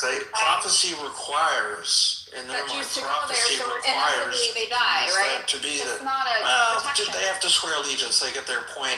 Jesus is there. He says, okay, do you believe in me or not? So therefore, you either convert or you die. Is that prophecy in the Bible? Certain people's interpretation of it, yeah, that in the end the Jews you have to convert or they die or whatever. Well, the prophecies are in the Tanakh. They're definitely in there. Yes, for the Messiah to come. Now there's a discrepancy between has he come or our viewpoint is he hasn't come. Christians believe he's come. He asked about the Christian end times, I think, and Christian Messiah, right? The Bible, yeah. Yeah, but the Bible says that. But they reference of Isaiah, and they reference all of the things that say, in gather the exiles for Jesus. They interpret it as for Jesus to return. In order for that to happen, then it's due to return. So all of these things are about were to Jews. To Israel so that their blessed event can happen. So that's the motivation. That's why they wanted it. That's why I wasn't tying it to political Zionism or anything having to do with Herzl. It was a separate movement developed for separate reasons, but by Christians and Christians alone. But it's here's the thing though, like the Scofield Bible and the interpretations that existed after the Scofield Bible, which basically is just standard, Judeo-Christian belief today. There's the only Judeo. First of all, the only version that's Judeo is that which is written in Hebrew, because else you get to a translation of a translation of a translation, and you start to change words around and you get very far afield. So I won't say that this, quote, Scofield Bible is Judeo-Christian. Maybe Christian, but it's not Judeo. I mean, it's Zionist, but I don't think there is such a thing as Judeo-Christian. You can say I don't believe in Judeo-Christianity, and many people make that argument, but if you want to understand the source, study it in Hebrew. That's why Harvard was created. Harvard University was created to teach Protestant ministers how to read Hebrew so they could study the Torah in its native language. Yeah, and that makes sense, even as for Christians, it makes sense. But, obviously we have the New Testament, which was not written in Hebrew, for Greek. It was written in Greek. Yeah, you have the Septuagint, and you have, what was the other one? But the original scripture, for the New Testament was in Greek. And some of it, I think, was in Roman. But the point being, Christian scripture does not dictate that basically, it says essentially that those who rejected Christ as the Messiah were removed from the kingdom of Israel, and those who did were grafted into that biblical scriptural kingdom. Yeah, but Vatican II removed that whole line of thinking. I think we're getting into an area that Amir doesn't want to get into too much. So, by the way, I looked into the Oliver and all these people. So he was influenced by a Jewish rabbi. I think that it does come from the yeah, maybe some of his thoughts were, but it wasn't funded. I don't think it was funded by. That's debatable on the funding part, but the Oliver was influenced. No, I'm saying the funding. We don't know. I have to look into it more. But the guy Oliver, he actually did get influenced by this rabbi. His name was what's his name? Right, Rabbi Manasseh ben Israel, 1604 to 1657. And he was a Portuguese Sephardic rabbi, a scholar and printer in Amsterdam's Portuguese Jewish community. All right. So yeah, I mean, it comes from the Jewish. He wasn't. I don't believe he was a religious person in his own right. He wasn't trained. So he had to get his ideas from other people. He was a scholar, rabbi scholar. Oh, interesting. I'm reading about this guy. He was considered a proto-Zionist due to his theological and diplomatic efforts to facilitate the Jewish return to the land of Israel through global resettlement, 1604 to 1657. Yeah, he influenced the leader of evangelical Christian movement, right? And then from there, it just went on and on. So it did. He was influenced by a lot of people, not just the rabbi you mentioned. Are you talking about Oliver Cromwell? Yeah. No. And then he had an alliance with Oliver Cromwell drew his Zionism restorationist ideas primarily from Puritan millennial theology and biblical prophecy, influenced by contemporary preachers and Rabbi Manasseh ben Israel. That guy was famous, the scholar, and he was Jewish. Yeah, so it seems like he got you. He found you an earlier Zionist who's a Jew, so.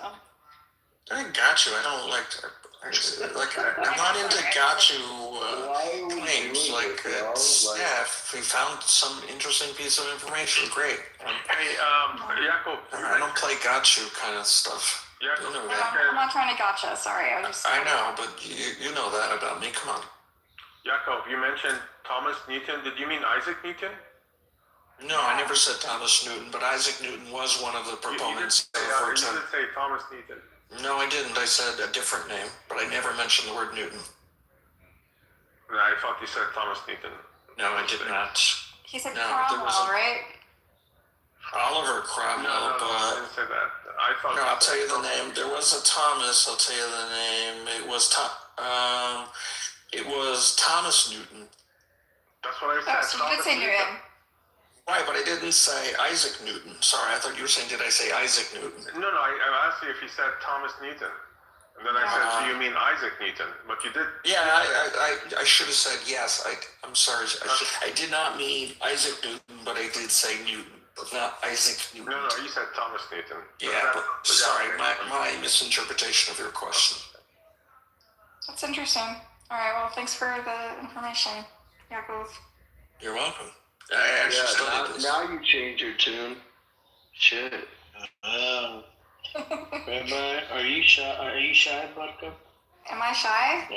Are you? I think she likes intellectually honest information. She just wants to keep you honest. I was correct. I stand corrected. And you kept him honest, Amir. You pointed out an earlier Zionist, so we all learned something today. Yeah, I did. I mean, so I thought it was actually all, some of it was evangelical, but I think it did come from, the Jewish community, the Zionism. Well, but then Theodor Herzl believed in political Zionism, not religious Zionism. So this is what I read about Menashe ben Menashe, Israel or whatever.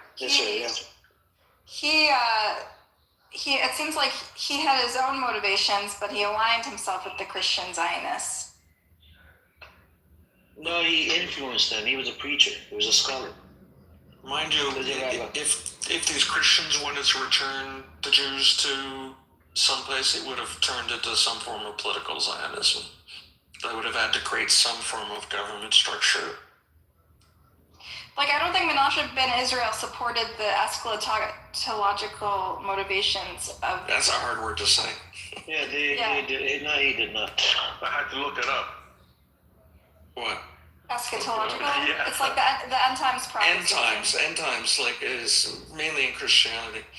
No, I don't think it's eschatological. No, all three faiths have an end times prophecy, whereas Judaism doesn't. Yeah, they do. They have Gog and Magog. What do you mean? That's just a battle, but it's not like where everyone is judged. It's the final battle. Yeah, but it's not the same. It's not in the same vein as Christianity's eschatological. What do you mean? They all have a great war where they survive and the other ones die. All of them have some sort of prophecy with a great war and a messianic ending. Buttercup, you don't have a medal. What? You don't have a medal. Jacob has a medal. I know, I guess he knows better. I wonder if she's gonna fast. Are you gonna fast?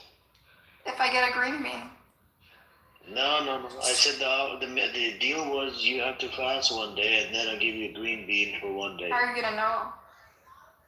That's the deal. I mean, I have to trust you, right? So you're gonna have to swear to your mama or your papa, Okay. or swear on Judy or to Jacob. Okay. No, I don't think Jacob is connected like that. Do you believe in swears? I mean, can you swear to your mom or like promise on your mom or something? I don't have to do that because I just don't lie. Okay, you don't lie. Oh, you never lied in your life. Wait, all right. Jewish? Yeah, I'm Jewish. Why? Is it hard to believe that Jews don't lie? I believe Buttercup. I believe you, Buttercup. But this was a question being asked. How do we verify you did fast for a day? I don't know. I guess you can't. There's no way to know. You're just gonna have to take my word and give me a green bean. You're dying to give me a green bean, Amir. You know. It's an offer on the table because it's gonna bring me some good deeds if you do it. She really wants a green bean. I don't, but Amir really wants me to take a green bean. She doesn't want the green bean. She's Amir really wants me to have a green bean to piss off position. I don't know. Her position is very wishy-washy. So, Buttercup, are you gonna do it? Sure, I don't care. Are you gonna fast tomorrow? Tomorrow's the weekend, Sunday.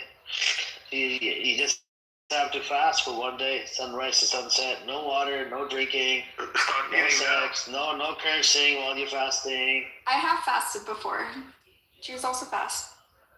Yeah, but I'm talking about you can't have anything at all, not even cold, not even, Also, nothing. that's how Jews also fast. They don't drink or eat. You gotta quit smoking, Buttercup. 25 hours, buddy. No bagels. None of this, 12-hour stuff. Yeah, the Jewish fasts are longer. It's not 12 hours, Jacob, by the way. Well, it depends on the time of year. Yours moves throughout the year, so it could be shorter, could be longer. It's sunrise to sunset. I know. So in the winter months, it's shorter than in the summer months. Yeah. So Jewish fasts start the night before and then go to the following evening. Plus 1 hour. At the sundown. Nice. Plus 1 hour. Oh, okay. So wait, You can't eat anything while you're fasting, Jacob? You can't eat, drink anything? No. Well, I've got a medical exemption, so. But before I got sick, I did it. And they do it from age 12. If you're a girl, 13 if a boy. Like what? We're not all girls, Buttercup. When do you fast? On Yom Kippur. And one day. Yom Kippur? Okay. No, there are other fast days throughout the year. But most people. Most Jews don't celebrate them. Hey, Jacob, I have a question for you. Yeah, sure. If I will convert to Judaism, okay? You have to say no, sorry. And I'm not a rabbi. I'm just kidding. Would it be part of my belief system? Would Zionism be part of my belief system? It's not part of the entrance exam. You know what I mean. I mean, is it something that I have to support as a Jew if I become Jewish? No. It depends on the school, David. So there's one brother on this app. He was going to become a rabbi. He said he's actually in Norway. I'll let you talk to him. So he was going to become a rabbi, a Jewish rabbi, whatever, and he apparently... As opposed to non-Jewish rabbis. Yeah. He was going to become a rabbi. Yeah, I apologize. He's going to become a rabbi. It's like pita bread. Yeah, he's going to become a rabbi, and he was told from the school or church, the synagogue that he was at, he's going to have to endorse Israel. Okay, I'm just trying to understand the mentality. Yeah, I mean that in generally, technically, I don't think that's a requirement. Every based in can make their own rules, but I haven't heard of it as being a hard and fast rule. I don't know. Is it in the Torah? Is it anywhere? No. It's No, I mean, I'm mentioning not a rabbi, so Zionism stuff. I don't want to give you an answer. I'm not a rabbi. Okay, that's what I have to go back and look at. Yeah, ask a rabbi. I just wanted to clearly separate both, you know, and not have it tied into any religious. You gotta know the laws. You gotta know the laws. You gotta know how to follow the laws. You gotta live within the community for a year, 2. You know, there's a lot of learning required. You can ask Black Rabbi Davis. He charges, I think, $5 to $2. No. I don't want to hear him talk.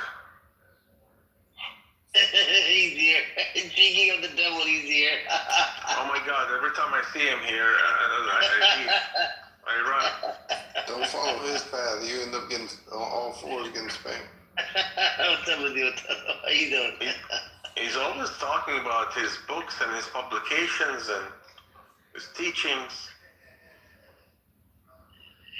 Wow. Buttercup, have you engaged with Black Rabbi before? Do you like him? Unfortunately. He's single. He's looking for a future wife. Oh God. He's looking for a 40. And he's 40, I think, or 41. He looks much older.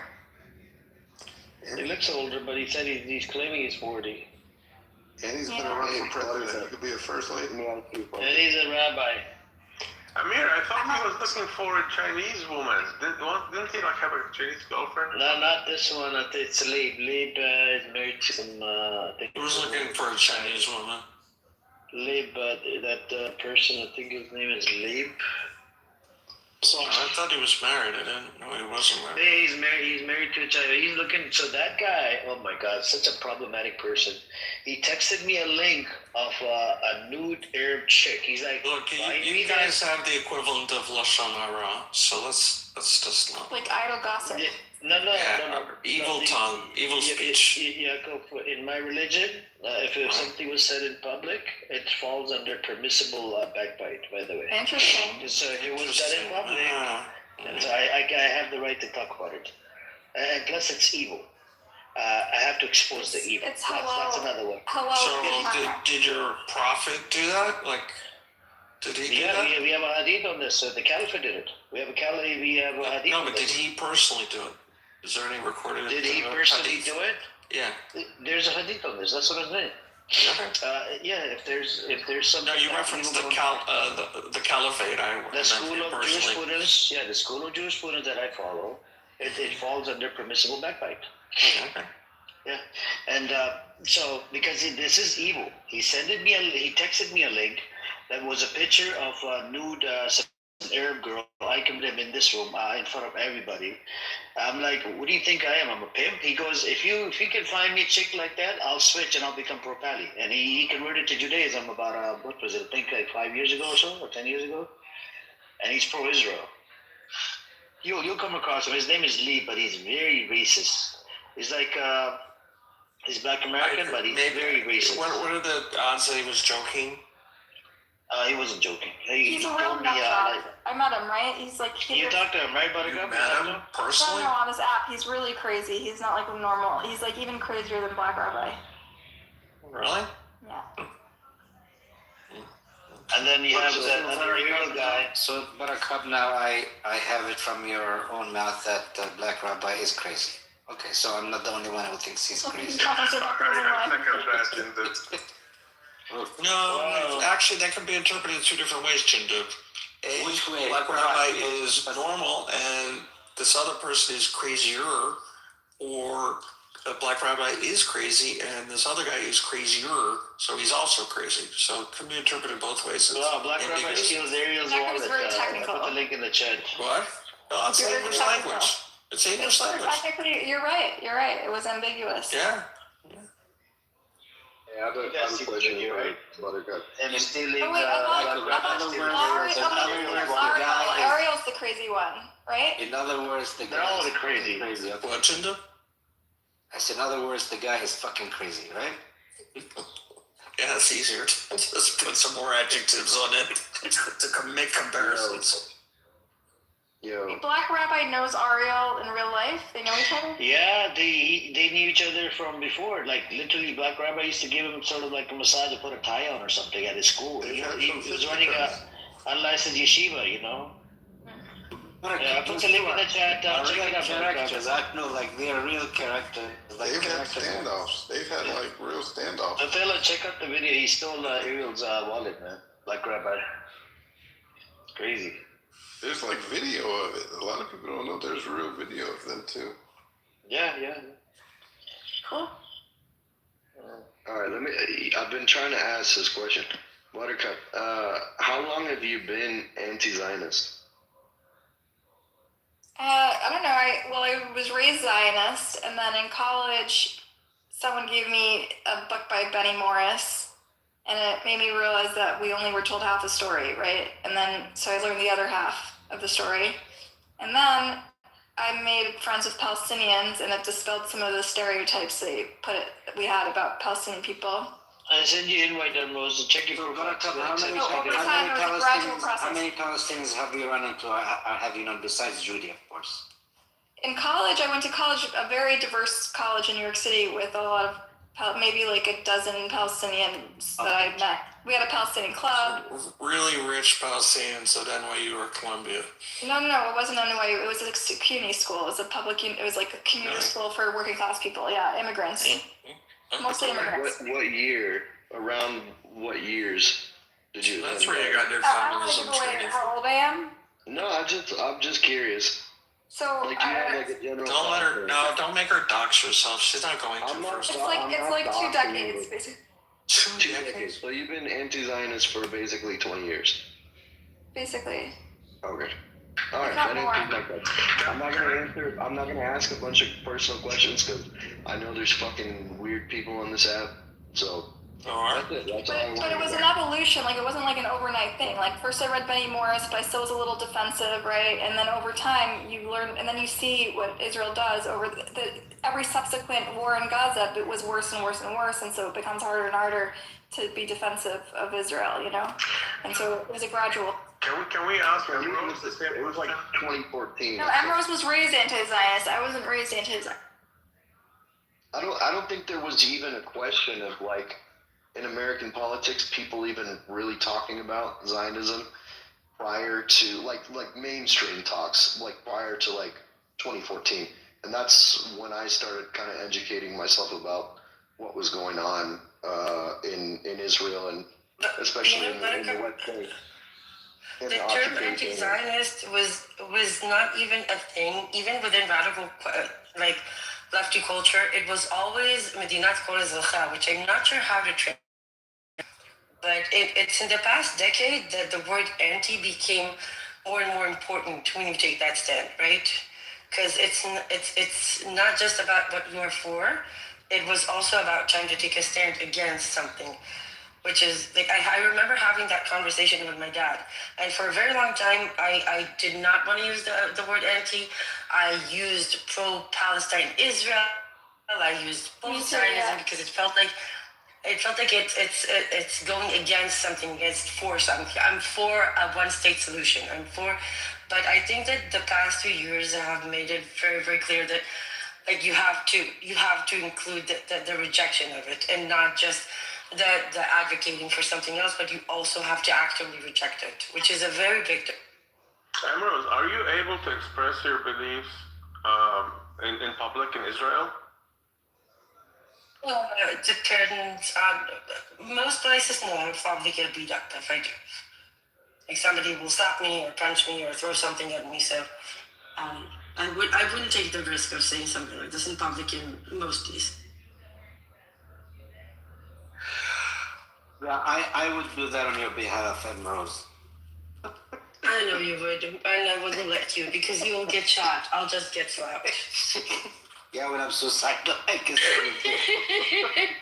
Are you trying to perpetuate stereotypes, Jim? Emrose, I'll fly over to protect you too. Oh, that's very sweet. Aw. I'm the last one who needs protection. And by the way, if anybody is serious about that, the more volunteers we have in the West Bank for protective presence, the better. It's you have no idea what is going on there, like Jindeep does. But what's crazy now is that it's all over social media. I mean, there's this guy. He's Israeli. I forget what his name is, but he's kind of a younger kid, and he goes around the West Bank, and he's always being like attacked by settlers. What is it? Andre X. Yeah. That guy. Yeah. We have one of our good friends in our small Twitter group. Her name is Woni. She's retired, an older lady, but gorgeous, by the way. But she does protective presence probably like 4 or 5 days a week. And every time she comes to the update space after, and it just keeps getting worse. They officially now have gas masks because settlers have started coming at night, throwing gas, like tear gas grenades into the houses. It's just, the level of violence is increasing on the daily. Indeed, you have to promise to be careful. No being heroes and stuff. Saul, are you Palestinian? No. So on my mom's side, I'm Norwegian and Swedish, and then on my dad's side, I'm kind of a mix. I'm a dirty gypsy on my dad's side, basically. I mean, I have like Sephardic, so I'm partially ethnically Jewish, but Sephardic, North African, Armenian. It's just a mix of a bunch of stuff, but not the typical Western Europeans that came to the U.S. So my family history is a little bit more interesting, I guess. But I am a U.S. citizen. I was born and raised here.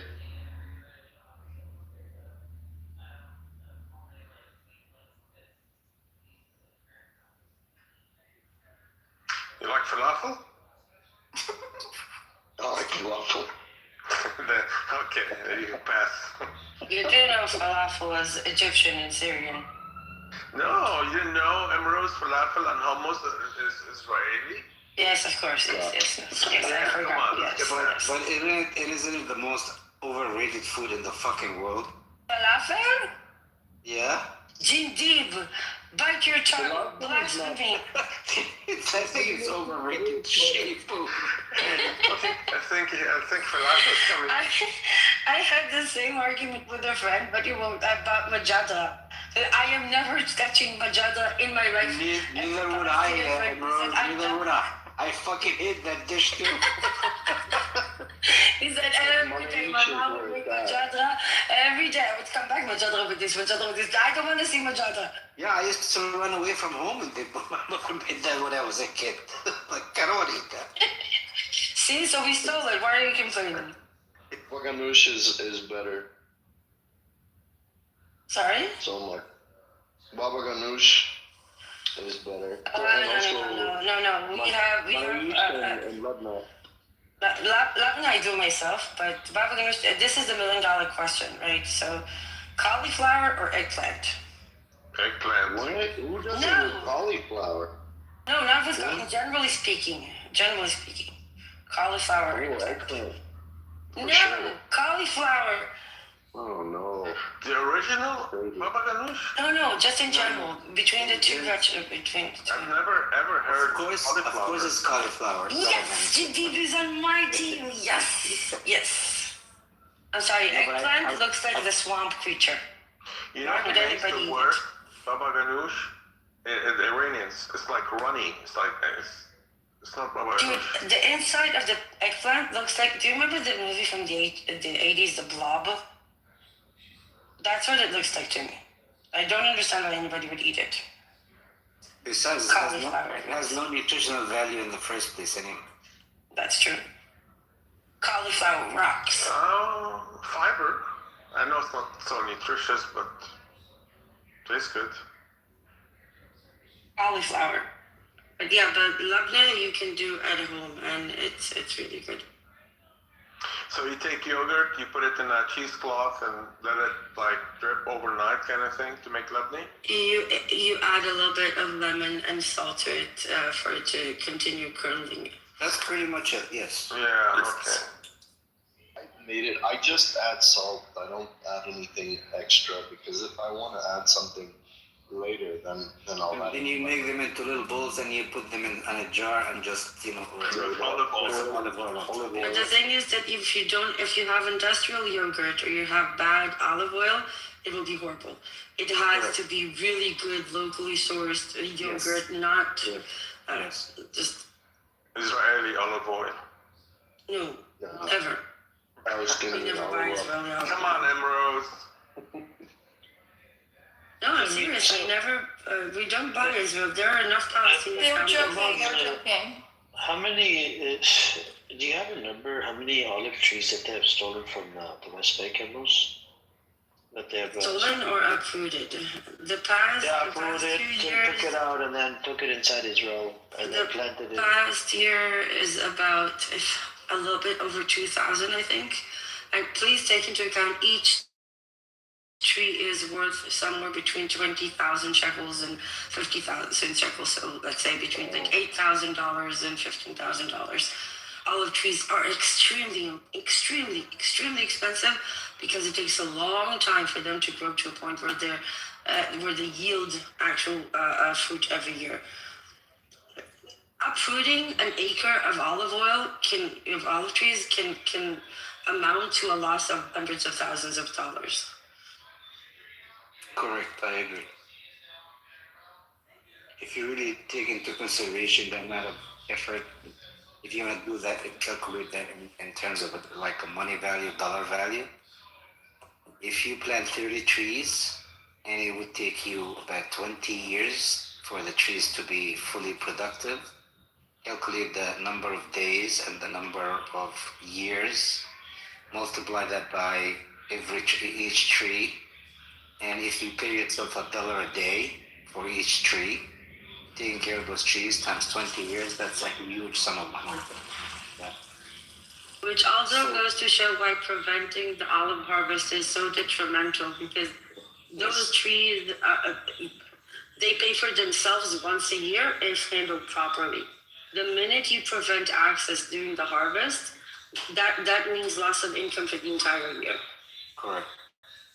And imagine once a tree is uprooted or destroyed or cut down, after 20 years of raising a fucking tree, you can come and just buying, that 20 years is in case you plant it from seed or something, right? Right. But yes. You can buy them from nurseries, and then the relatively average plant would be somewhere about let's say $3,000, something like that. And then you will have to wait another 7 years. So it's not 20 years, but the costs are astronomical. People don't understand it. Yeah, I know. They people would not understand. Not to mention the ecological price, because olive trees are very good survivals. They don't need a lot of water.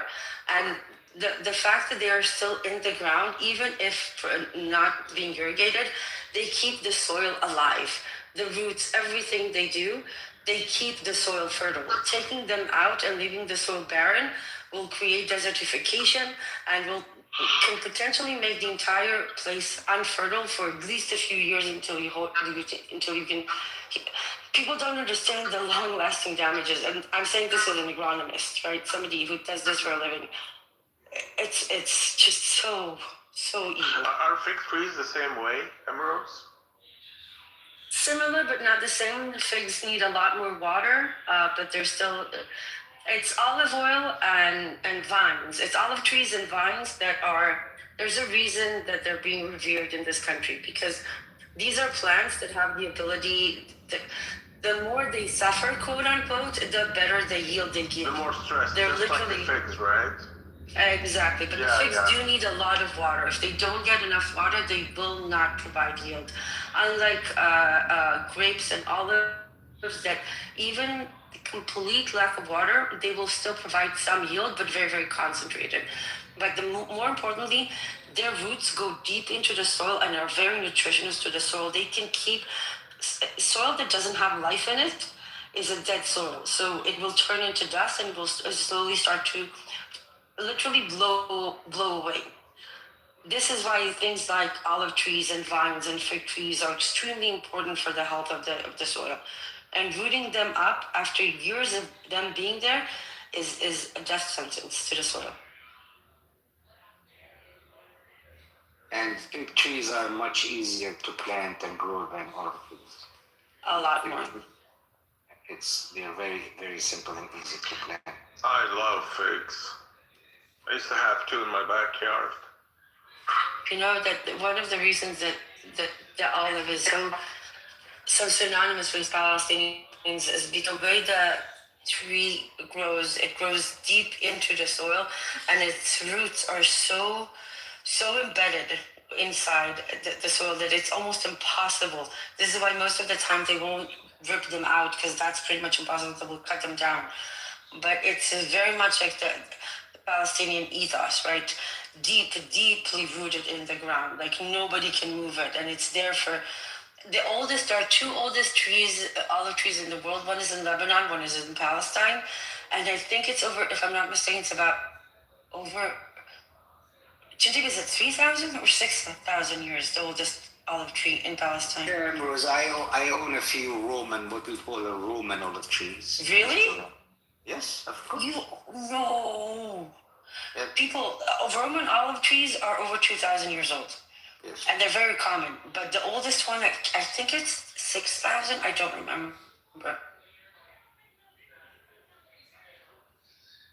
Sad that Jandib is eating the same olives as the Roman soldiers did.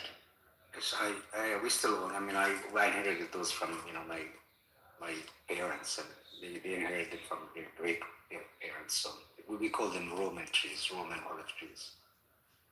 I just Googled it. It says the oldest olive tree in Palestine is Al-Badawi tree, located in the village of Al-Walaja near Bethlehem, estimated to be between 3,000 and 5,500 years old. Yeah, so I don't remember. I didn't know that, but I don't know that tree is in the world. Really? I didn't know. Wow. Yeah, and I think the oldest one, I think, is in Lebanon, but I'm not sure.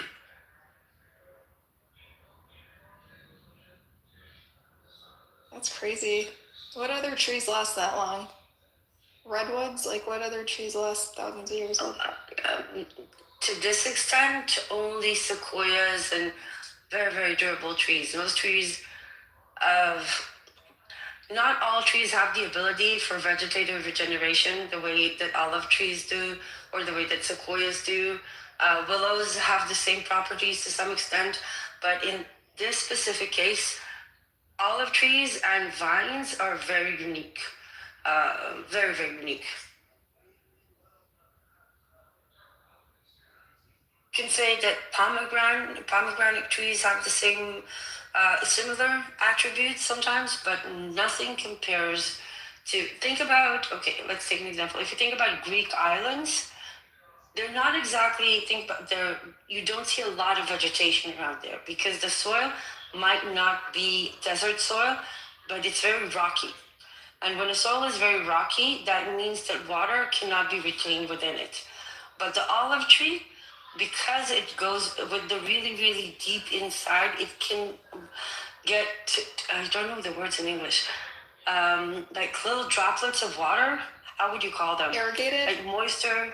No, it's like moisture that's being kept between literally it's like the slates of the minerals of the particles that the soil is made of.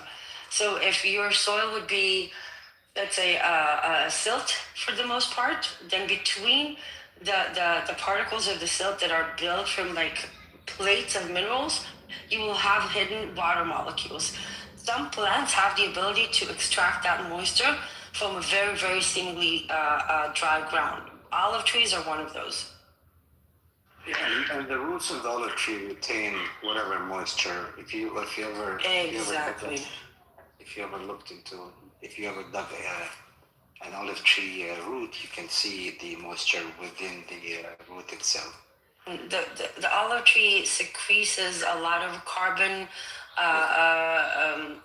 fixating agents. So everything around the root of the olive tree becomes extremely vital, alive soil with a lot of bacteria and fungi and other forms of life, which is they in turn secrete a lot of nutrients into the soil. So it's a whole ecosystem that is based around the roots of the olive trees. You take that away, the whole thing falls apart. Guys, let me just say that it is so refreshing and beautiful to hear you guys talk about something other than Zionism and Judaism. It's so nice. There's a saying, and especially Palestinians, the West Bank say it, and it was kind of picked up. If you live between the river and the sea and you don't respect the olive tree, you don't belong here. Yeah, it's I guess it's been part of our lives. It's olive trees. Olive trees are just like a very integral part of our lives, pretty much. You know, I think also I agree with you. In Greece, olive trees are highly regarded. They are. You have to understand the importance of something like that back then. This is the entire region, the diet of the region is not necessarily protein based.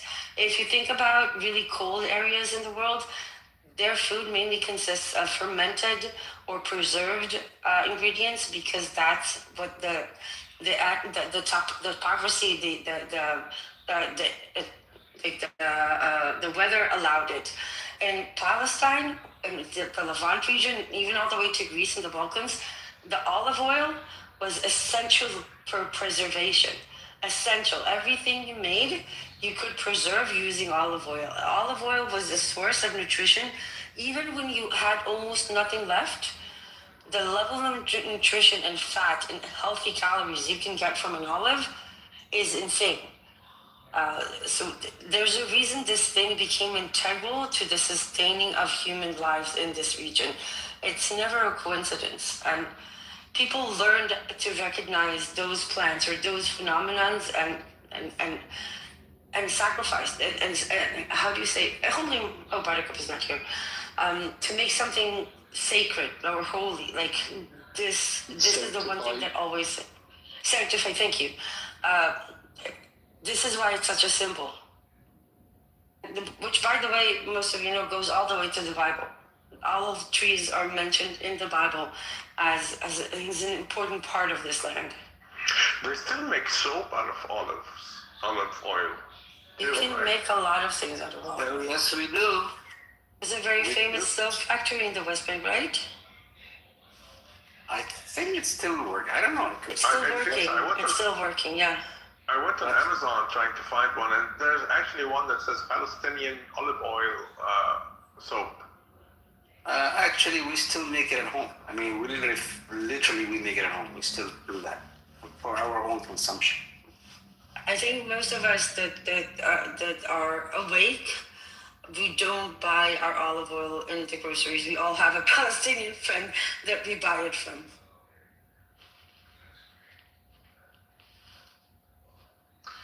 There's a brand, and I don't know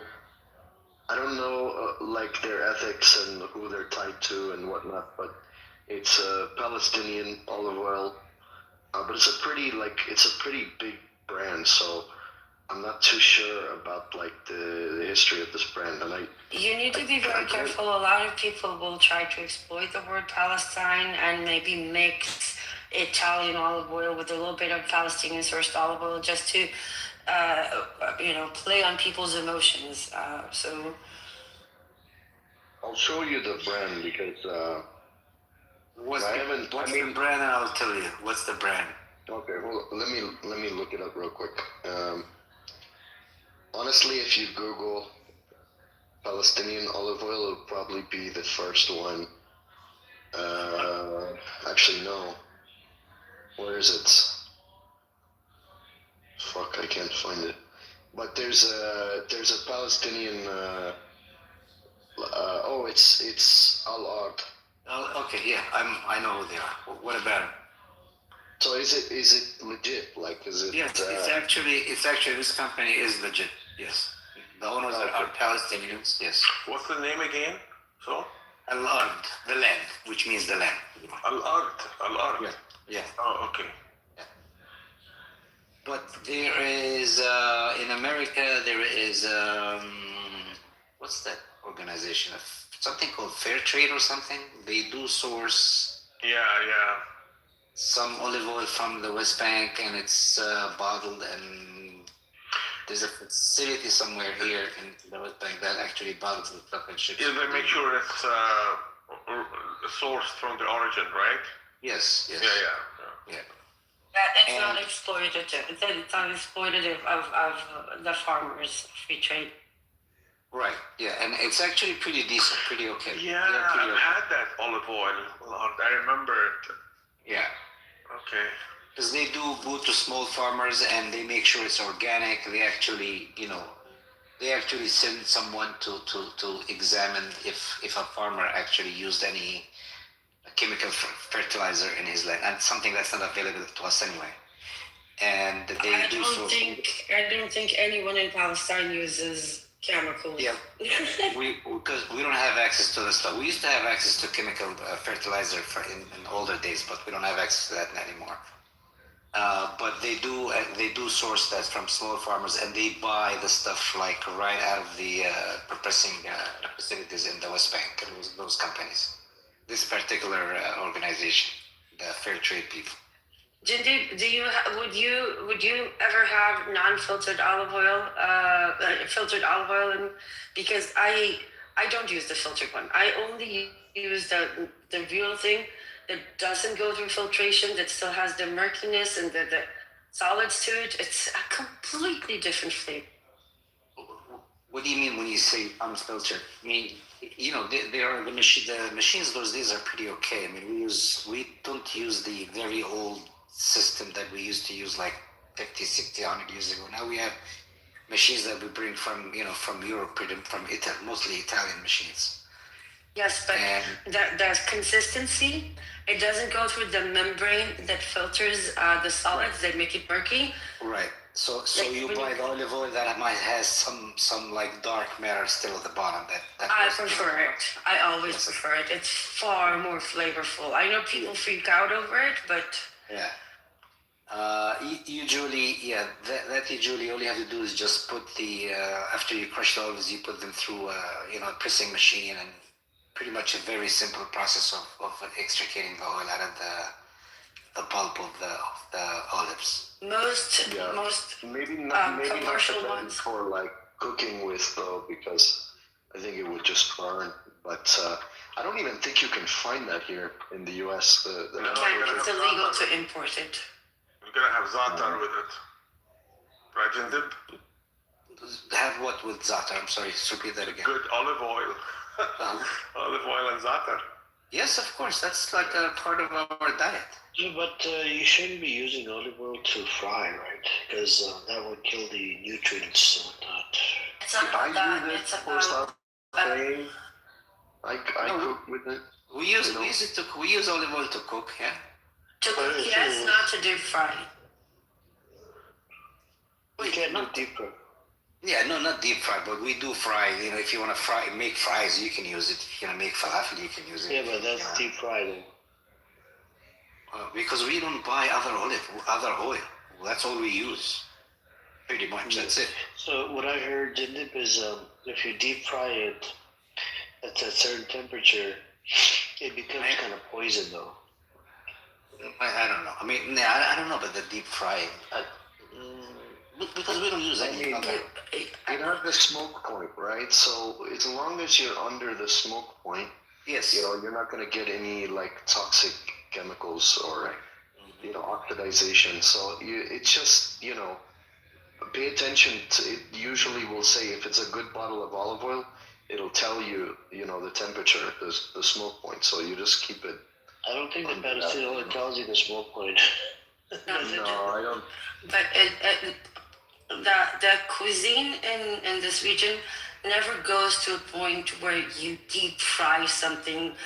Yes, correct. It's not part of the everyday but sauteing in olive oil or the most basic is completely fine.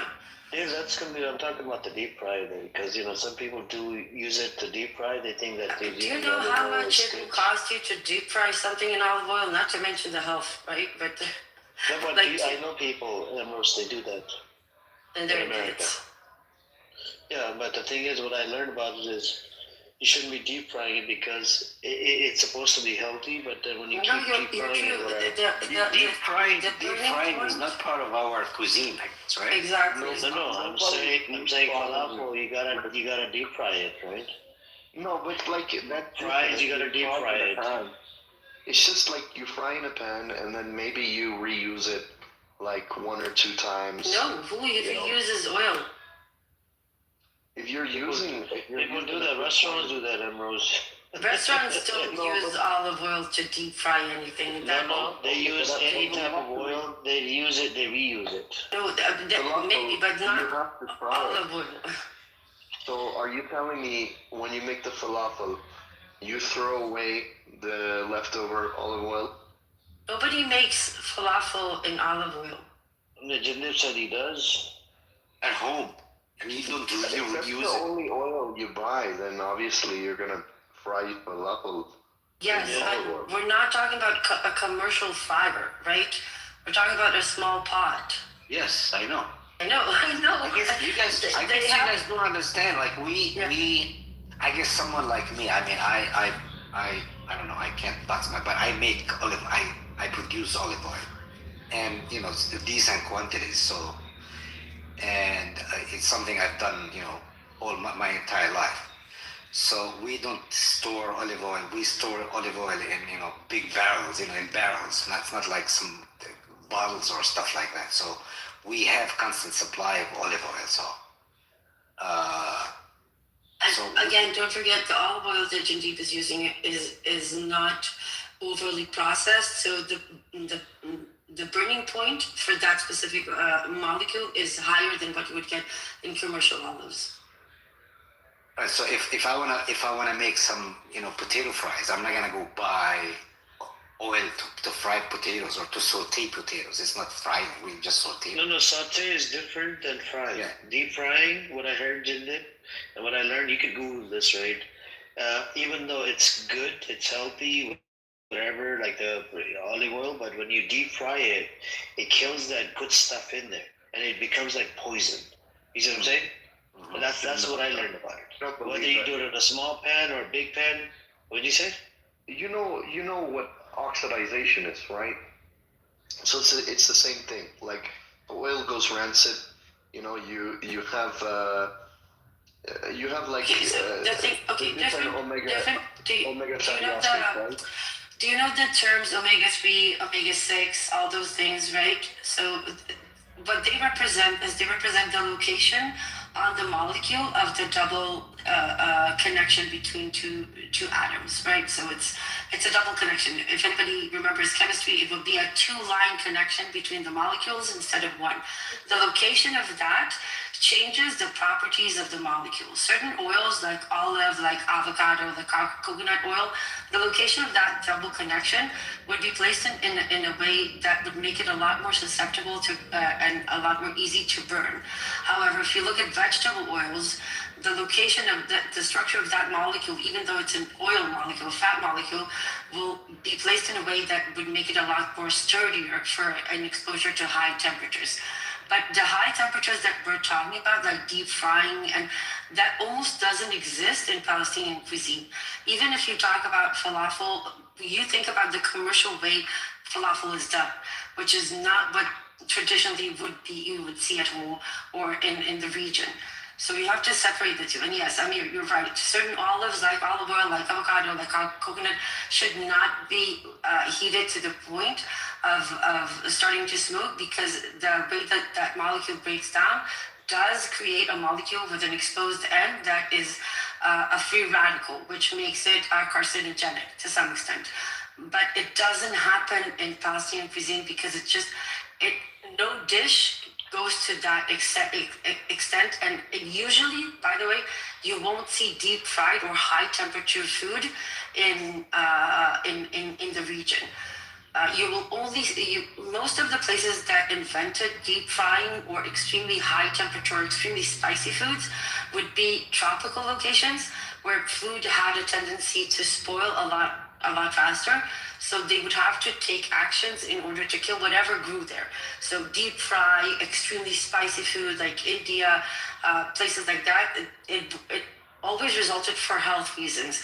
Palestine doesn't have the same humidity in the air, the same conditions that allow food to spoil so quickly. They did need to preserve things, hence the olive oil, but it's not, I think, what you envision. It's different. Yeah, I think the whole concept of deep frying is not part of our cuisine, period. The whole Fertile Crescent is a lot more known for fresh food and very little preserved food. The preserved food that you will see here are things like olive or at best maybe a yogurt stone, but this is why they say the Mediterranean diet is like the ultimate diet, right? A lot of fat, a lot of healthy fats like olive oil, like fish, a lot of fresh vegetable. You will never see a Palestinian table that doesn't have fresh vegetables on it. Never. It's impossible. No matter what you eat, you would have a plate with tomatoes, green onions, but there will always be fresh vegetables on the table. Otherwise, people simply won't eat. It becomes. Am I right, Jadid? It's just impossible to eat without a fresh ingredient next to you. Yeah, it's just the basics, pretty much the basic stuff. I mean, just basic healthy stuff. I think if you notice the diet of like a farmer in Palestine, it just like you said, it consists of all those basic elements. Like you said, there's the basic fresh vegetables, and then you have the dairy part. And the dairy, the labna is fermented for a reason, because once it's fermented, it can't go spoil. It can spoil. Right. So, and you have the bread, the olive oil, and the vegetables, and the dairy, and the protein part, which is usually eggs and so on. That's it. So it's pretty basic stuff. But even when it comes to protein, there's no culture of like preserved meat or salted fish, right? It's always fresh. Yeah, correct. Which is not something you like. If you go a little bit more to hotter places, then you won't see it. If you go to colder places, then you will see things like preserved meat, preserved fish. But here, the two things that you do preserve are preserved in a very natural way: oil or very basic fermentation like labneh. Right. And it's not just Palestine, the whole Levant, even all the way to the Balkans, is very similar. Right. You like shakshuka? I like shakshuka. I'm half and half when it comes to shakshuka. I'm not the biggest fan. What's I forget what it's called. Like it's like an Israeli hot sauce. It's got like green peppers and herbs and stuff. Shuk or something? Slug. Yeah, that's not Israeli, that's Yemenite. Oh, okay. That makes sense. Well, the Israeli people, they like to claim Yeah, we things. stole everything. No, my Yemenite grandma made the most insane slug, and my dad is like hardcore. He's Austrian, like Ashkenazi all the way. So when he first started dating my mom, it was like he had to build the stamina, but by the time that like I remember myself as an older kid, he would put it on everything. My grandma would send jars of it a week, and everything. He wouldn't eat an omelet, he would put it on everything. What are the ingredients of the screwed? Parsley, olive oil, garlic, green hot peppers. Okay. And that's the green version. And you have the red version, which I like less, but the green version, it smells like parsley, garlic, and the peppers. The green hot pepper. Yeah, that sounds very good. It sounds like really good stuff. That's Yemenite. Yemenites are really good cook. They have really good food. Yes, they do. They certainly do. Like except for khilbe. Never eat khilbe. Whoever invented khilbe and amba, fuck you. Maybe you'll be cursed on the end of your days. What is that? Jesus Christ, that shit stinks to holy hell. What do you call Helbe in English? What is it? I have no idea. I think I tried to find out once and we couldn't figure it out. Like, I only know it's khilbe. Yeah, it's a very strange thing. You think about Ashkenazi food. Oh, it's not Ashkenazi food. No, there is Ashkenazi food and it's horrible. Ashkenazi is like, it's like all the Eastern European Jewish food, you know. Yeah. What's the basic Ashkenazi? Like gefilte fish, the gefilte can be okay. Okay, Really? Hold on. This is a phenomenon that not many people know about. Palestinians like gefilte fish. I swear to God, I used to work in import and export, and Palestinians actually import gefilte fish on a regular basis. For some reason, they developed a taste for it. I'm sorry, Jandeep, it's true. I don't know what the hell is wrong with you people, but for some reason you've decided gefilte fish is something edible. It is actually, it can be okay. Just looking at it. Okay, to be clear, we're talking about a fish patty, a patty made out of fish that is slightly sweet, has a gelatinous thing and a carrot on top. It's dear God. Okay, what's the other fish besides the gefilte fish? The one that is pickled. What is that? Herring. Pickled herring? I don't know what they call it. Yeah, herring. Yeah, but that's more Eastern European than the gefilte fish is like hardcore Jewish Ashkenazi, and it's fucking gross. Who did I know in my lifetime who used to do the what is it called? The salmon fish or what is estrogen thing? What is it called? Lax, like the that kind of stuff. Yeah. That's also Eastern European. Lax is incredible. Think about it. That's nothing can be further. Yeah, but nothing can be further from Palestine. See, this is what makes me fun. It makes me laugh, right? There was no salmons in Palestine. None, of course, yeah. None. There will never be a salmon here. None, of course. But yeah, I don't know. Personally, I don't like gefilte fish. I don't like lox. If I had olive oil, tomato, and cheese, bread, I'm good for the rest of my life. Like, I don't need a lot more than that. And Rose, are you sure you're not Palestinian? I grew up here, it's the same. What you just described, the bread, the tomato, the olive oil, the cheese. Is it true that it's illegal to get a DNA test in Israel? No, I can send you my DNA test if you want. No, I was just wondering. I keep hearing that it's illegal. People say it's illegal. It's not. It really is not. Some things people make up, which I don't understand. Like, the thing is, there's enough bad shit without people having to make up some. Just use what you have. There's more than enough to go around, I promise you. So I'm just curious, what is your ancestry?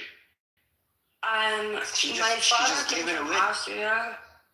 My father came from Austria. My mother is from Yemen. The DNA test actually showed that I have some Iraqi in me as well. And for some reason, okay, this is funny. Do you know my daughter was born with the allergy to fava beans that is usually associated with Iraqi DNA? So somewhere along the line, somebody in my mom's family fucked an Iraqi person, I suppose.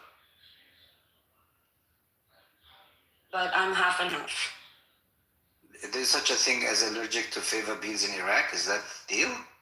It's a genetic mutation, so they cannot. Yeah, it's like really common in only Iraqi DNA, and so you see it a lot in Jewish babies born today from Iraqi descent, and somehow, and they always test it in Israel, right? Because just to be sure, somehow my daughter was born with it, and you have to understand, my daughter looks like a kid from the Hitlerjugend.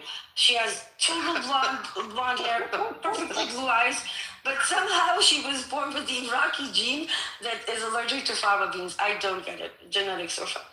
It's funny because fava beans are actually not popular in Iraq, right? They're not. Yeah, I don't know it's just a thing. You don't know. Interesting. I like the dried ones. In Egypt, they call them ful. Yeah, we call them very ful too. Ful medami. Mm. Oh, yeah, it's so good. Oh my god. And then, like some people mix the hummus and the ful together. Hummus ful is very Egyptian. Hummus ful is like a classic Egyptian breakfast. Yeah, it is. Yeah.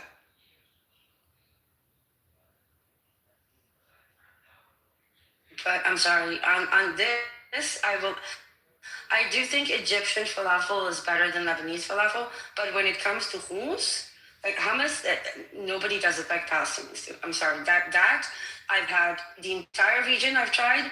Nobody does it like Palestine. Yeah, Palestinian hummus is pretty decent, but I always think hummus and falafel are just some overrated food for some reason. Yeah. Overrated. What is wrong with you, Jindib?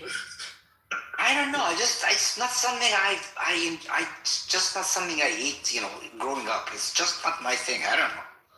I did not grow up eating hummus. We just did not. I find falafel to be just an overrated food. I know, just overrated. Okay, so please, you have to get this right. Tahini, right? Is there life without tahini? Yeah, there's plenty of love. No. You know that when we were living in, we had to relocate it for my husband's job to the east about 10 years ago. I was so desperate, I learned how to make hummus. Indeed, for a whole month, I tried to do it until I got it right. Like, I was so desperate, so fucking desperate. But it's the simplest of things. Isn't it like a couple of ingredients and that's it? The technique, I agree with you. Making good hummus is not easy. At all.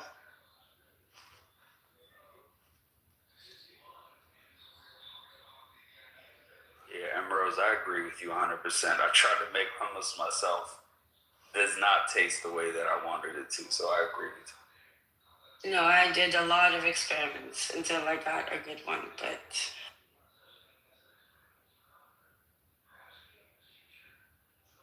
I assume you're making it like raw, right? Like Yeah. Dry chickpeas. Yeah, I even tried to use like the canned hummus. Some people say, but no. It's not it. So the secret is to add a teaspoon of baking soda for some reason. While you leave it in water overnight, if you add a teaspoon of baking soda, then it will peel on its own, and it will take away some of the bitterness that you get if you don't soak it overnight. And it has to be like super hot when you start putting it through the blender. It's the small things that make the difference. I think I tried like 13 different ways of doing it until I got the good one. And then it's just a question of balance, like the ingredients. But yeah. I don't think I ever remember us making hummus at home. It's always, you just go to Abu Abid and you buy one. Yes, but you have good ones like right around the corner. We have. Yes, you walked to the place with an empty plate and you said, fill that ticket. Yeah, and by 11 a.m. there would be nothing left. Correct. Yeah. Hey guys. Hello, Lala. Bro, I just prayed 20 rakat to Tarawih, bro. My legs are bang. But alhamdulillah, we ball. That's good. Guys, have you ever used Tandem?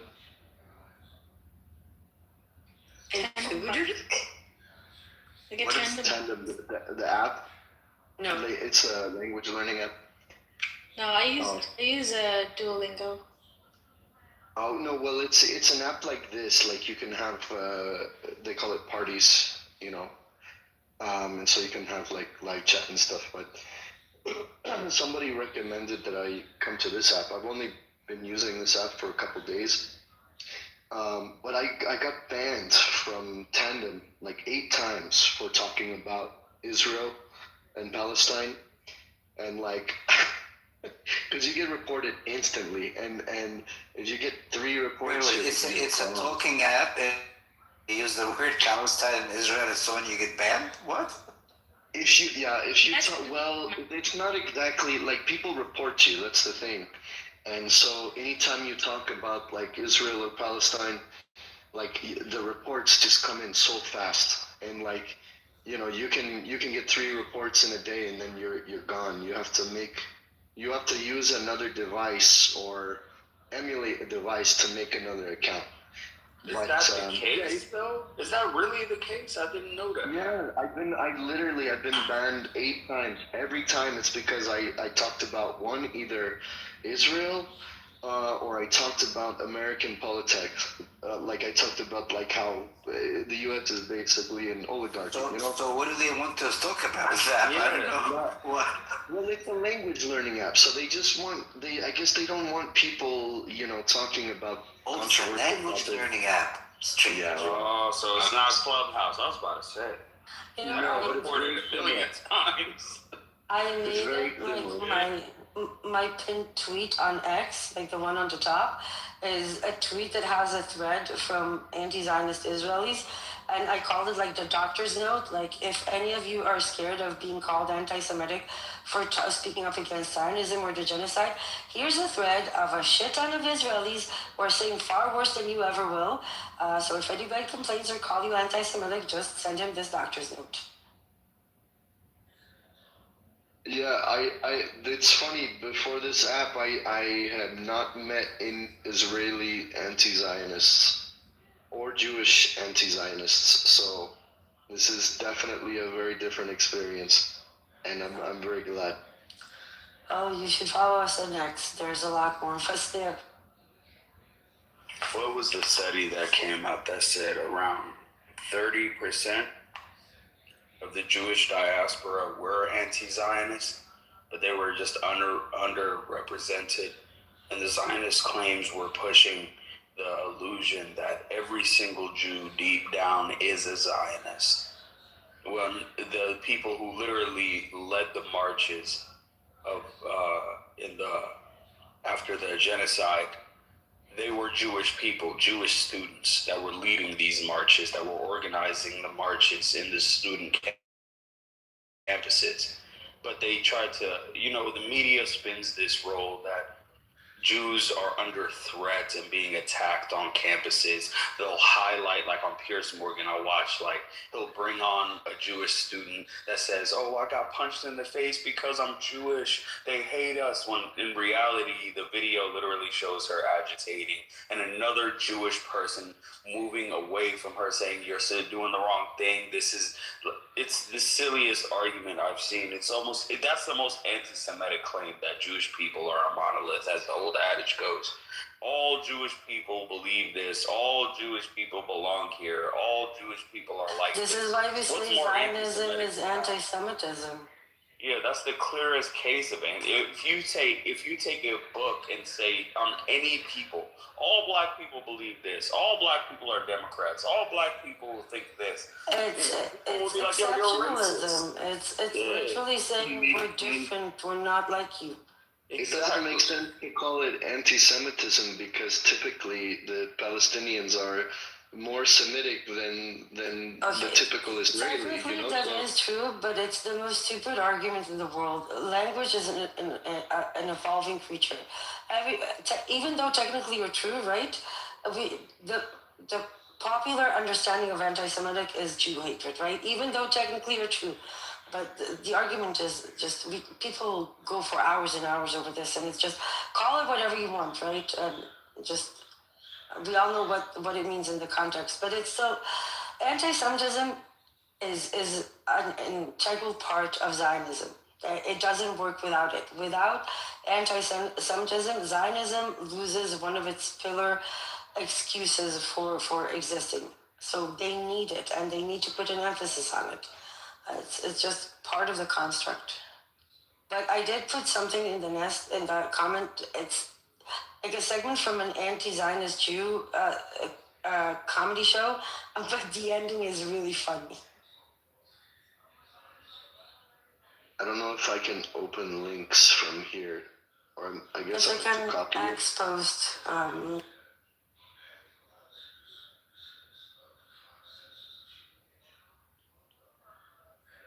Jindeep, did you see Coexistence My Ass?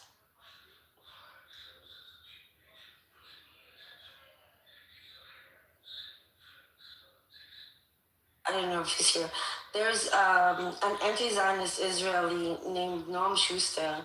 She became like really famous online when she started doing like mocking segments in Arabic about Israel, and she even had like a satire song about the UAE and Dubai when the Abraham Accords happened. She grew up in a very special place in Israel that was supposed to be a unique model for what a one state would look like, and she has this documentary that is now available for free streaming, but it's only available between Palestine and Israel, like within Palestine and Israel, and it's called Coexistence My Ass. And she is so on spot on everything. I love her, man. She's amazing. She is amazing. She is really amazing. If you can watch it, if like maybe people can watch it via VPN, but it's so accurate. I'd love to see it. If you guys can send me a link, that'd be great. Yeah, put it in the chat. Yada, is that rumor in your profile picture? Oh nah, I created that image through AI. Oh shit, do you know who Rumor is? Nah, but he's dope if he's doing anything like that. What is it? Like, is he an artist? He's a rapper. He kind of like came around like 2020, and then just kind of disappeared. Yeah, I'll send you I'll put a YouTube link in the chat.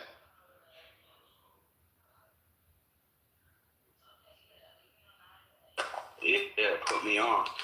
Like, for this picture, I kind of like took a ski mask, the slump god kind of aesthetic, and I used the Victorian era art as the full drop, the foreground and the background. But did y'all see that Tucker Carlson interview with Mike Huckabee? Oh my god, that was the most annoying It's 2 the most hours I painful spent. 2 hours ever. Oh my god. This man, Mike Huckabee, will spin silk out of shit if he has to. 100%. He's asked Personally, I think they're both idiots. Tucker Carlson, fucking hats off to him. Really? I'll say this. Yeah, hats off to him. He shit on some other people, he shit on Muslims plenty of days. But hats off to the man. He posed very credible, serious questions on Mike Huckabee. He's the ambassador to Israel, as you guys know, Mike Huckabee. He sat right in his face. He said, look, dude, he said, Israel's harboring pedophiles. He said, Alexander something, some kind of Slavic name, Prokovich or some shit like that. He was the guy caught last year in Las Vegas trying to have sex with 15-year-old girls and 14-year-old girls. He was arrested in a sting operation. And through that sting operation, he managed to just get on a flight, go back to Israel, as happened multiple times. Do you know why people shouldn't bring up that argument? Why is that? Do you know who Scott Ritter is? Yeah, I know. Do you know what his past is? Scott Ritter? Yeah. I mean, Scott Ritter, he has those same allegations too. Twice he was caught. He's been raided by the FBI recently. So I'm saying, all I'm saying, idiotic, shitty, evil, bad people exist everywhere. Oh, 100%. Don't take one case and make it. Don't take one case and. No, don't take one case and make it out an example because you derail your own credibility. No. But listen, Scott Ritter isn't being shielded 100% by the government. He's been raided by the FBI multiple times. The Israeli government isn't raiding this Alexander guy's house. He's escaping his ultimate doom as being caught as a pedophile. Look, to be honest, that is the least important part. That is the least important part. United States. That is the least important part of that entire interview. Like, if anything was a waste of time, was that. It's much, much more relevant to mention that Mike Huckabee thinks that Jews have a divine right to everything between the Euphrates and the Nile, right? According to him, if Iraq attacks Israel and Israel somehow manages to conquer Iraq, they get to keep it because the Bible says so. The amount of insane shit that he said there is far more concerning than that anecdotal case that he spent 20 minutes on. No, 100%. I agree with you. I wasn't even going to get into that yet. I wanted to start small. I was like, just because he said this incredible. I mean, let's be real. Did you expect any different from Mike Huckabee? I didn't. That was the least thing that I expected him to, like the smallest hill I expected But him to die on. we need to... Like, I knew he was going to say Israel has the right to it. I knew he was going to say that. But at least I thought he was going to get to a place where, like, oh, hell no. As a U.S. official, just go into his banter and say, yeah, this Alexander guy, he needs to be brought back to the United States and prosecuted for his crimes. And I think you see that.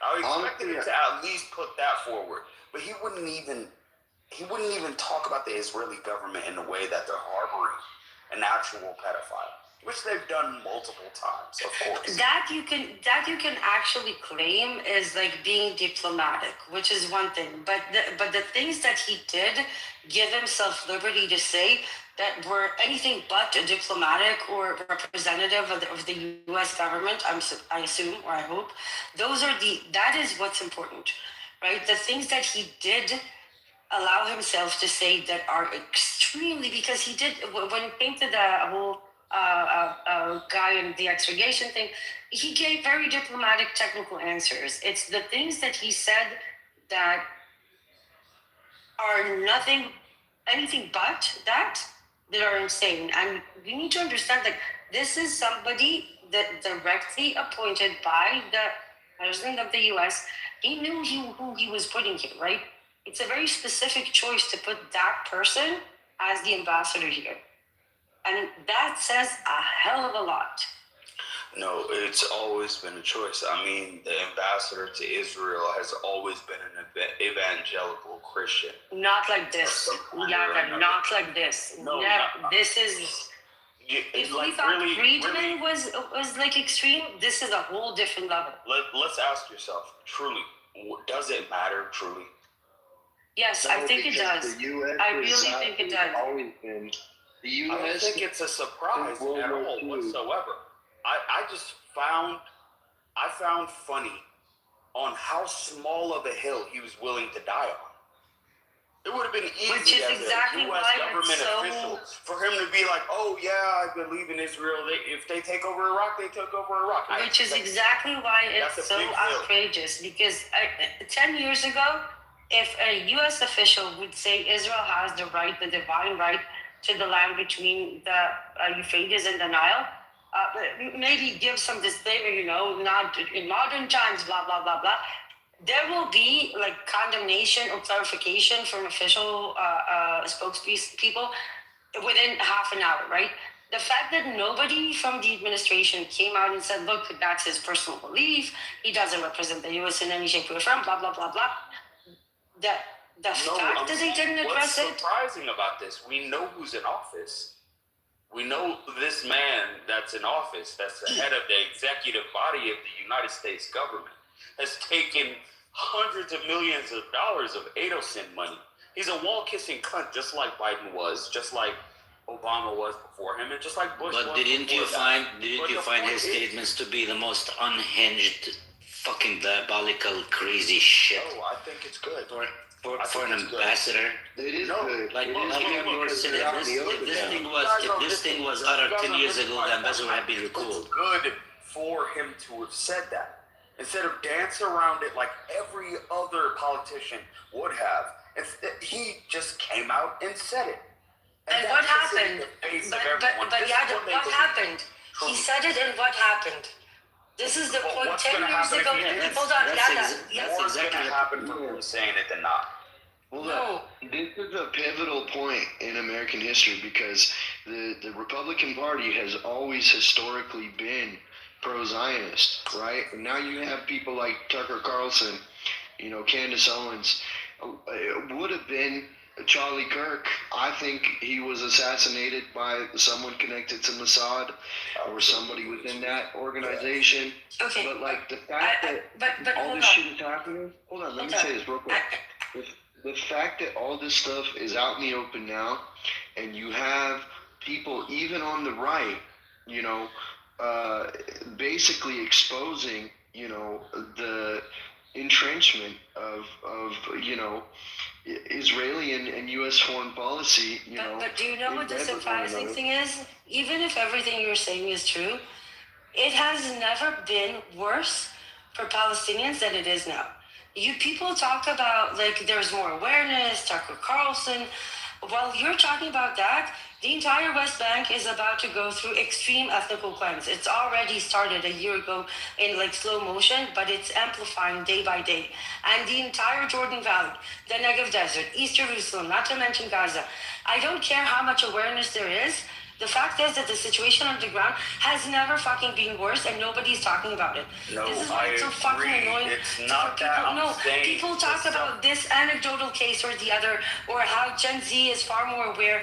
Respectfully, fuck your awareness, because the situation has never fucking been worse. Ever. Look. Ever. So Let's what be the real. pro-Palestinian community is patting itself on the back. I agree with you. The suffering on the ground has never been this bad, and no one wants to see the Palestinian people suffer. That's not the case. You're making the conclusion that I'm saying it's a good thing they're exposing themselves in this way, as if, if they can expose themselves in this way. I'm saying that by the time it's going to be, by the time enough people. I'm making real quick, and Rose, real quick. All I'm saying is, I think the cat being out the bag is the biggest blessing, ultimately, for the Palestinian cause. Because in the past, if 200,000 Palestinians were killed under the Bush era or under the Clinton era, nobody would have batted an eyelash in the United States. Nobody. Truly nobody would have batted an eyelash. They would have been 100% pro-Zionist on Israel's side, and no one would have noticed. That's how the Intifada happened. That's how the Nakba happened. The Nakba happened because of that indifference. That indifference is now gone. So when Mike Huckabee comes out and says, I want Israel to conquer the Middle East and control and administrate Iraq and other regions in the Middle East, it's a beautiful thing. Why? Because it dismantles the Zionist argument completely. A U.S. official openly endorsed the opposite of the official position of the Israeli state. That is beautiful. Now that argument is gone. Now there is no, it's just self-defense. Nobody can say that when they bomb Lebanon now, when they bomb Syria, when they eventually are going to bomb Jordan and Egypt. What good does it does to me? What good does it does if nobody's stopping when it comes to Zionists? The only good that happens with Zionism is Zionism ends. You're missing the point. With all that awareness, it has never been worse, and it keeps getting worse. And I don't care how many. Listen, don't interrupt. No matter how many people are aware, it keeps getting worse. Do you understand how frustrating it is? I know more people are aware, but somehow, despite all that awareness, we have never been close to a full ethnic cleanse of Palestinians and a full annexation between the river and the sea, and nobody's fucking doing anything. No one.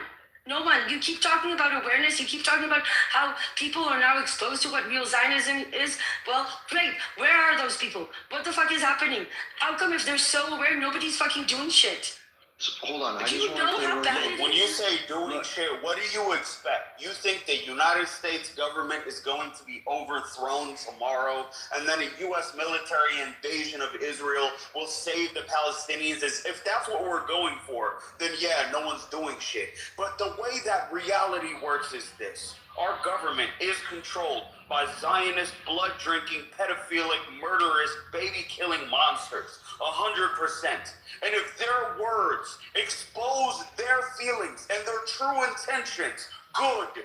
Because the Gen Z that we're saying, oh, so who cares if these kids, these college students, can see Zionism for what it is? You don't understand the ramifications of that. Yeah, these by the time Gen Z that we're shitting on and belittling, oh yeah, so who cares if you're aware? They're the future congressmen. By the time, what were the ramifications? What were the ramifications? Positions of So power, they see this young. Yada, calm down. By the time they by the time they make it to positions of power, there will be nothing left to save. Ambrose, here's the thing, okay? Let me just say this, right? You have to understand, the Israeli occupation, okay, is funded by the West primarily. You don't need to explain it to me. You people need to understand what I'm trying to tell you. We can't make magic happen overnight. We can't stop the occupation overnight. But the thing is, this is what needs to happen. This is the only way for those funds to dry up, for the IDF to no longer have foreign support. Right? This is that turning point. So Unfortunately, I agree with you. All I'm saying, what I'm trying to explain, by the time these people make it to positions of power, there will be nothing left to save. Understand how bad it is. I don't know how. I'm not sure what I'm doing wrong in communicating this, but this is nothing. We've never seen this before. What they're doing right now, with zero pushback from anyone, is unprecedented. And Mike, what are the ramifications? The argument that there's zero pushback. Let's be real with ourselves. There are 5 million Palestinians in the West Bank. There is no way. Now, Israel can tomorrow say, look, we're going to push all the Palestinians out and slaughter all of them. I know it sounds like a Zionist talking point. Just listen to me. Tomorrow they can be like, we're killing every Palestinian who remains inside of quote-unquote Judea and Samaria, unquote, which the reality is the West Bank. They can say that tomorrow, but if they do, their political standing is completely gone. They've declared war on Jordan, who already is the second most water-poor nation on the planet, who will go to war and whose people will rise up in destruction of their monarchy that is holding the line. The Egyptians are walking on a knife's edge, trying to keep their people in line with them because of the extreme unrest on their southern border in the Sinai Peninsula. After a while, yes, Palestinians have suffered greatly, needlessly, through these murderous Zionist fucking rat animals. I agree with you. But you're acting like Palestinians are going to vanish off the face of the earth in 2 to 3 years' time, and Judea and Samaria, quote unquote, or the West Bank, quote unquote, whatever you want to call it, is eventually going to be 100% Israeli, and the world's going to just shrug their shoulders and say, look, it is what it is. There's no such thing as a Palestinian anymore. No, my point is, eventually, there will be that cord that snaps. The Epstein files is a fucking crack in the shield of Israelis.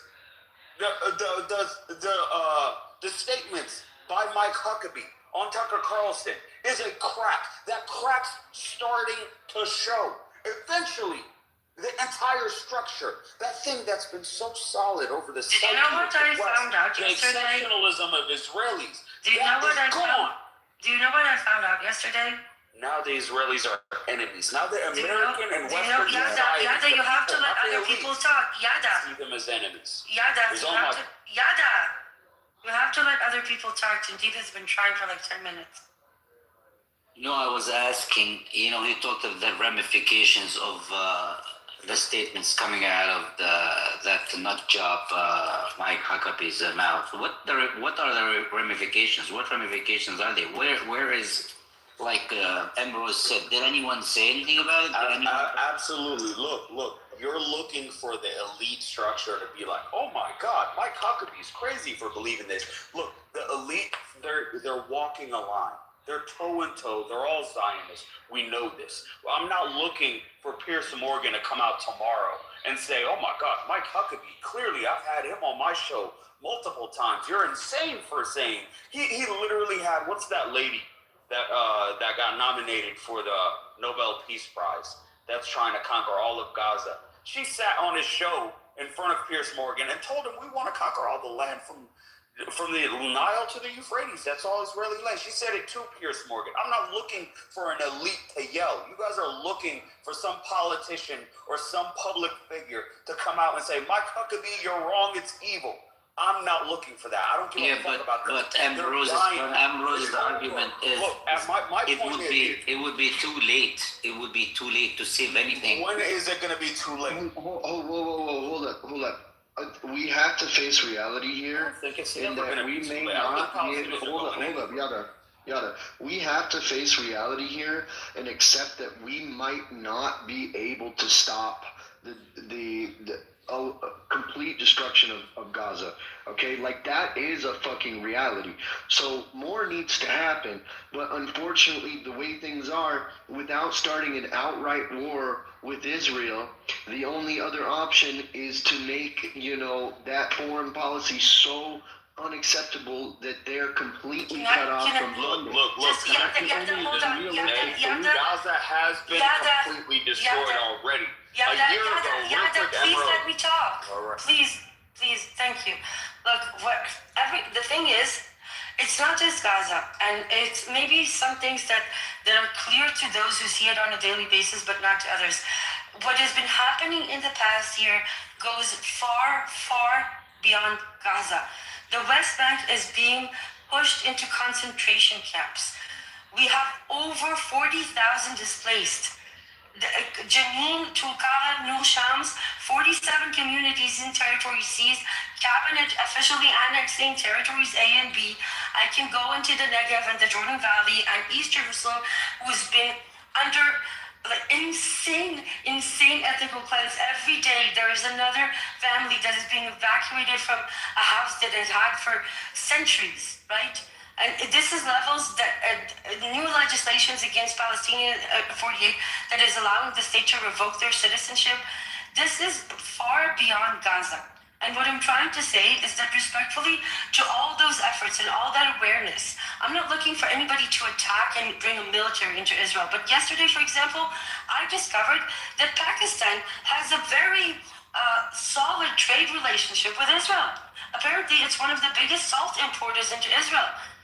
Now, it might be a very, very small income for Pakistan to import salt to a small place like Israel, but if countries like Pakistan can't even cut off trade with Israel, then all the statements in the world, even if somebody came out and spoke against what Huckabee just said, if they keep doing, South Africa has trade relationships with Israel, Ireland, Spain, all those places that we see as somehow of a beacon of light about the Palestinian cause are fake, are fucking liars. They can't even cut off Israel financially, which would actually be the one thing that would work, right? Cut off Israel financially from the world, stop arming it.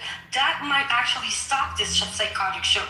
But everybody's a fucking hypocrite, and that's my problem, Saul, because you're making it sound way easier than it is. Look, let's just be real. Practically speaking, Israel is economic trade with Israel, then Israel is a murderous, genocidal state. I know that. However, it is a state nonetheless backed by the largest, most powerful economy and military in human history. That is not the case. It's not the same. Pakistan is a U.S. ally.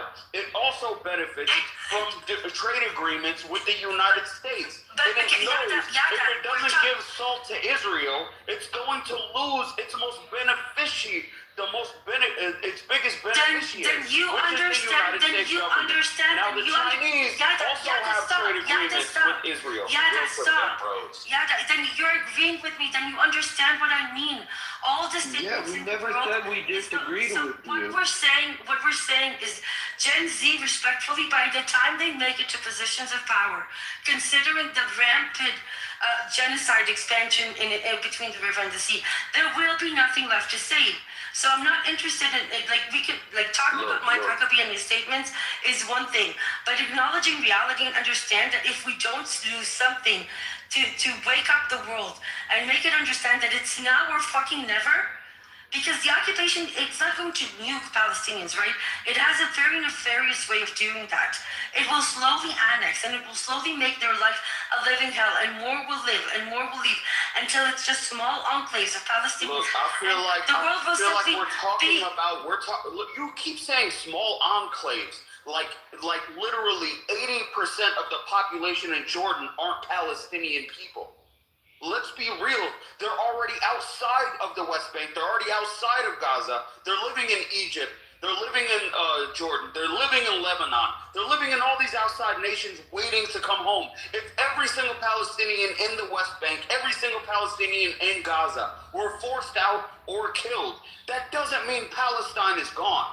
It just means eventually there will be a point, a breaking point. In 300, 400 years. Please, I listen to you. Please listen to me.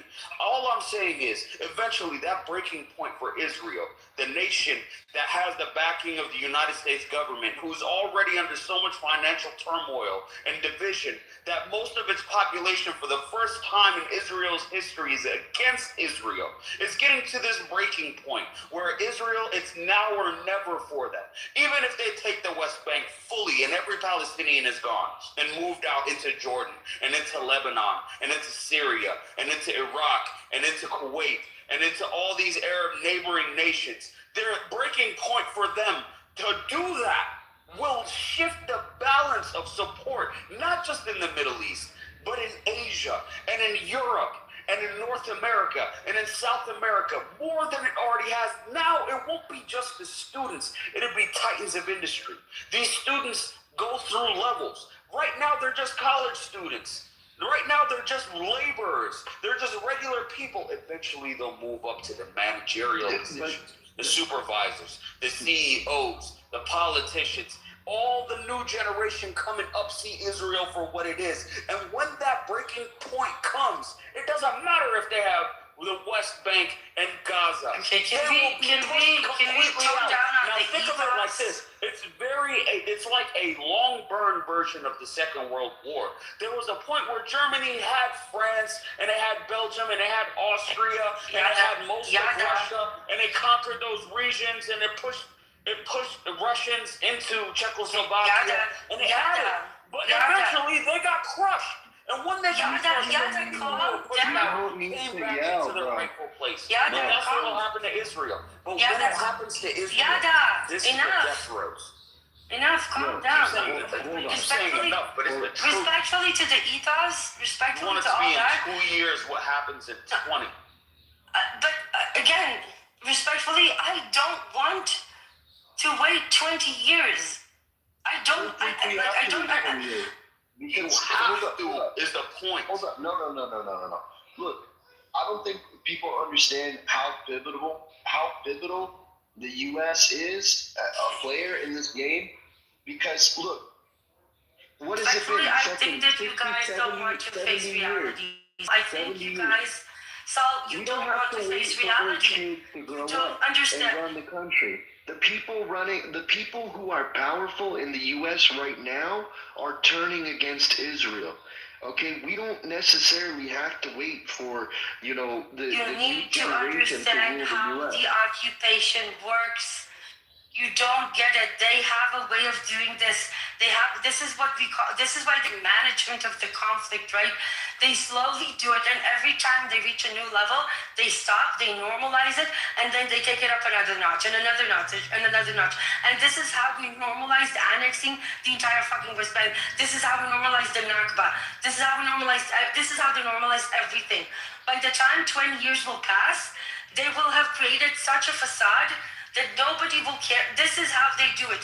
And this is a turning point, right?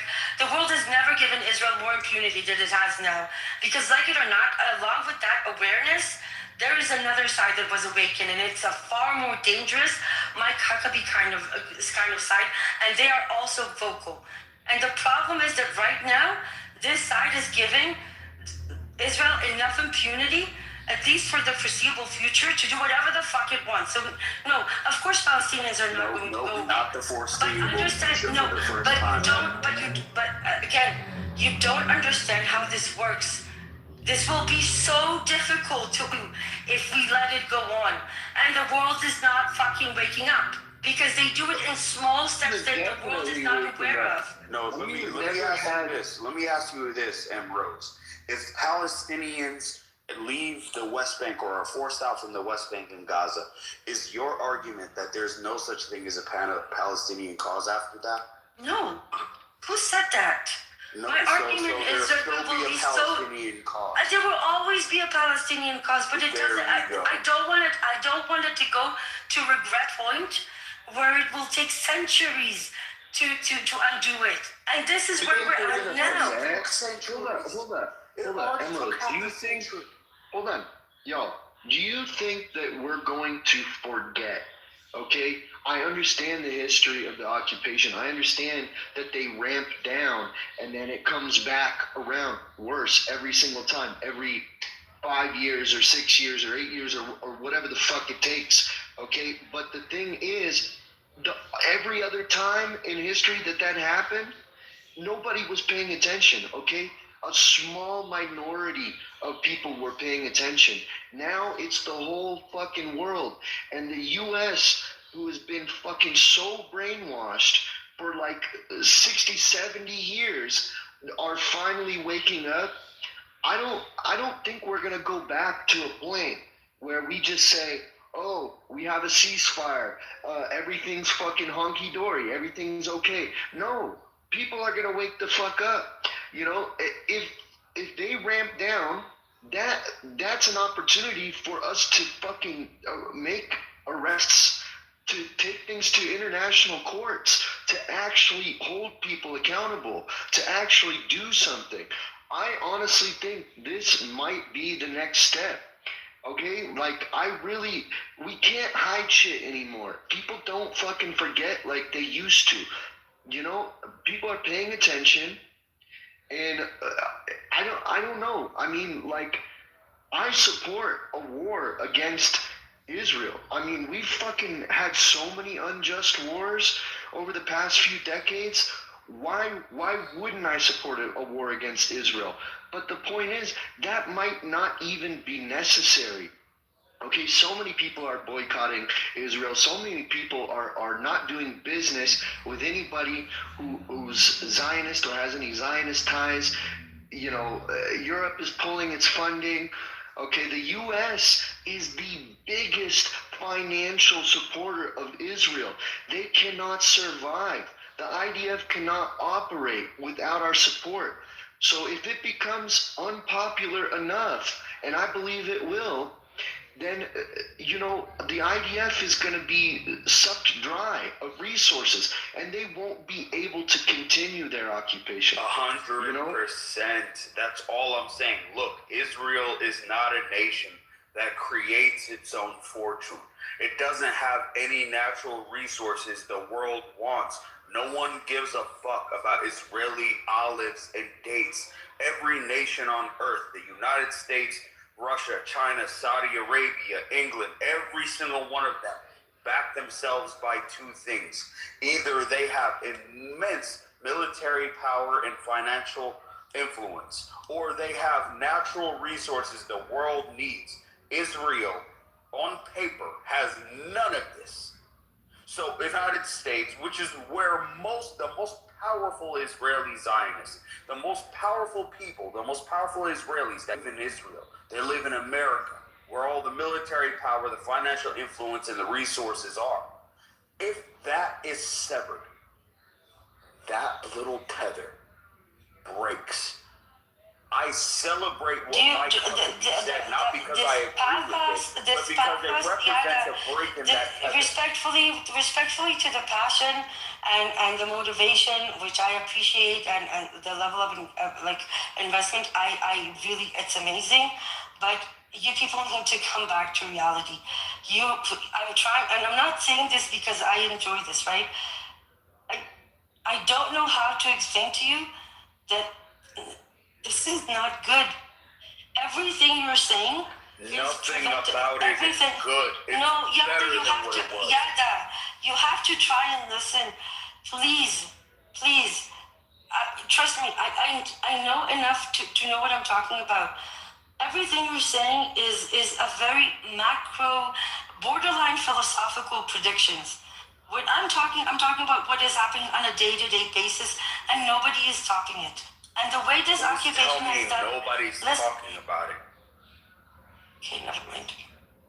She said nobody's talking. But just please tell me that Israel has more support today than it did 20 years ago. Can you make that clear? Yada, can I interject for a second?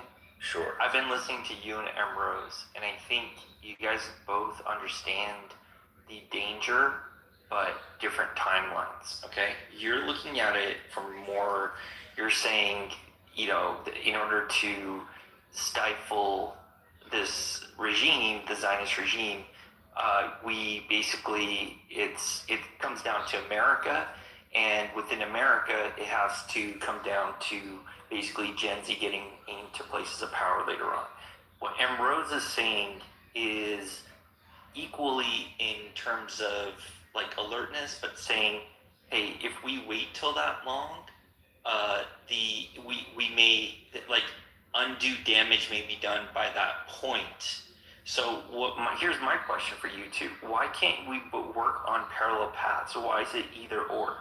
Why should we not at this time figure out? Okay, Emrose, what are your suggestions for preventing the West Bank occupation from going through while simultaneously looking at what Yada is saying about the long-term approach? I don't see why it has to be either or. It could be Embrose's approach for the short term and Yada's for the long term.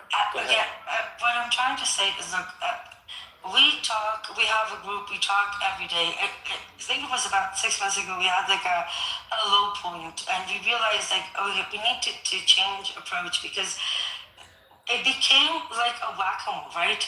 Every day we had more and more fires breaking out, like metaphorical fires, right? If we were focusing on Gaza, all of a sudden at the beginning of 2025, we realized they're shifting to the West Bank. And then we saw almost a daily situation in East Jerusalem. And all of a sudden the Jordan Valley started getting bizarre legislation that effectively erased some of the Bedouin Palestinian communities there.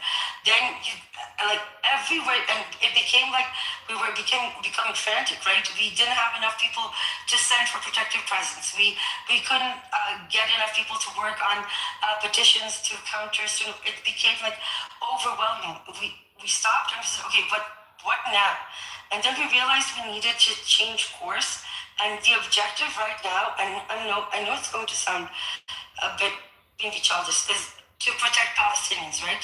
We're no longer about what's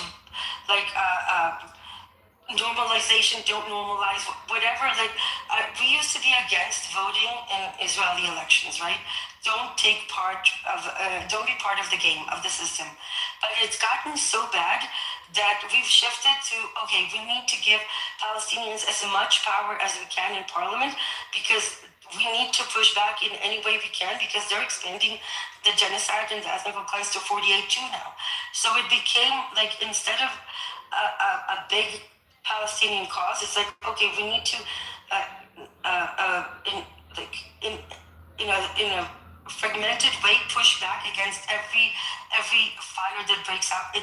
So protect as many Palestinians as you can, and get as many Jewish diaspora to reject Zionism. But you don't understand, because the way the occupation works is they will push. At some point, somebody might stop them, but they will achieve a lot by the time that happens. And then they will normalize and they will make the new situation the status quo. And then within 10 years, another small cycle will happen, and another small cycle will happen.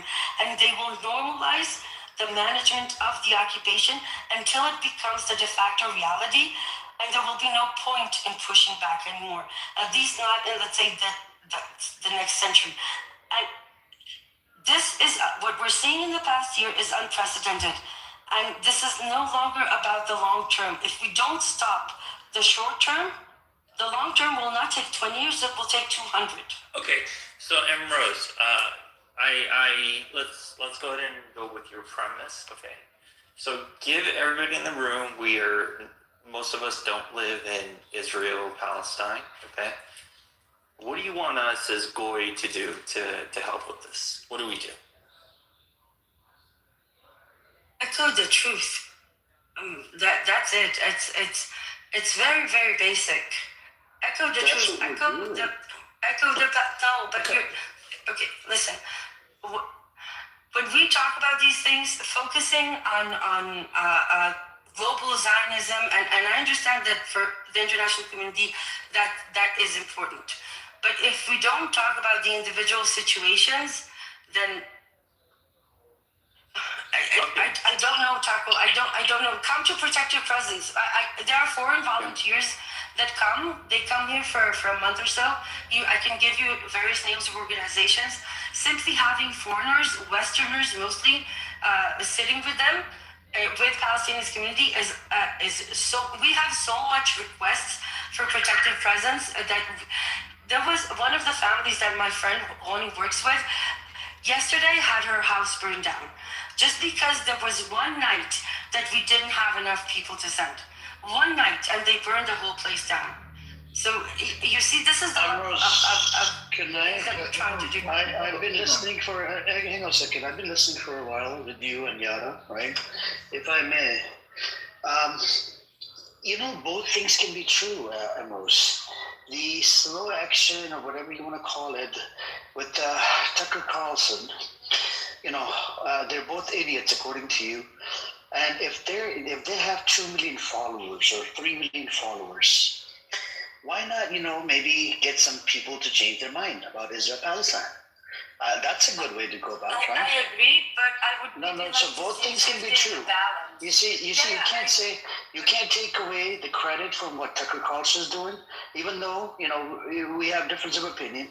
Same thing with Piers Morgan. All of a sudden, he agrees that. What I'm saying is, look, he's got his own following: 2 million, 4 million, 5 million, whatever. If we can get even freaking like 50 people to get their mind changed about Israel-Palestine and become more pro-Pali, can you imagine what that effect is? Like donation, go to protest, speaking to the Congress members. So both things can be true. So I would suggest you not to take away the credit from the people that are actually, that are doing, like, even bringing awareness. Even you bringing awareness, even on Twitter Space, or I'm bringing awareness on the Clubhouse. Amir, all I'm saying is that I would like to see the balance shift a little bit to focus a little more on the short term and a little less on the long term, because I think that if it stays like this, we're going to lose the whole thing, right? We're not going to lose it. Hang on. So, Renyata, hang on a second. Hang on. Hold on, bro. We're not going to lose it because they've been fighting for over 50 years. They're still there, right? They're not going anywhere. Right, I know the life is very tough under apartheid and occupation system. They're getting killed, butchered, and slaughtered. But these people are resilient. The Palestinians are, mashallah, resilient. They're strong, they're brave, they're doing everything they can to survive. I know we talked about the olive oil. I know, Simone. I'm saying the balance needs to be shifted so that people are also aware of violent situations and not just the global. But they can do whatever their country, like in their country. So I'm in America, right? Everybody has their own responsibilities. Everybody's working from paycheck to paycheck. They can only do so much. There's a limit there. You see what I'm saying, Emrose? So people that live in America, if you look into the majority of it, it's like living paycheck to paycheck, right? And what they're doing is they can bring awareness to this, talk about it, donate money, go to the protest.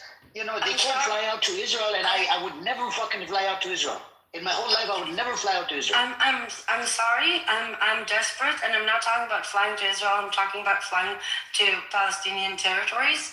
But how do you get there? Do you get there through Israel, or do you get there through Jordan? Through Jordan. That's the Jordan's not going to give us our time? Hold on. Emerald, let me ask you a very important You question. do it for specific organizations. This is an important question, okay? I know for a fact I'm not going to get into Israel because I've been vocal in the past. I've been vocal about this for over 10 years. There's no fucking way they're going to let me into Israel. Now, if I go through Jordan, right? Okay, remember what this flotilla tried to do, right? Obviously, they got turned away. If there is a way for people who are to get into the Palestinian territories from Jordan, like, this is information that you need to share with people. So I'm interested for sure. For example, you said that you have Jewish heritage, right? Yes. Okay, so it would be easier for someone like you to do it, for example, right? A lot of the foreign volunteers are Jewish diaspora because it is easier for them to do it. They use their privilege to do it. So this is one thing that a lot of Jewish diaspora can utilize. It will be a lot more difficult for, like, Edward would never be able to do it. I doubt Z would be, or Amir would be able to do it, right? But someone like you can actually do it, or someone like Buttercup, for example, right? And don't get me wrong, this is a huge thing to ask the people, right? It's living in rough conditions, in a dangerous situation. You have to be mentally strong for this. A lot of the people, like there's a certain European volunteer in the past month. His profession is a firefighter, right? So this is. A lot of the people who do protective presence are awakened anti-Zionists that used to be in the IDF. And these are strong men who know how the IDF work and can deal with them. But the point is that we've gotten to the place where we're simply, like, I've been trying to help. There's a campaign, one of the NGOs that I work with is pushing Physicians for Human Rights, which is about opening a humanitarian corridor between Gaza and the West Bank. Do you know how many people we have contacted trying to get this campaign viral? Do you know how many people I have told? Nothing. The most basic thing, right? Just move Palestinians that are critically ill from one Palestinian territory to the other. Israel won't allow it. We've talked to the Guardian, BBC, like, we can't get anybody to bite. This is the level of desperation that we're at. We're literally trying to save every possible life that we can. I hear that. Can I ask you one very simple question? Sorry if I sound desperate. No. It's a desperate situation, and it disgusts me. Like, nobody. I'm really sorry if I was rude to anyone. No, you're okay, Emrose. Like, I respect your passion, and I respect your work, and I respect all. I absolutely understand where you're coming from, sister, 100%. But I have to ask you this question. I have to. You said a statement a second ago where we are focusing more on the long term, where the short term is far more critical. Can I ask you where that? I told you where my breaking point is, where the breaking point I'm hoping for. I've articulated that. Can you articulate to me, in the short term, what's the breaking point where you're like, if we pass this point, then it's over. Then best case scenario, it'll be 100 years to reverse it. Where's that breaking point in your mind? I think it happened a week ago. So it already passed. I think so. Yeah, I think it happened a week ago. No, articulate, like, seriously, so we've been. not speculation. I remember at the beginning of 2025, we were sitting in one of our anti-Zionist Hebrew spaces, and again, I don't want you people to figure out. A lot of the people there were Zionists, and they did serve in the IDF, and we were talking about, we were looking at everything that was starting to happen in the West Bank, especially territories A and B, and two of the people in the group said, wait, we know this. And they were there during the last West Bank big operation, right? And they said, this is exactly it. They're going after the West Bank. And that is when we started focusing and gathering the information about what's happening there. Statements that nobody noticed. And we realized what was happening, and we have been talking about it, trying to scream about it. And when the security cabinet passed, there were a few incidents. So the first one was when Bezalel Smotrich declared that they're resettling a place. That they're resettling a place called Homish. Homish was like a legendary settlement because it was one of the four that was just like erased during the disengagement. The disengagement was from Gaza and from 4 settlements of the West Bank that were evacuated. One of them was Homish. The second that Smotrich declared Homish a newly established, legal or not, right, settlement, that's when we started seeing the turning points. When the Security Cabinet officially passed the decision to annex civil intervention within A and B territories, that is officially saying we are no longer obligated for Oslo. And since there was almost no pushback on it, then I think that to me was the turning point. That's amazing. Destroying Oslo. So to me, that's what we have been screaming about this for over a year. I don't know if you remember, I came here, I started coming here about a month ago, and every day I said, look at the West Bank, look at the West Bank, look at the West Bank. We are looking at the West Bank. Look, real quick, Emrose, in 2017. Please. Does that answer the question, Yada? No, it does not, because you have failed to understand the gravity of what I asked you. I did not ask what you saw. I respect how you articulated certain flashpoints in the history that led up to this point, but that's not what I'm asking. I'm asking you what you believe is the point of no return. You say it's in the short term. I'm articulated earlier that I believe that the war and the fight for the Palestinian cause cannot be ended just based on the land of Gaza and the land of the West Bank. That even if all these lands are taken and culled, like the filthy rat Zionists want to do, it still will not end the Palestinian cause. I've articulated clearly. What is your point let me of communicate to Emerald what you're trying to say. So Emerald, I think what Yada's trying to say is at what point would you just say, now there's really no more point in fighting. It's that's what he means by breaking point, where it's like you're like, now there's no reason for us to even try to fight for it. I know you said there's always gonna be he tried to ask for it about a roundabout way and say, are you saying that there's going to be a time where you don't need to fight for the Palestinian cause anymore? But that's kind of what he's trying to say. I think this is where we're at. I think we stopped fighting for the liberation of Palestine, and we started fighting for the existence of Palestinians between the river and the sea. Okay. It's no longer about liberating Palestine. It's about making sure Palestinians stay and live between the river and the sea. Okay, let me reframe that question. Is there a way, at what point would you give up on the West Bank, is what I'm trying to say, I guess. Give up on the West Bank? Yeah, so you said right now the Knesset has passed some laws which allow it to ignore Oslo Accords and to formally start slowly, like frog soup, basically taking over all of area ABC within the West Bank. Okay. Yeah. So the question is, at what point do you think would be that West Bank would be a lost cause? I know none of us has control. I think we're really close. We're really close. Okay. It's like on a breaking point.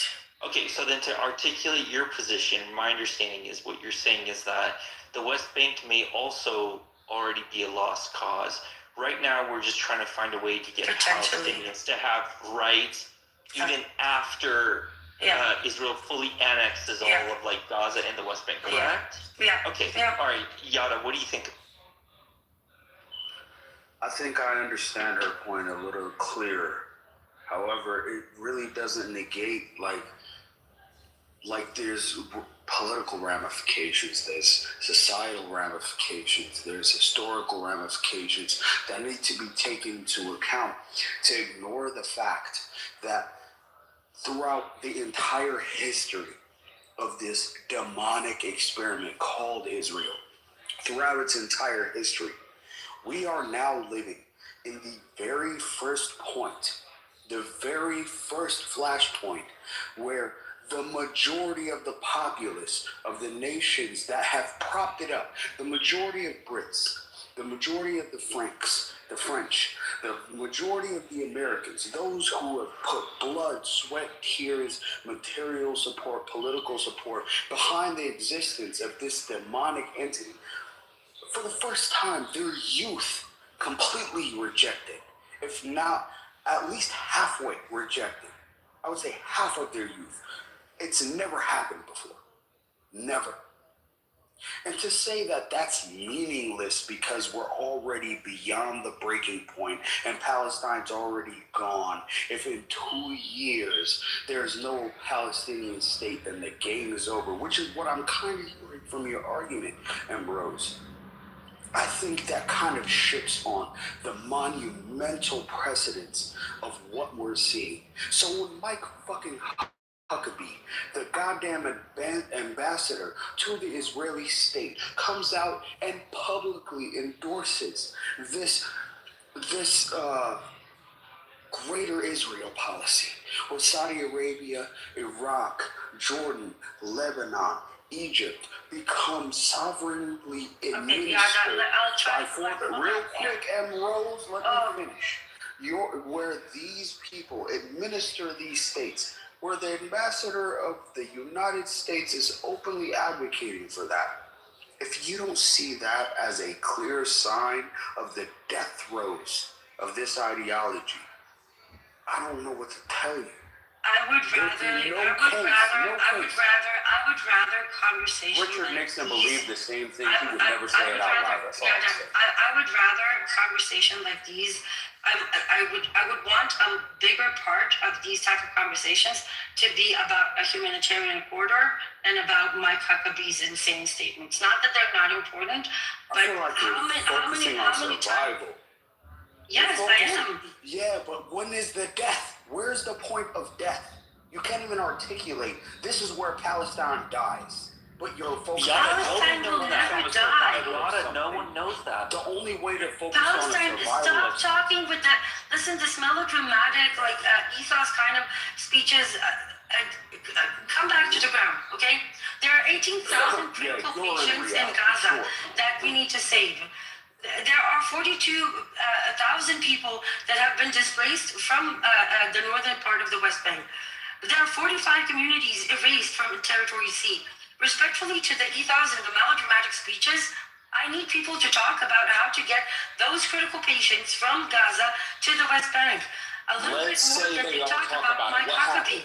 Okay, Emrose, can you what happens? No, hold on. Can we stop for a second, because this just becomes this is philosophical debate. If we hold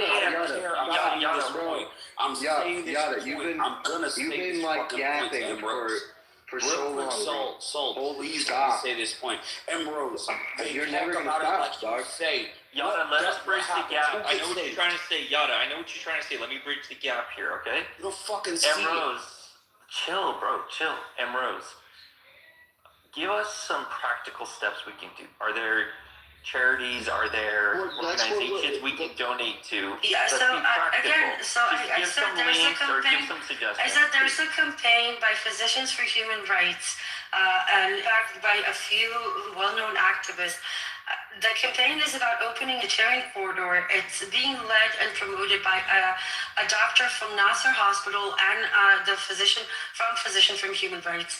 I will put the link in the comments. It has an Arabic petition, a Hebrew, and an English one. And it simply petitions for the world to force Israel to let Palestinians go from Gaza to the West Bank. 18,000 critical patients that can and should be treated within Palestine. And all we're asking is for a corridor to allow them to move from point A to point B. Very simple. Rose, Okay. is airlifting? How does that help? Is airlifting an option? No, it's not. It's a 40-minute bus drive, Saul. That's it. Yeah. But That's it. But here's the thing: if there's a blockade, they're not going to let people through. Which is exactly why we would need people like you to talk about it. So imagine politicians, Congress, members of Congress saying, okay, guys, like you need to let these people go from point A to point B. It's a 40-minute bus drive. That's it. From Gaza to the West Bank, a 40-minute bus drive, and these people have their lives saved. That's it. I'll put the link in the comments. Like, if people spend a little bit more time bringing awareness to things like that, we might actually save some children. My question to you: when Israel allowed them to go to West Bank? That's what Israel is not allowing it. This is why we're petitioning the world about it. So we could sit here talk about it, but Israel is the culprit, the occupation. We talked about this a long time ago. I actually talked about. Hold on a second, so please. So no, hold on. We talked about this a long time ago when I first started opening up rooms. I actually talked to Jindib about this a long time ago. I'm like, would they allow people from Gaza into the West Bank? He said, hell no. You have to get special permits to, to be able to go to the doctor or something in the West Bank, and it's really disturbing. But I don't know. I think you're coming from a different angle. I think maybe you're not understanding what Yada said earlier, or what I said, Emrose, respectfully. I think both things can be true, bringing awareness and going over there personally and doing what needs to be done. But at the same time, Israel doesn't give two fucks whether you're American, Canadian, or Japanese, or whatever the fuck you are. They will kill you, they will butcher you, slaughter you. It doesn't matter. We seen an American boy from Florida. He owned an ice cream shop in Tampa. He flew over there. He was sitting in his porch in the West Bank, right? And these motherfucker settlers, these terrorists, Zionist fuckfaces, they came on his property, tried to steal his olive tree or whatever, and then they tried to set up a tent. And guess what? You know the story, right? And what happened to him? They beat him to death. Amir, I'll give you an example that is very tragic, but Hussam Abu Safir, right? He's an icon. And the fact that he's an icon is both a blessing and a curse. Because on the one hand, it means that he's probably getting beaten and tortured pretty badly. On the other hand, because he's an icon, that gives him a certain level of impunity. Because if something happens to him, this would break out and would be an international situation. This is why we always say, don't stop talking about Hussam Abu Safia. It's the same thing. If things like this petition, like this corridor, manages to go viral among Gen Zs on TikTok and like really go viral to the point where media, Pierce Morgan talks about it, and then a Congress member talks about it, this might create enough pressure. We did it with the water campaign, and it was half successful because it managed to create enough pressure, along with pressure from other situations, to get something done. But this is where communities like these can be extremely valuable if utilized the right way. I put the link into chat. You guys can do with it whatever you want, but I wanted to say I do agree with both sides. I do agree with M. Rose in terms of having a solution, and it may or may not work. I'm sorry, define solution before you use that word without. No problem. No worries. I'll define it. The link that she posted regarding Doctors Without Borders, signing the petition to put pressure on the U.S. and Israel to allow Palestinians to go from Gaza to the West Bank to get medical care. I think that's a solution to what? To getting medical care. 18,000 to 18,000 critical cases whose lives can be saved. That's the and that's. Hold on. Can I? Edward, please. Okay. Can I finish? I was talking. So having solutions like this on the table is very helpful because it brings what's happening to the Palestinians down to reality. We have two tracks here. We have the political track, meaning the global track, Israel's occupying the Palestinians and getting rid of the occupation. That's one thing. But at the same time, the micro level of helping Palestinians that need help, as the macro level track pans out, but having various, not just one, but multiple projects like this, where you're helping Palestinians and helping to slow down what Israel is attempting to do, especially if you have more than one project going at the same time, and it builds pressure on Israel and still brings two people. Saves lives, Edward. Absolutely, it saves lives. It's a practical solution where you're actually saving lives. It could be, this project here, which is good. And then if you add on top of it a project like for water, I know you've done one already, Rose, but something else when it comes to water, something about helping to ease restrictions in the West Bank for people to get to work or school. Things like this matter to Palestinians on the ground. So projects like this matter. Look, and they save lives. I agree, but my argument is hold up. Please. My argument is you guys are advocating for the body to take cough medication for the flu. Yeah, coughing is painful. It sucks. Taking cough medication may alleviate the symptom of coughing, but you still have the fucking flu. I'm saying we can flu medication. But what's wrong with this program? What's wrong with nothing wrong with doing both. Exactly. No, I agree with you. There's nothing wrong with doing both. But can I say something? Yeah, but if you have a fever because of the flu and you don't make sure to bring that fever down, you might die. Okay. So we need to start by breaking the fever, so that we don't die of the fever, so that we can actually heal from the flu. It was a simple analogy to articulate what I'm talking about. It's the source cause of the symptom. The suffering of the Palestinians who can't make it across the border to get the necessary medical attention in the West Bank is the filthy rat Zionist cause. Okay, but we don't need another speech because we're trying to talk about solutions. So this is why I wanted to say something, okay? No, I'm just saying, okay, I understand from Gaza to the West Bank is a 40-minute bus ride. However, who knows how long it'll take them to actually allow people to make that trip. So I'm saying it's probably more viable for people to be airlifted to neighboring countries or for doctors to be sent to Gaza, which I know there already are.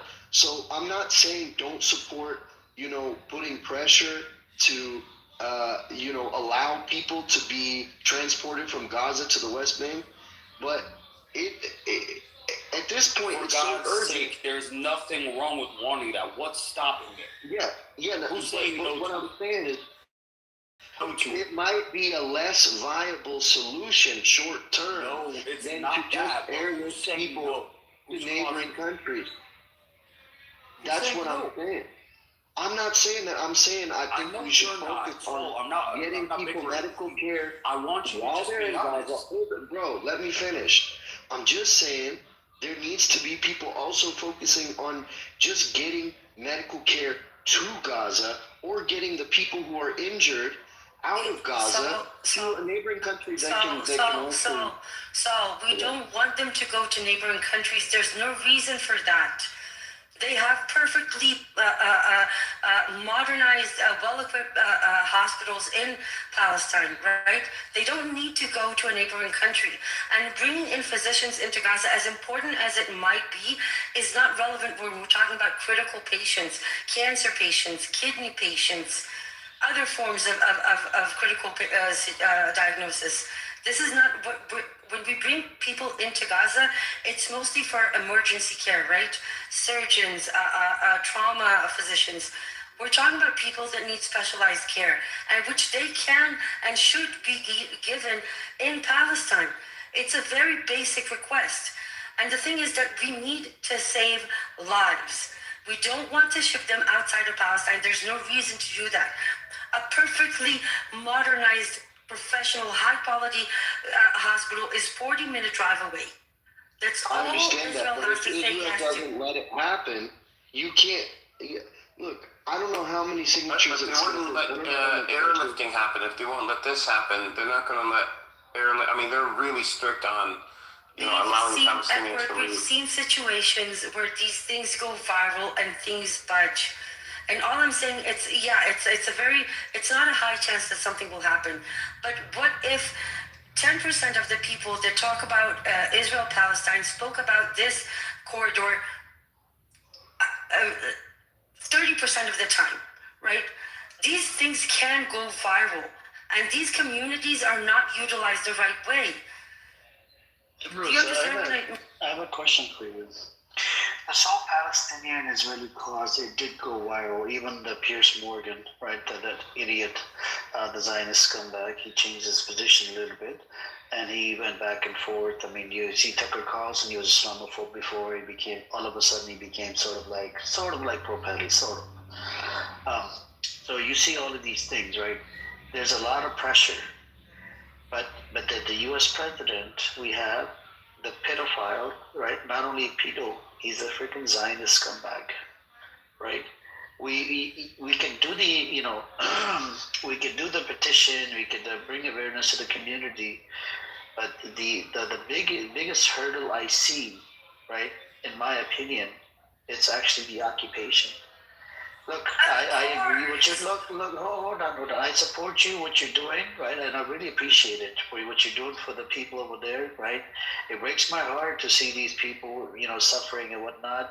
But at the same time, I'm going after the bigger part. I have a problem with the big part, which is the fucking occupation. And I'm asking you to help us. I'm asking you to help us with the small things on the ground, which I don't think are small at all. I don't think 18,000 people is a small thing at all. All I'm saying, can you help us with these things a little bit more sometimes? Because we really want to save these people.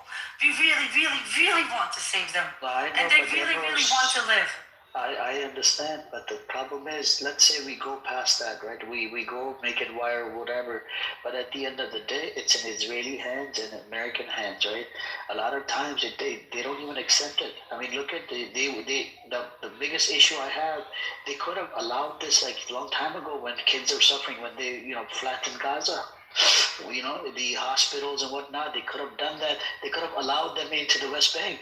But they didn't do it. They could have allowed them into Israeli hospital, but they didn't do it. I think my point is clear. You guys can. I know.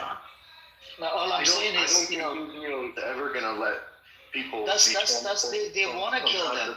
They want them to die. This is what the Israeli narrative is. Yes, but they also need to save face. That's part of the doctrine of maintaining. They're not saving face at all. They don't care about international law. They don't care about UN. They went after every agency out there. Not to mention they even went to America to threaten ICC officials. Okay, so let's just give up. Let's just give up and stand on the sideline. Nobody's giving up, and watch it happen, and wait until Gen Z has some power to do something. In the meantime, let's just watch them die. Yeah, that's a great idea. I did not say watch them die. I said both things can happen. We can do, because the conversation originally started with Tucker Carlson, and you took it out of context and you turned it into, they're idiots, they're this, they're that. Both things can be true. I told you this in the beginning. Anybody that watches Tucker Carlson, bringing awareness is a big thing. People, learn about it. Some people they tend to change their position related to Palestine. Also bring awareness to these things as well. Emrose, you guys, listen, guys, respectfully to everyone in the room, you guys are talking past each other. You guys are trying to solve one global problem, but Emrose is doing short term, Amir, and the other guy. I'm interested in the long term and short term as well, but yes. Okay, listen, guy, like you said, Amir, you said it correctly. Like, this is what I don't understand. You said it correctly. Both things can be true, right? So instead of trying to argue with each other as to whose point is more important, Amir, you give a long-term solution. There's like 10 different ways you can fight a long-term and 10 different ways you can fight a short-term. Stop trying to argue with each other like saying like I'm more right or because of this. No, she was trying to put down what Yada said about Tucker Carlson. He's giving, dude, listen, guys, the problem Emrose is trying to solve is for Palestinians' existence, for practical day-to-day things like being able to get medical care, okay? That's one of the things that she is most passionate about, okay? Amir, Yada, and myself, we think, because we're not there, we don't have the expertise that Emrose has living in Israel, right? We're thinking more systematically, geopolitically, long-term. How do we go about this problem? Because we can't be there on the ground. Taco. I need your help. We're here to help. Just like you tell us, you put links on there. We can help there. Now, Emrose, here's how I think we can bridge this gap in this conversation, okay? Emrose, you can tell us from a long-term perspective, okay? Like what you think, if everyone who has an ounce of humanity in America, who believes that the Palestinians have a right to self-determination, okay? Outside of Israel, in U.S., Europe, and so on and so forth, what do you think can be done for the long-term solution? Sorry, Ambrose, before you go, Taco, will you share this X post on your Twitter? Do you have a large Twitter following? I don't, dude. I don't use it. Yeah. Yeah, I don't. I'm building mine up now. But, Which post, Edward? Huh? Which post? The Samir Project? Yeah, the one that you want to so push I just there are a lot of initiatives, but one of the most problematic things about these initiatives that a lot of them work on resources that are already inside Gaza, and one of the biggest problems that we need to bring more in. No. Specifically, my question was simple. Was just about the post itself. I was asking him to share it also. So I'm still growing my. The Samir Project it was established by two amazing, really extraordinary Palestinian women, and what they do focus on a little bit over 100 families that are in the most dire situation, and they provide everything from blankets to water to emergency clinics that they operate, like emergency dental care, and it's all. I cannot explain to you how amazing these women are. We've spoken to them a few times. If there was ever an initiative that I would full-heartedly say support with all your heart, is these two amazing women. Seriously, it's like the most special, insane project. It's insane. They're amazing. And what I wanted to say, Taco, all I'm saying is that just help us out with these things a little bit more. And Taco will ask you the question. Ambrose, anything that you have like this, please, like you just did, put it in the chat, and anyone who feels comfortable doing can reshare it. Then we can help solve, or just do our part, whatever we can to help, those people that are suffering. Okay? And, and then if you come up with some ideas of what we can do here on the American side, or the Canadian or the European side in terms of legislation, stuff like that, please let us know. I'm trying to focus, and I've spoken to Buttercup about this, and I'm working with Shayel and a few other big activists. We want to replicate what Mamdani did with the IRA anti-Semitism definition to cancel it. We want more and more Jews to openly separate themselves from Zionism so that more public representatives will feel comfortable doing that and disengage from Israel. So that's I devote most of my time, my day-to-day job is about the ground, which I can't elaborate about, but this is what we do on foreign activism. That's the route that we can take to encourage as many Jews to actively reject Israel so that people feel more comfortable doing that without the fear of being labeled anti-Semitic.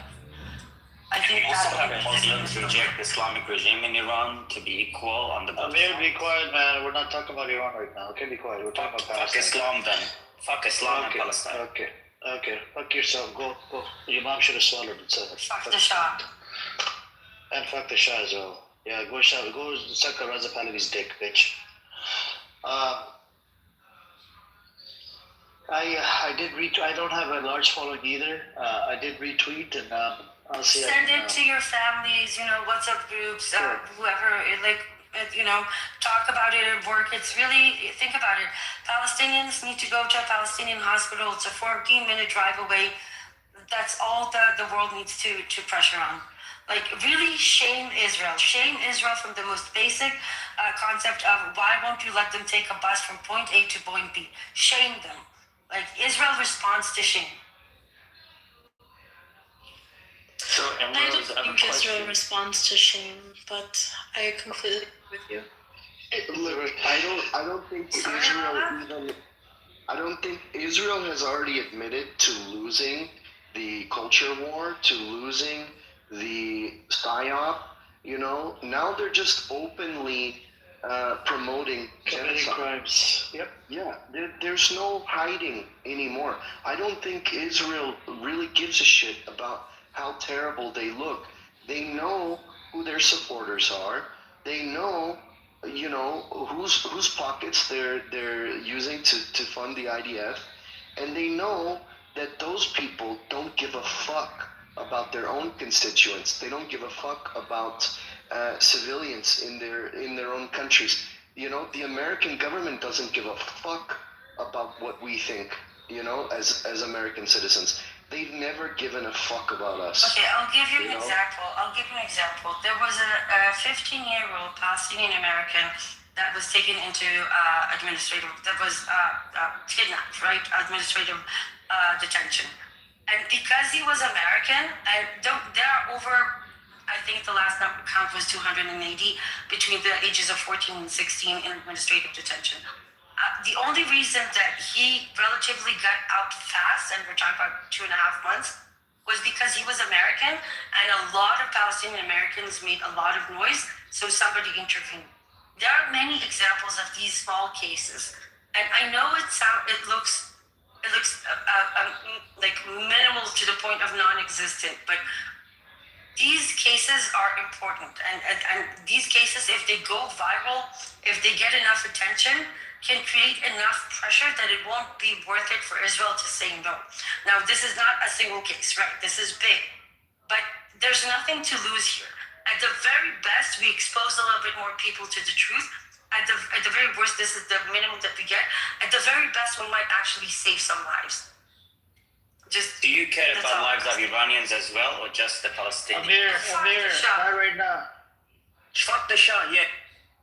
I said not right now. I will pivot in a bit. We're talking about actually serious issue. Yeah, no. Fuck the Shah, right? But why? Amir, We're talking ask yourself this question. Do you care about the Palestinians as much as you care about the Iranians? Yeah, I do. They're under genocide. Then why are you said attacking that I do. Amrose? She's working in Israel. Why are you attacking her? I We're asked talking the question, about. why We're this talking transgender about. is triggered. Calm down. Stop doing the attack. Stop. This is the problem with you, Amir. Look. Yeah, Amir, why do you think? Look, hold on a second. Hold on. Stop quick acting. question. Stop acting like a Kuni, okay? Stop doing that. You sound like a Pakistani. If you're Pakistani, then IQ problem. Stop acting like a Kuni, Mother Jadde, okay? What's wrong with then Pakistani and then IQ problem. We cannot. Yeah, you can go suck Pakistani's dick. Go, suck the corrupted officials' dick. Go. So, Amir, why do you think then Islam? Okay, be quiet. It's not on you. Okay, be quiet. Attention, whore. Be quiet. All right. So, are you gonna shut your mouth? Yes or no? Shut your fucking mouth. Thank you. Are you saying that Iranians burn mosques? Is that the only problem that you... Can you please shut up? It's up to you, Amir. Should I move it down? It's up to you. I'll give you two choices. Either you mute up for right now. I'm gonna give you the mic when we're done talking about Palestine, okay? Or I move you down. It's up to you. It's up to you. It's about Palestine. Okay. Do you want to bark? Do you want to bark about Prophet Muhammad used to bark. Now. Okay. There you go. See, the Islamophobic piece of shit. Fucking, the Pahlavi supporter cunt, the Iranian cunt. Go fuck yourself, bitch. Fucking bitch, Islamophobic piece of shit. It's embarrassing, man. These But it's people better are to support fucking embarrassing. IRGC member then, you know? In your case, I would say I would support IRGC. Go fuck yourself. Go. Do whatever the fuck you want to do, bitch. There you go. See? Islamophobic. Let me put you on a block list and send you to the hallway, bitch. Islamophobic piece of shit. That's what happens. Bye-bye. Good luck.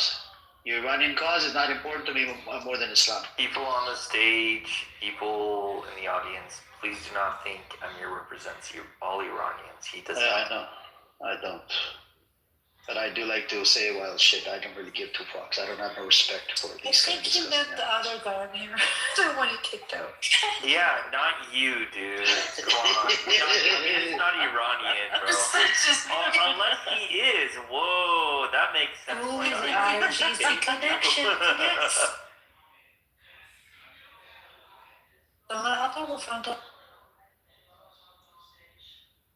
Okay, but you gotta give him credit for like owning his shit immediately. Like he didn't even flinch. Like, yeah, I own my shit. Respect. Wait, No, we're talking about Palestine right now. The idiot wants to kill. Wait, Emrose, I have a question for you.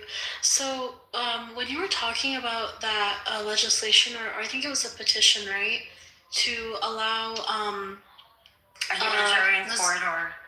Yeah. So, does the siege on Gaza have to end in order for that petition to pass? No.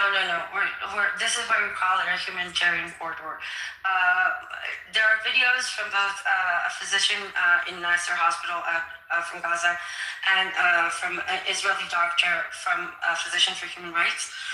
They explain the whole situation. 18,000 critical patients that should be evacuated into hospitals within Palestine. It's a 40-minute drive. Israel refuses to allow it under all kinds of idiotic excuses you can imagine. And it's since it's a very basic request, right? One Palestinian territory to another. Palestinians, they don't need to go anywhere else. There are more than enough places that can treat them within Palestinian territory, and it's very basic. And Israel's not allowing it. So the petition is in English, Arabic, and Hebrew. The link is below, and please help us, please. Yeah, so this is really cool. I didn't know that this was happening. We have a coalition of medical universities around the United States. But Leila, you didn't know that the people of Gaza cannot go to the West Bank? No, I didn't know that this was going around. No, but did you know that they could not go from Gaza? Yeah, of course. Siege on Gaza. Like, how are they allowed? How can they? No, because some people don't know. Because Leila told me a long time ago that there's youngsters that are Palestinian. They don't have the knowledge. Yeah, they don't. But no, I knew that personally. Like, there's a siege on Gaza. Nobody can enter or exit. But I didn't know that this petition was going around. Basically, there's recently had 32 medical professors, Israelis, that have signed it too. So we're getting some traction. Who has to sign it in order for it to be passed? The petition, nobody. The more people who sign it, the better. But it's like in America, like people in America can sign it. Yeah. There's 3 versions of it. Each is advocating for a different entity. But the objective is to create international pressure to make Israel to pressure Israel to allow the corridor to open up. So we're simply talking about a few dozen buses that will each drive for about 40 minutes from point A to point B. That's it. Okay, and is there a particular petition to fund the transportation? The physician, no, it's all funded. The physicians have compiled the list with all their diagnoses, the name of the patients. We know everything. It's all there. And this petition that you, Emerald, you put in the chat. If you want to know more, I can put you in touch with the people within the page. So, like as a med student. This petition you put in the chat, I can't. It says find your local campaign, but I put it Los Angeles. I can't seem to pull up anything. Hold on, I'll try and look for it. What? How do you sign this petition? Hold on, maybe I put the wrong. Yeah, I don't mind signing it right now as we speak. I'll sign it right now. I'll put my autograph on it. You know. So I'm sure you're aware there's a bunch of organizations in the United States that send doctors to like Gaza, or send doctors to like parts of the West Bank and stuff, or the south of Lebanon, like for humanitarian aid and stuff like that, and to go on medical missions. Essentially, that's the word I was looking for. So is this kind of like that? Like, are you recruiting doctors to go to the West Bank to help with this? Not necessarily, and actually, people who volunteer themselves maybe would want to stay away from it because they legislated a new regulation about 9 months ago that anybody that this is the whole thing of the banning of the 37 humanitarian rights organizations. Because anybody that ever said anything, so I would actually advise people who volunteer themselves to avoid it. But the rest of the pro-pal community, the rest of the world, the more signatures on it, the better. Yeah, there was who to avoid it. People who volunteer For example, a lot of people know Dr. Rosie from MSF. And she's volunteered within Gaza 3 times and now is being denied access, which they can deny based on the new legislation. So people like that, I would say stay away from it because you're just going to give them reasons to deny access. But everybody else, sign your little heart.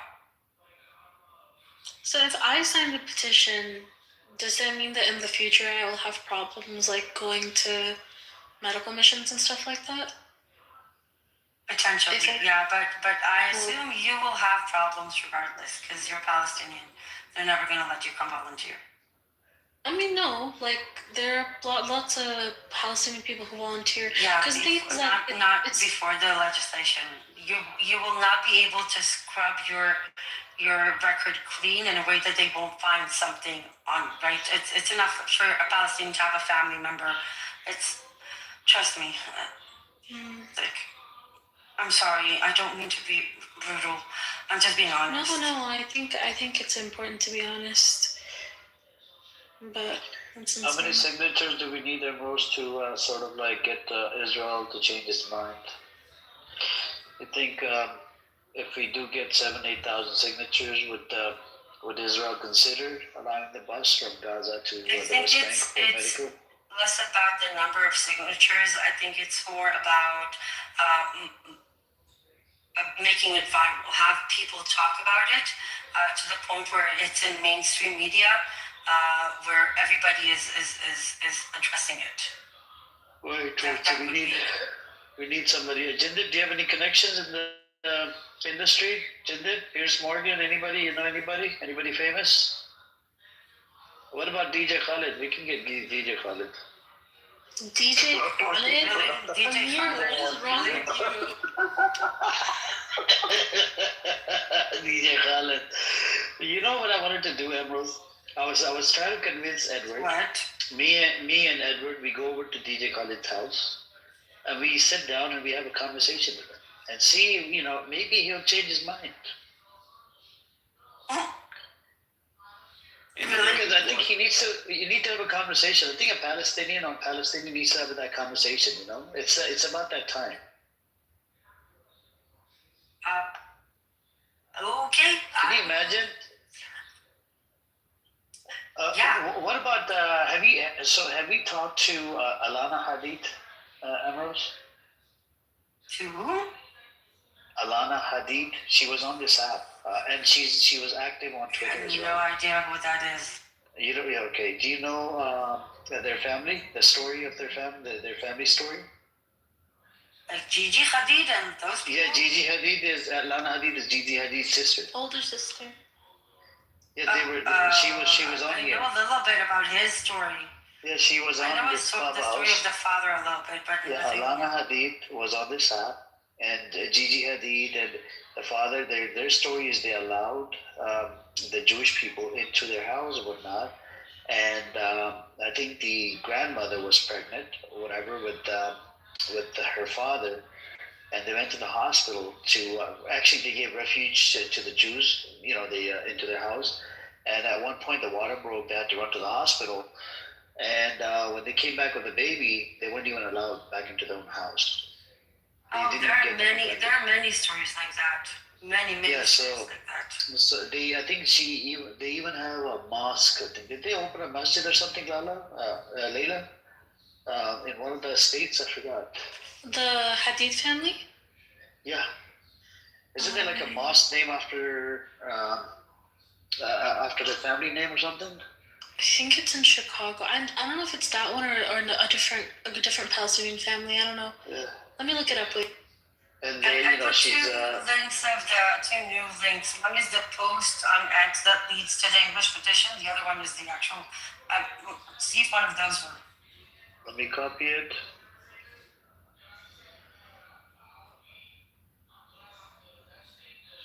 Hello, Amir. What's up, Charlie? Good. Is it not like everybody knows that there are patients in critical condition in Palestine? I guess everybody knows that. Yes, everybody knows. Yes, Charlie. Also, Amir, I just searched it up. The Hadid family, they Muhammad Hadid, they didn't necessarily build a mosque or open up a mosque in America, but they do have connections to building mosques in the U.S., like through a larger network.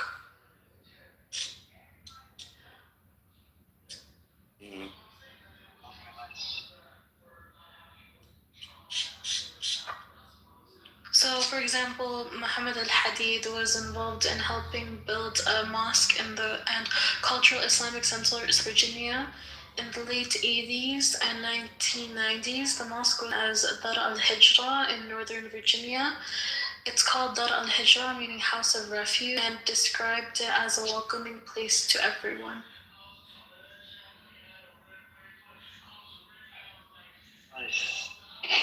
So yeah, that's what we're talking about, Zemro. So he was active on this app, Alana Hadid, right, her sister, and they have like a massive following on Instagram and whatnot.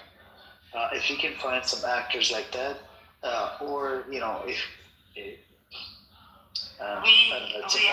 it's impossible to get hold of Angelina Jolie. She's very pro-Pali. No, I'm working on something with a Palestinian friend. We're just waiting for a green light from some official official people. And if it does, then we'll try to have a really big space. There is a big Hollywood star that follows me on X that started following and supporting the water campaign, which I'm hoping to get on board. So that's what we're going. But anybody that knows anyone, I can try to get Angelina Jolie if there's not a festival, if she's showing something. Because I usually get tickets pretty easily and I bet vibes. And she truly is an incredible person. So it's just about reposting posts. Yeah, I did it a bunch of times. I already sent this link to a bunch of people. I signed it, put it on Instagram. But she was at the Rafah crossing not too long ago. I hope she has a film something coming out because she has a few things coming out. It's just she's one of those people that will talk to everybody. She doesn't rush and she has no ego. Incredible event, and it's like it wouldn't be hard getting into her. Even her Instagram page is just talking about the travels across the world. The more very notable. Yeah, the more people. Just people in general. And we need the algorithm to pick up on it, right? Exactly. Yeah. This is where communities like these can be extremely efficient. At least you remember the water campaign. Like we were pushing. Viral. And the turning point was when Nelson, out of the blue, I know everybody hates him, I know he did it. I know he did it just because he needed to get back in the good graces of the pro-Palestinian community. So do you know what happened with that, right? But it did. Do you know what happened with that? So he fucked up big time, and he was trying to utilize me to get good graces with the pro-Palestinian side. He was doing the chatter. He realized that there's a bigger customer, more users who are Palestinian, because he was, So I facilitated a bunch of conversations with people that he just really, prominent people on X, and then he came to an apology, and then we had a conversation. I'm like, why don't you actually do something that's actionable? So I guess he did this, which was great. But so you're behind it? I don't know if I'm behind it, because I just suggested it to him. do Because something, from it's that, actionable. after that, we made it to the Kuwaiti space with the 300,000 people, and then like the IDF spokesperson picked up on it, and that was like a turning point. It went viral, and it was necessary. So this is don't worry, we'll get this out there. I'll get this into people's hands all across this app. Do you remember the memes? Do you remember how many memes they made about it? I know. It's gonna be one of me somewhere. Oh my god, I died. But you know what? You're making somewhat of a wave when people start to do those types of things. But you were honestly instrumental and incredible. Like I've spoken of you before. People have even gotten to know you here, by the way. We heard about you before we met you. A lot of people did because of what you've done. And it's good. It was not me. It was a lot of us. It was it was a joint. People from Taiwan, Algeria, Egypt, Yemen, all over Europe, Palestinians. We had people from all everywhere. So what I'm gonna do is, I'm gonna get this to a few people that I know that would be are amazing. also Thank connected you with so Nelson much. and these guys, and they might do something with it. That's amazing. Thank you. But I have to bite the bullet. Alright, we're gonna all work together to do this. All of us. It's a group effort. That would be amazing. And what makes me so sick in my soul is, what do people get out of not allowing medical care? There's a list of ailments that need treatment, and they're ready to go. It doesn't cost Israel a dime. So allowing transportation.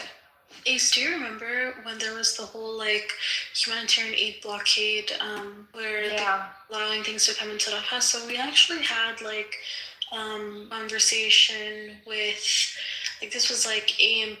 They had a conversation with a lobby group that was actively lobbying against this congressperson in America.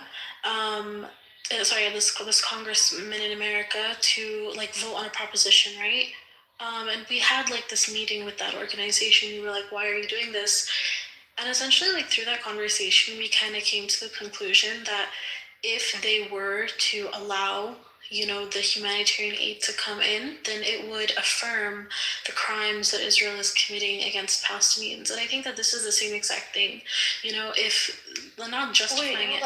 How would it affirm the crimes are committed against the Palestinians if they because for example, if Israel allows these Palestinians to leave Gaza and enter the West Bank, then they would have access to news reporters. The world would know about more. They would know more about testimonies. Against it. It's one of the so they want to keep it under the campaigns. rug. They want to keep it under the rug, and they want to bar people from actually finding out what's happening to Ghazawis in Gaza, because again, only 8 to 12% of the news actually leaves there. So allowing these people to leave Gaza and go into the West Bank to receive treatment would open up a door. Have you ever heard about the Witness Project? Yeah. An American project, right? It was started by an Israeli professor in Princeton called Dimo Desai, and he's a historian, but he felt like he had to do something. So, and by now it grew to a whole team of volunteers who work on a daily basis collecting testimonies. Because the one thing that we learned from the Holocaust is that the human testimonies are the single most important thing to preserve, because unrefutable. And Israel knows that. As Jews, they know that. And they're doing everything they can. This is why when the Nazis, when the invasion of the Allies happened, one of the first things the Nazis did is they tried to bomb their own gas chambers and crematoriums. They're literally hiding evidence. This is one of the core reasons Israel is flattening Gaza, right? Hiding the evidence, making the whole place unreachable, untouchable, so nobody can even find evidence if they try. And Lala's right. Testimonies are one of the things that terrifies them more than anything. And Palestine territory is one of the only things where they will not have access to these people. Emrose, I appreciate what you're doing and I respect you, but I think maybe as an Israeli you have a very different perspective on the reality of the PR that Israel doesn't care about PR anymore. I mean, it maybe a couple years ago, but but there is no PR campaign anymore with Israel and what they're doing to Gaza. They're doing it openly. You know, Netanyahu has made public statements about eliminating, and they've even admitted it's all about having a Jewish majority so that Palestinians and Arabs have representation. Trust me, I know. They don't care. They really don't care. We're beyond that point. Look, I agree that they have a lot more impunity. I agree that they have a lot more impunity than they did before. However, and this is where I'm going to take the other side, right?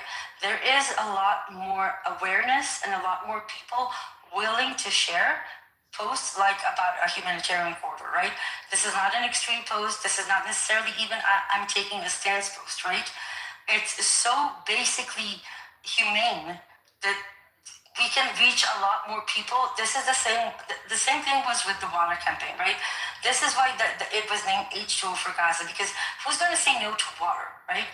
You give water, everybody deserves water. Everybody deserves medical attention. So it is, in a way, something that even if you're not politically aligned with one side or the other, even if you're confused, your instinct is to support something like this. And this can create immense public pressure. And these are, I'm sorry, we might disagree on it, but I think this is the type of pressure that Israel still responds to if it's big enough. And I think this is a really good reason to try and make it big. 18,000 people on brink of death that can be easily saved is a really good reason to push this, I think, at least. I agree with before you people being aware. So before you continue, do need to keep something in mind. Not too long ago, Netanyahu had a whole press meeting that we all saw, where he was willing to offer $7,000 to influencers per post, so that they're posting things that are more pro-Israel. This is recent. Even this whole buyout of TikTok by the owner of Oracle, who actually gives the most money to the IDF. So we can't say that they don't care about image. I mean, they don't care about what they do internally, but they do care about how they perceive from the outside. If they didn't, they wouldn't be trying to change algorithms. They wouldn't be trying to buy things that were blatantly showing with what's going on in Gaza, which obviously TikTok was instrumental in. And then they wouldn't be offering $7,000 per post for influencers. I'm aware that this was happening, but it was more about keeping other countries, unaware of what is happening in Gaza and also what is happening in the West Bank. So it wasn't so much about, no pressure on Israel is going to make a difference. But if they're being exposed to other countries, particularly in the West, particularly English-speaking countries, right? Because anybody I know whose native language is something other than English, they know. They're already aware. But countries like the US, Canada, Australia, especially Australia, they're very pro-Zionist. This is the battleground. These countries, Western countries, the UK as well, English-speaking countries primarily, that have less immigrants, they have less exposure to the outside world, they're less aware of geopolitical issues. These are the people that Israel wants to keep unaware. But as far as internal pressure, they don't care. I'm from the West. Have we not seen the level of protests on the streets? In the UK, 1 million people came out. Hundreds of thousands of people came out across the US and Canada. Like, the protest pressure was big. I don't know why you think that people in the West are just so insulated. They are. When you're comparing, what do you mean? When you're comparing it to other countries, they absolutely are insulated. What do you mean? We have the same algorithm. It's the same social media that's being delivered. We have countries that are neighboring countries to Palestine who have laws that keep protesters inside. Okay. Wait, if you talk about other countries can have more of an oppressive role about what media reaches their masses, that's not the case for so far in the West at all. If people choose to be Zionists after seeing everything, that's a different story. But I live with the West. I know this for a fact. Other countries can change, can actually block some features, whatever, because they don't have that freedom of press or any of that. That's prevalent in the West. Just tell me how many protests have you seen that are just huge numbers that are closer to what's going on in the Middle East? All over Europe. So this is what I wanted to. Where? All over? Sorry, all over. Sorry, not all over. All over Europe, Italy, Spain. Yeah, because Europe is Western nations. You know, they also have been feeding the English-speaking countries are the least aware because they're the most propagandized by American media. They're the most propagandized by the monarchy in the UK. Things so people's eyes open. Let me tell you right now, yes, people are ignorant. I'm somebody that seeks knowledge, but I'm telling you, people who had no interest in politics, they knew nothing, their algorithm showed it to them. They could not turn a blind eye. They could not know what was going on. I don't know where you live, but I'm telling you from this experience. I mean, 1 million people came out of London. Hundreds of thousands. I'm talking about in Toronto and New York, there were road closures, disruptions every single weekend for like over a year. And legal There's protests in my city too. There's protests in my city too. But that's the point I'm making is this, okay? I have friends all over the world, right? And all of my non-native English speaking friends, they're very much aware of the situation in Gaza and the West Bank. They're very aware of what Israel is doing. They're very, very aware. However, when it comes to my English speaking friends, it's maybe 1 in 20. Okay, maybe. But every other person is already aware. Yeah, so but this that's is your anecdotal experience.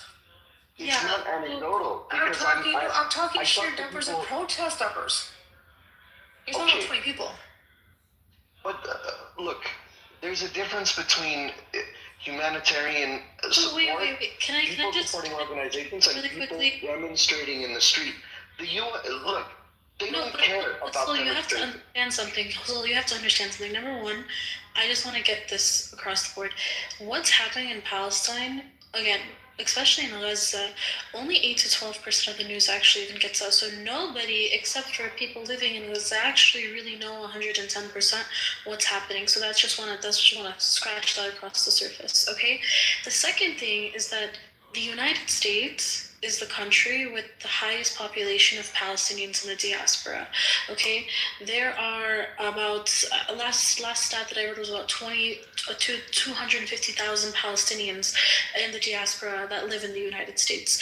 And the way that we know about what's happening in Palestine, mainly whether it's through an organizing perspective or whether it's from a perspective of news, is we know about what's happening in Palestine through the family members of these Palestinians in the diaspora, about what's actually happening. I mean, there's so much propaganda in the West here, right? But we can also make an argument and say that people in the United States, in the West, have a higher understanding about what's happening back home because there's more Palestinians in the diaspora with that many people, that have family members from Gaza, or have family members from the West Bank or from Bethlehem or any of the occupied territories and areas in Palestine or in Israel. So, I think that it's across the board. There is a single country out there that actually knows 110% what's happening in Gaza, and every single or in Palestine, and every single country has their own version of propaganda. But there is an argument that you can make that there are more people in the West, particularly in the United States, that actually know about what's happening to Palestinians in Palestine through their families. And also, if you think about the movements, right, the different legislation. But you said, Leila, you said to me that a lot of a lot of young Palestinians don't have. But they don't make up majority of the population. Again, you were talking about. But you said they don't have knowledge about. Hang on, bro, hang on. And you told me this was, I think, last week or 2 weeks. You said a lot of Palestinians, especially the young ones, don't have enough knowledge about Palestinian issue that were born and raised in America. Yeah. I'm talking about But then Palestinians. now you're saying that they're connected to their family and. No, this has nothing to do with the kids. I'm talking about Palestinians who have No, came to we weren't immigrate talking from about kids. America. We're talking about born, raised, like even the university students or The whatever. Palestinians in the diaspora, so people who left Palestine to live in America, they have family members like immigrated to America. That's the highest population. Their kids and stuff, that's secondary. I'm talking about the people who immigrated to the United States and have family members in Palestine. Yeah, but the family members. That was the highest amount of people are people from. Okay, so sorry, let's hold on. Bangladesh. Why are we disregarding or trying to invalidate that the English speakers are the least educated? Hold on for a second. Stop. So we're not talking about the running out. So stats here. Look at the chat.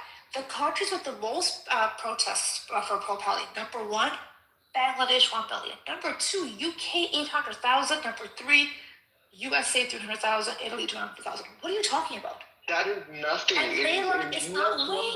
Be quiet. In US Bro, numbers, that is nothing. So just hang on, bro. With the What are you coming off the mic, man? Just hang on, bro. Stop. Very emotional. This is worldwide numbers. Hold on. This is worldwide numbers. And Layla, it's not that there's 250,000 Palestinians and living in the West, in the US, that somehow helps. There's 1 million Bangladeshis who came out. 800,000 people in the UK. The egregious things that have happened, they're so harsh. It's hard to turn a blind eye. And please stop doing this rhetoric of English speaking. I looked it up, thinking maybe you were right. You're wrong.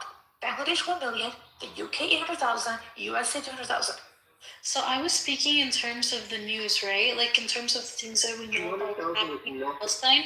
We know about this usually through the family members of Palestinians because there's so much propaganda and there's so many like misinformation out there, right? So for example, when we organize and we want to know about what's actually happening in Gaza, specifically in Gaza, because again, so little news actually comes out, we usually turn to the family members or the people who have family members within Gaza to find out what's actually happening when we can reach them.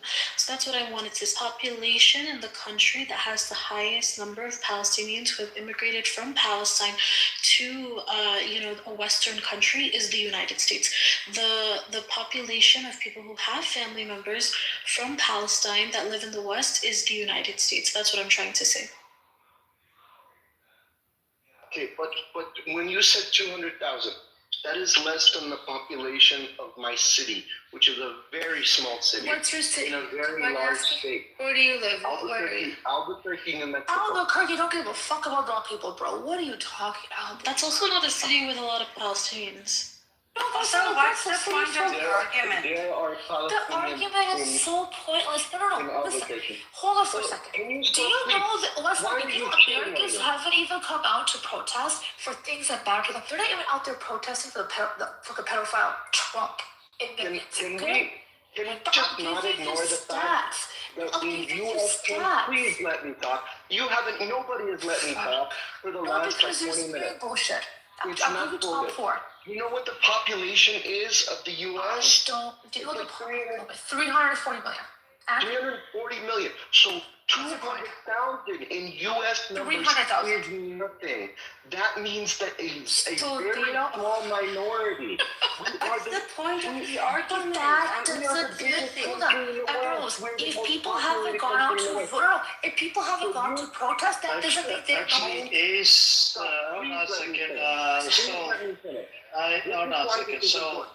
So it's the number is actually bigger. It's not 250,000. I'll read it out to you guys. October 7, 2023 to June 7, 2024. There was about 12,400 pro-Palestine protests, 1.5 million participants, 6 times pro-Israel, 2,094% student demos peaceful. October to December 2023, 3,300 were pro-Palestine protests, 1 million plus peak early surge. Student October 2023 to May 2024, 1,360. We don't have the exact numbers of this. You see what I'm saying? So numbers. Yes, but the point I'm making is it's not 100,000, by the way. It's total the numbers. I have not Hold been on for a able to second. make my point. One second, let me give me a second. The total people that protest, I know you're right, it's in the millions. This was talking about a single largest protest. But let me finish. Even if someone hasn't come to a protest physically, doesn't mean they are not educated and they know what's going on. They're utilizing social media, they're utilizing things here. Anyways. The point is, if we ignore the problem of underrepresentation for people who are pro-Palestine in the U.S. and English-speaking countries, then we are ignoring the biggest problem in the world, which is the ignorance that exists primarily in the U.S. Okay, and if we're gonna what your nationality is, where your pride sits in your heart, I don't care. I'm an American, and I don't give a shit about my country. So Are you I don't care about telling the truth. We yes, there are protests in Albuquerque. Are you organizing the protests in Albuquerque? I have not personally organized a protest. You can't be complaining about an issue without doing anything about it. Listen, I communicate with people all over the world, okay, including the U.S., and I educate people on Palestine all the fucking time. I am not the problem. You're pointing the finger at. It's so fucked up that we all agree, okay, we're all anti-Zionist here, but all we do is fucking shit on each other. I am telling you a reality. So you're shitting on the people's efforts. You're shitting on it. I am not. I don't give a fuck about your effort. I don't give a fuck about your effort. Your effort in anything. I'm not saying it's me. Don't get rude with me. Don't get. I never said me. Did I fucking say me? So let me finish. Did I say me? Why? Look. I said do not belittle people. Hold on for a second. There's people in Israel, like we have beautiful emeralds, who is such a there's a very small minority that's doing something. Am I gonna demonize her? No. People are doing something far more than they've ever done before October 7th. And the total numbers that Mia brought forth was millions. Can people be more aware and do more? Yes, but that's not just the West.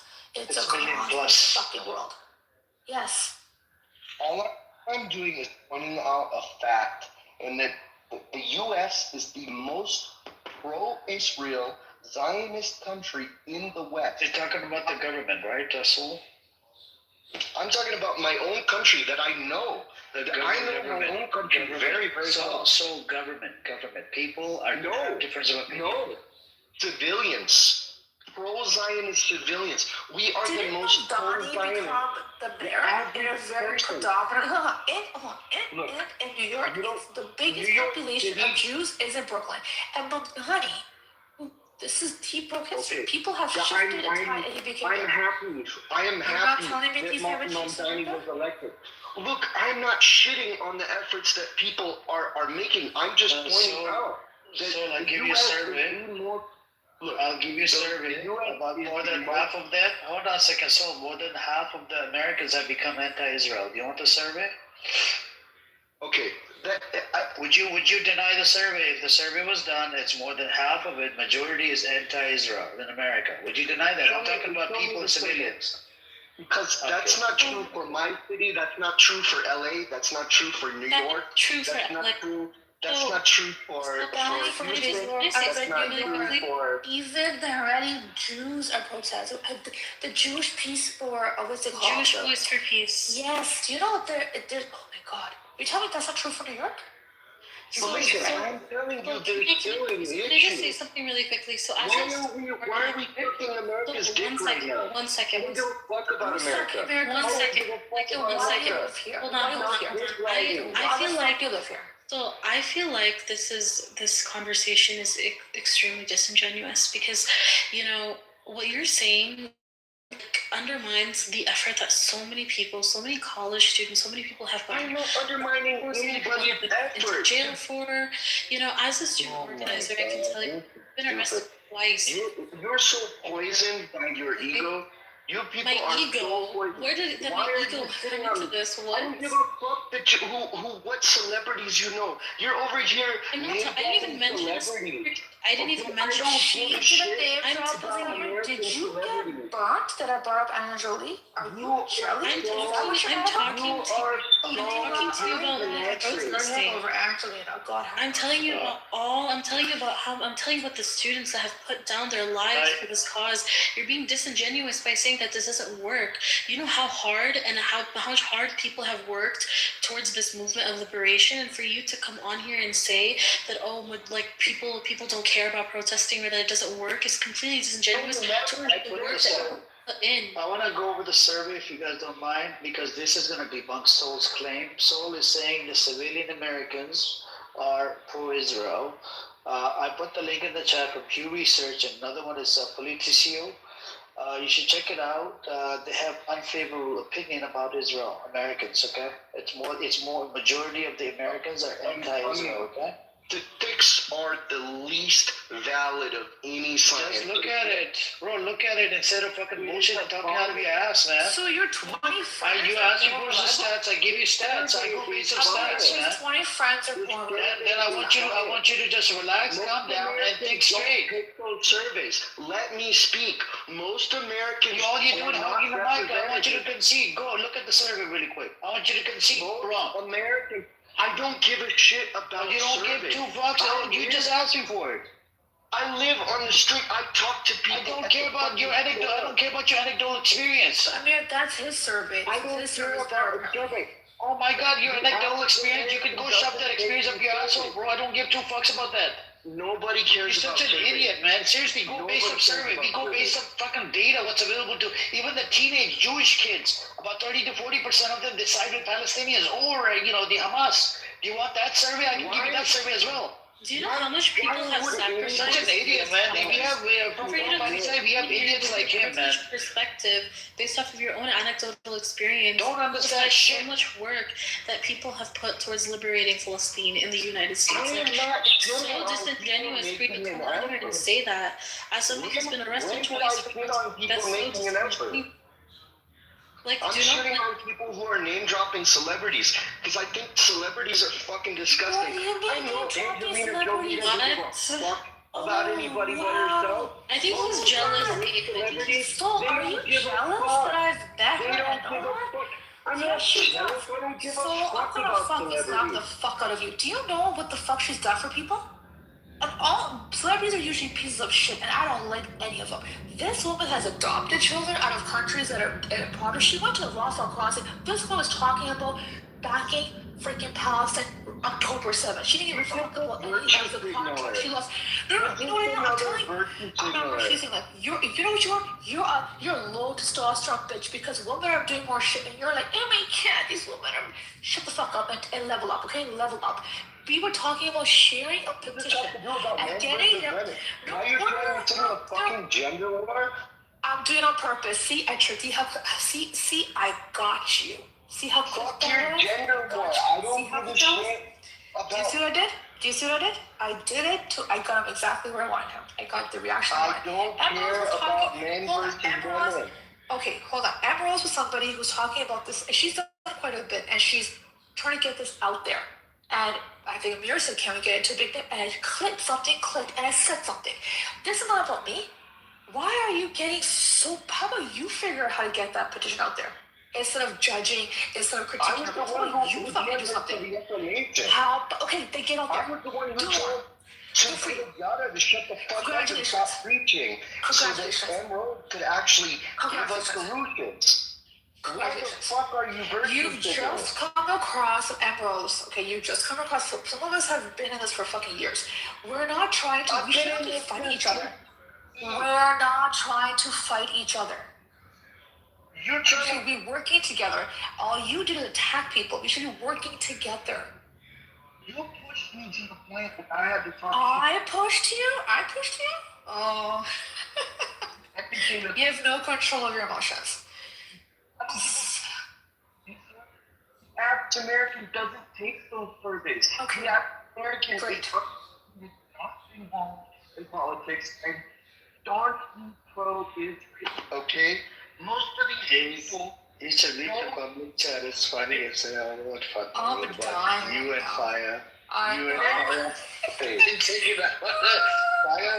Were you trying to do some kind of conspiracy against They me? only survey big liberal cities. That's it. They don't survey the Midwest. They don't fucking survey my city. They don't survey. We moved on.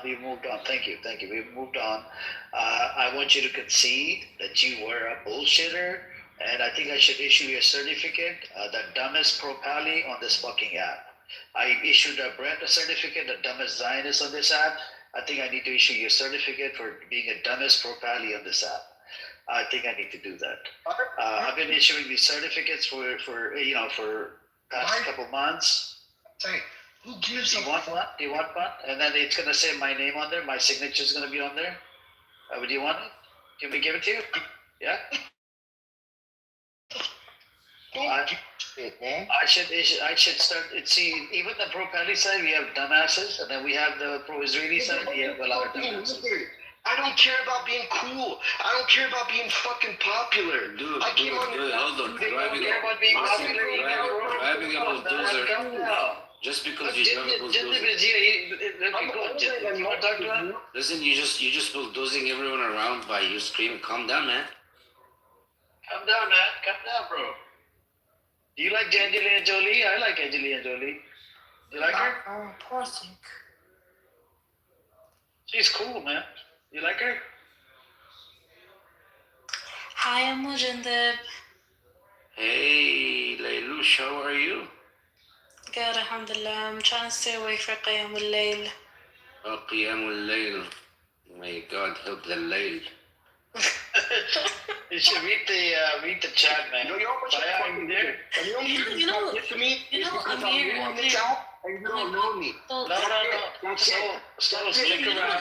Stick around. So your little group of cool friends, and I don't give a fuck about. I want you to be cool. I think you mean well. Calm down. It's just your delivery method is just I don't give a shit about my fucking delivery. Okay, so you need to give dude, need give and take. Calm down. You wouldn't be pro-Palestine if it wasn't the fucking cool thing right now. I've been pro-Palestine since 2014. He's Palestinian, yet he doesn't have a choice. I'm not talking about the people who are Palestinian. I'm talking about the fucking people who fucking just want to ride the fucking dick train. Right? Be quiet. There's nothing. Is that what no one you're here was doing? trying Are you riding a dick train? Hold on a second. I do it. And that's why you start talking shit to me? Let's have a conversation. That's the reality of the shit. Hold on a second. So let's have a conversation man to man, right? I'm out here educating America. Hold on a second. Hold on a second. There are people that are grifters. Okay? We see Black Rabbi on this app. He's a grifter. We see that there are a lot of people on this app. I even came across quite a few pro-Pallies, even on Twitter Spaces, grifters. Okay? They're doing it for the sake of clout. Okay? And do you know that I started? Hold on a second. Hold on. I started this. Hold on, bro. I'm not done. Oh my God. I'm not done. When I'm done, I'll give you the mic. Hang on. When I first started the room, the first room I had, it was only 2 or 3 people or 4 people. Ace has been with me for a long time. Do you know that even when the room would be quiet down, I would read the articles and books and whatever related to Palestine, Israel. You see what I'm saying? And I started building the community on this app, right? And we came together, and the good thing is I even brought in some Palestinians came through in this room, and they became part of the family as well, right? So I want you to become part of it as well, but the thing is, you're becoming aggressive, man. You gotta calm down. Tone it down, bro. Bro, I'm not gonna just take the disrespect because this didn't start. I'm not disrespecting you. No, people were disrespecting me. They were putting things they were putting words in my mouth that I was downplaying. That the U.S. like people in the U.S. are protesting and people are spreading awareness in the U.S. I'm in the U.S. I'm spreading awareness.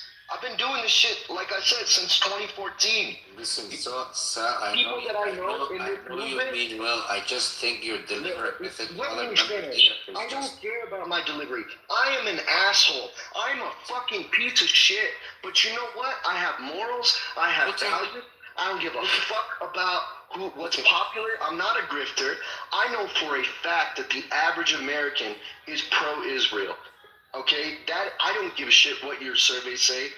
And the point that I'm trying to make is this: y'all were disrespectful because I pointed out an issue, which is that the pro-Palestine movement is underrepresented in my country. That is a fact.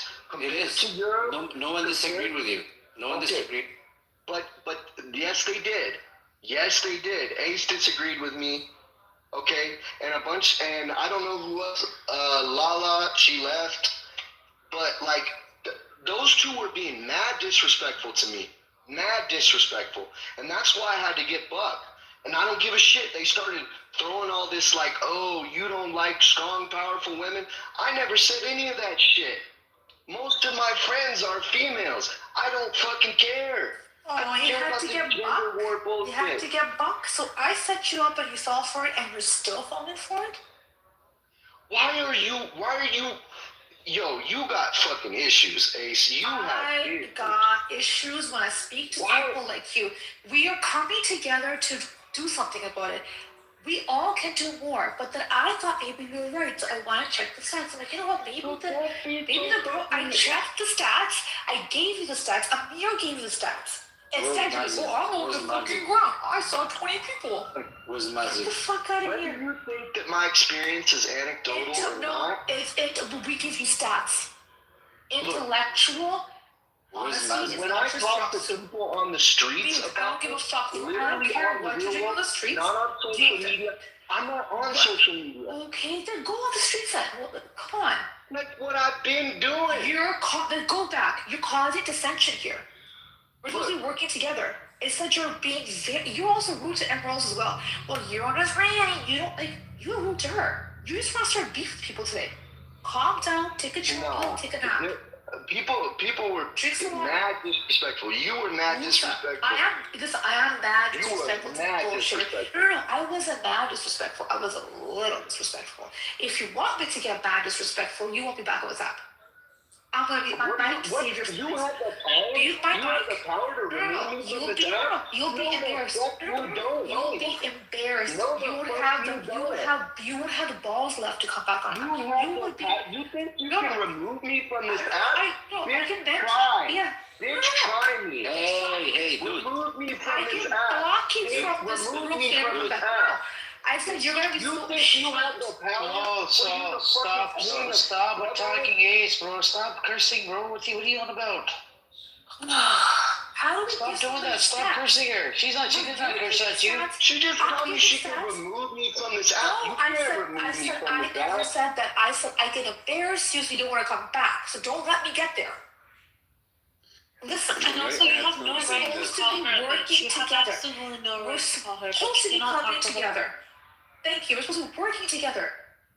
And don't be disrespectful and don't turn this into a fucking gender war. You're being disrespectful. Set you up and this is a good thing what you're saying. You're talking about Can someone just say something? Let's talk to, we have you person on the stage. Can you be quiet for a few minutes? Can you be quiet so other people can say stuff? Yes, Jinder, do you want to speak or should we give it to Handsome? We have the Handsome brother here. Okay, put the Handsome brother on you. Go on, Handsome. Assalamu alaikum. May I add a few points that would calm these two friends down? I think either one of them has some points, but I want to bring a few issues that they may have forgotten.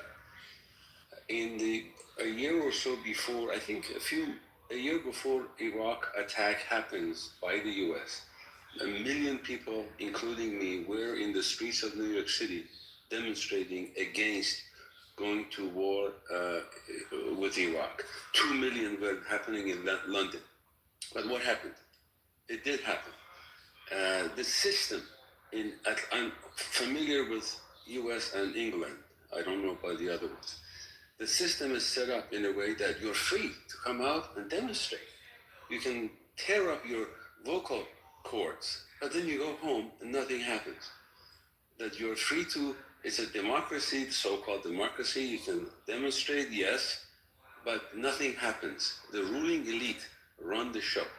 Also, don't forget that in the US, the most sophisticated propaganda techniques are at use. And don't forget the influence of IPAC. So even though, let's say there are 1 million people in the streets of New York, 1 million out of 300 million, I'm making it easy. I know it's 340 million. 1 out of 300, that means about 0.3%, less than 1%. So yes, a lot of people are aware of what's going on. First of all, 1 out of 5 kids goes hungry at night in the US. 50, 60 million people don't have health insurance. Even though they're aware, the US is the only country that has 30-year mortgage. That means when you buy a house, if you buy a house, you are held tight. Your balls are held tight for 30 years. They're afraid to lose their job. They may care, they may be, first of all, I think they are not as informed as others. The media is highly controlled by certain elites. So, and the role of the media in the United States, as Chris Hedges said, is to keep people underinformed and over-entertained. So even if they know a little bit, but they don't know the whole story, they are unbelievably propagandized. I just want to bring these issues to the attention of my friends. I pause. I stop here. Thank you, handsome. You are handsome. Thank you. Yeah, I mean, nothing you said was incorrect. That's all true. Okay? But the fact is, the U.S. is still the most Zionist Western country, by far. You're talking about civilians. I provided you stats, but you don't can see. I'm Are talking you about talking about civilians. the people in America? What about the government? How well represented No, do you answer think the my average question. Are you American... talking about the people or Can I talking ask about a the question government? to you?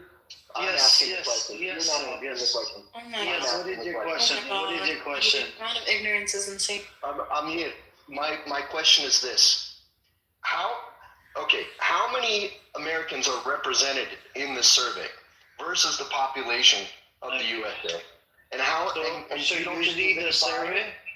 You don't Yeah, think but there's any bias in the survey? No. There's a sample size. It's done by Pew Research. This is a very trusted source. They usually have like a sample size, 1,200 or 1,400 people or something, or 1,500. And what they do is they go to different parts of America and try to get the thing, a part of America, different states or whatever. And then they gather people together and they ask them for all these questions. So I put a survey in the chat. It's very detailed. You should look into it. A lot of them, they are not favorable of Israel. You should look into it.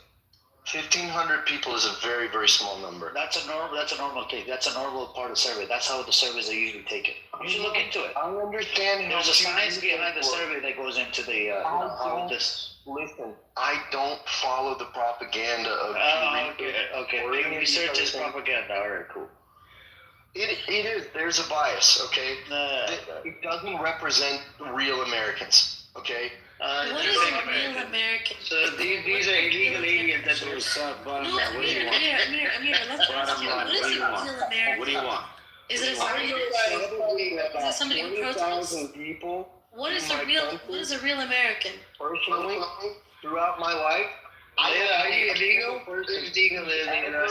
Taking a survey for Pew Research. I don't know a single person who's ever. I don't know a single person who's ever responded to a survey from Pew Research. A single person, right? 1,500. That's the size of my high school. Okay. That's how they take it. This is a regular thing. Like, bro, it's small. It's sample size 1,400 usually, or 1,300 or something. Size is yes, oh my or god. 1,200. That's the regular thing. Oh my god, this guy. So you're telling me that they're gonna go around surveying every single American within the United States? Do you know what a sample size is? It is not that difficult. Listen, I used to interview work for all 30-40 million. I used to work for NORC. Do you know how many people? Do you know how many people I got on the phone in a day? Like 400 big man people. thing, yeah. You can call so many people in a day, yeah. Look, when I worked for NORC, having people take surveys, I would get at least 10 completes in a day, right? That's just one person. NORC has all of of these centers. Okay, I want to go back. I want you to answer my question. Are you saying that the American people are Zionists or the government Zionists or the biggest supporter of Israel? And it's easy to get a sample size larger. He said than American civilians. He said American civilians. American civilians. American Israel. civilians Is that the claim that you're making? are pro-Zionist. Majority of Americans are pro-Zionist. Is that what you're saying? Just to clarify. I'm saying that I know a lot of people from a lot of different states in the U.S. and the majority of them are pro-Zionist. Simple yes or no. Are you saying that majority of Americans support Israel? I'm saying yes. Over 50% of Americans support Israel. Where's your evidence? The evidence is in the people that they vote for, and no, not all the time, because politicians are bought out, and we don't have a direct democracy. We have a representative democracy. So, the way that people are elected. Hold on. The way that people are elected aren't necessarily even by the vote of the people. Like we look at our presidents, right? Do you know what happened during the Trump-Clinton election? Hillary Clinton got majority of the votes, but because we have an electoral college and a representative democracy, Trump ended up getting the seat. So again, just because you have somebody in power doesn't necessarily mean that they represent the people. That's why we have people lobbying actively within the United States against those congressmen and women. So calm down, please. And I need a stat of you saying that over 50% of Americans support Israel. Hillary Clinton is a Zionist, so what's your point? What I'm trying to explain to you is that not everybody that's elected represents the people. Wait, Amujadab. What I'm trying to tell you is that majority of people that get elected don't actually represent the people. That's the analogy that I'm trying to tell you because of the system of governance that we have within the United States. Again, if you're going to make a claim, you need to give evidence. Give me a stat that says a majority, 50% of Americans support Israel. I'll do a survey for you, and I'll call 1,500 people. And give Go and refute my claim, or refute Leilu's claim. I will find a survey that surveys more than 1,500 people, because I'm sure I can find one. And I'll send... By all means. That's fine, but we need a survey. Do you know the question is? Hold on, bro. I think you're the only person who actually gives a shit. I don't think Ace gives a shit. Because she just wants to fuck I don't give a shit about you, you little dirty bitch, okay? You don't speak to me I found her a long time ago, and I'm actually lucky to have people like Ace and Faya and even Emerald that she started coming on this app, and other people like Jindib and Rio, not so much. I think he's sleeping. Fawad, for sure, it was invented by Abnormal. The worst person in the Layla, I'm gonna have to think about it. I don't know. Is it a good thing or a bad thing? She's the worst person. Don't be this man, bro. You're over here telling other men to go fuck themselves, because that's cool, that's fine. No. So the question is, you're pushing the wrong fucking I want to do the question. Hold on a second. The question is, you're pushing the wrong fucking envelope here sometimes, and sometimes you just need to calm down and understand something. Okay? So, they're not arguing with you on the basis that they do not agree with your ideas, okay? But there's a give and take in this room, and you cannot say, you can't just say, I don't give a shit, I don't do this. You need to calm down, okay? I'm a good judge of character, and I can tell you who's a decent person. We don't care. We're not here. We're not saying I want to add something here really quick. So, the question of the survey I wanted out is, do civilians support Israel, right? Or how do they look at Israel? Right? Listen, you find it, but look, hold on. The original claim was, hold on, bro, I'm not done. The original claim was, your claim was, majority of civilians in America support Israel. They're Zionists. I need you to provide me a detailed survey that says that they're Zionists, they support Israel, okay? Thank you. I did my part. I need you to do your part. If I can't find one, I will apologize to you. If I can find one, you will. Yeah. Go on. That's it. All right? That's cool. All right, let's see. The guy's reasonable. Yeah, it's reasonable, I think Leilush is not reasonable. I know she. No, but generally the problem is, I think when the woman gets involved, I think any woman, for some reason, I don't know, some guys, they kind of start acting out of their character. I don't know, when they see a strong woman. I think if there's a creator, there's a creator, and all right, can we stop the fucking like feminist propaganda? Like he divined I'm the creator so divined the world. Hold on. You took this conversation. Wait. You took this conversation to an entirely different disrespectful level by calling her a bitch. You do realize that, right? So it does have to do a lot with gender because of what you called her. All right. And if you were a real man, you'd be respectful towards her. If you were a real man, you'd be respectful towards her, even if you disagreed with her. I don't give a shit what you think a real man is. I have a dick. I'm a man. Period. But not a. I was born a man. I'm a man. Period. I think Emerald wants to speak. Hang on a second. Please allow Emerald. Go on, Emerald. Look, all I'm saying is that I think awareness is extremely important, and definitely a lot more people are aware than ever before, and that is not something to be dismissive of or minimize. It's extremely important, and I hope it just grows. I'm just saying that sometimes, at least from my perspective, we need a little bit more help on the day-to-day things. And that doesn't dismiss how important bringing awareness like what you guys do is. Just sometimes we need a little bit more help on the immediate urgent issues. That's it. Thank you, Marud. Yeah, and not arguing over stupid bullshit. You know, like let's be solution oriented. And I did not bring up the gender shit. That was Ace. Okay? I only responded to it. I don't get listen, I don't give a shit. Can we please move on? This is a waste of our time. I'm not a fucking misogynist. Like I don't care Let's about move on, man. Let's move on. Thank you. Who has a good recipe? Who has a good recipe for? Amir, did the second link work for you for the petition, by the way? I did. I filed the petition. I think even Ace filed it. I saw her name up there. Thank you. Yeah. So if you get like 500,000 people to flood the gates of the Israeli government with that petition, maybe that will have some effect here. We're hoping it will go viral so that it will get attention, so that people talk about it. It's not actually about the petition. It's about having a call to action, right?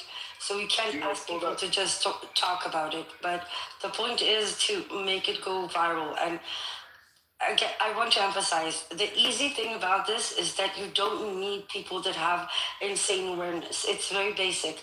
Move critical patients from point A to point B. Nobody should say no to that. Amrose, I had a question. I copied the link, and I'm going to share it with as many people as possible. But hey, can I respond, please? Because I just pulled up the studies. I wanted to ask you a question. So, I don't know if I have plans, and I've always wanted to volunteer in Palestine or in south of Lebanon. I'm waiting. I have to either be in my third or fourth year of medical school if I want to do the residency, right, for most of the program. So I'm waiting. But if I want to do that, do you believe, based off of the knowledge that you have, that it's okay or safe for me to sign the petition? Oh, I can do that? Yeah. Okay. Yeah.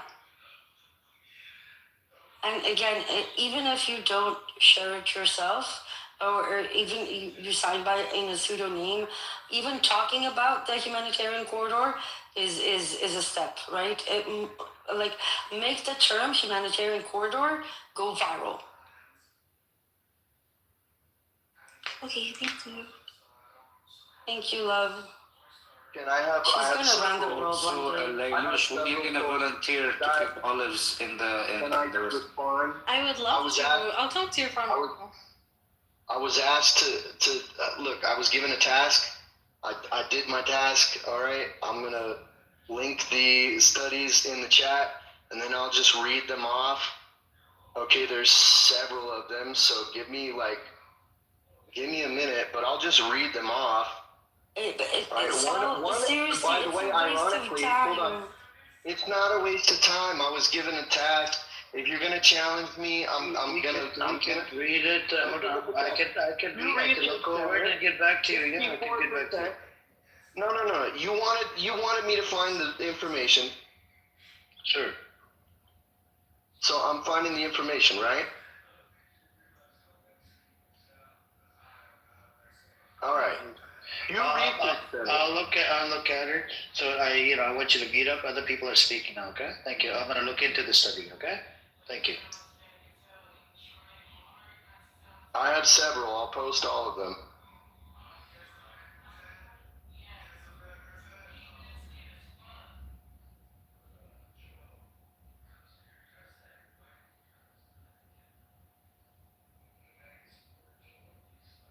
I have a very good feeling that in the future, me and Ambrose are gonna have lunch somewhere. I have a very good feeling too. There you go. See? I have a feeling that she's gonna run the world someday. That what? She's gonna run the world someday. Oh, we are doomed. God bless. Oh, Ambrose is gonna run the world? No, Les Rouges. Oh, Les Rouges. Oh, Les Rouges. Little is just learning how to give an injection. I'm gonna have to be your advisor on everything. No, I don't mind. I actually don't mind. Les Rouges is just learning how to give an injection to little kids. You can't see it yet, but I can see it. I can see it. These are the type of women that are going to save the world. Aren't women magical? They're just magical, aren't Yes, they are. There you go. Amir, I just want you to know that the second source that I pulled was actually Pew Research Center, and it said the complete opposite of what you said. 64% in support of Israel. What was the sample? What year? What was the sample? Sample size and year, please. I don't know. I had to have to read the whole article. Let's see what year this was. This was 2024, May 30th. Amir's article, is that a more recent survey?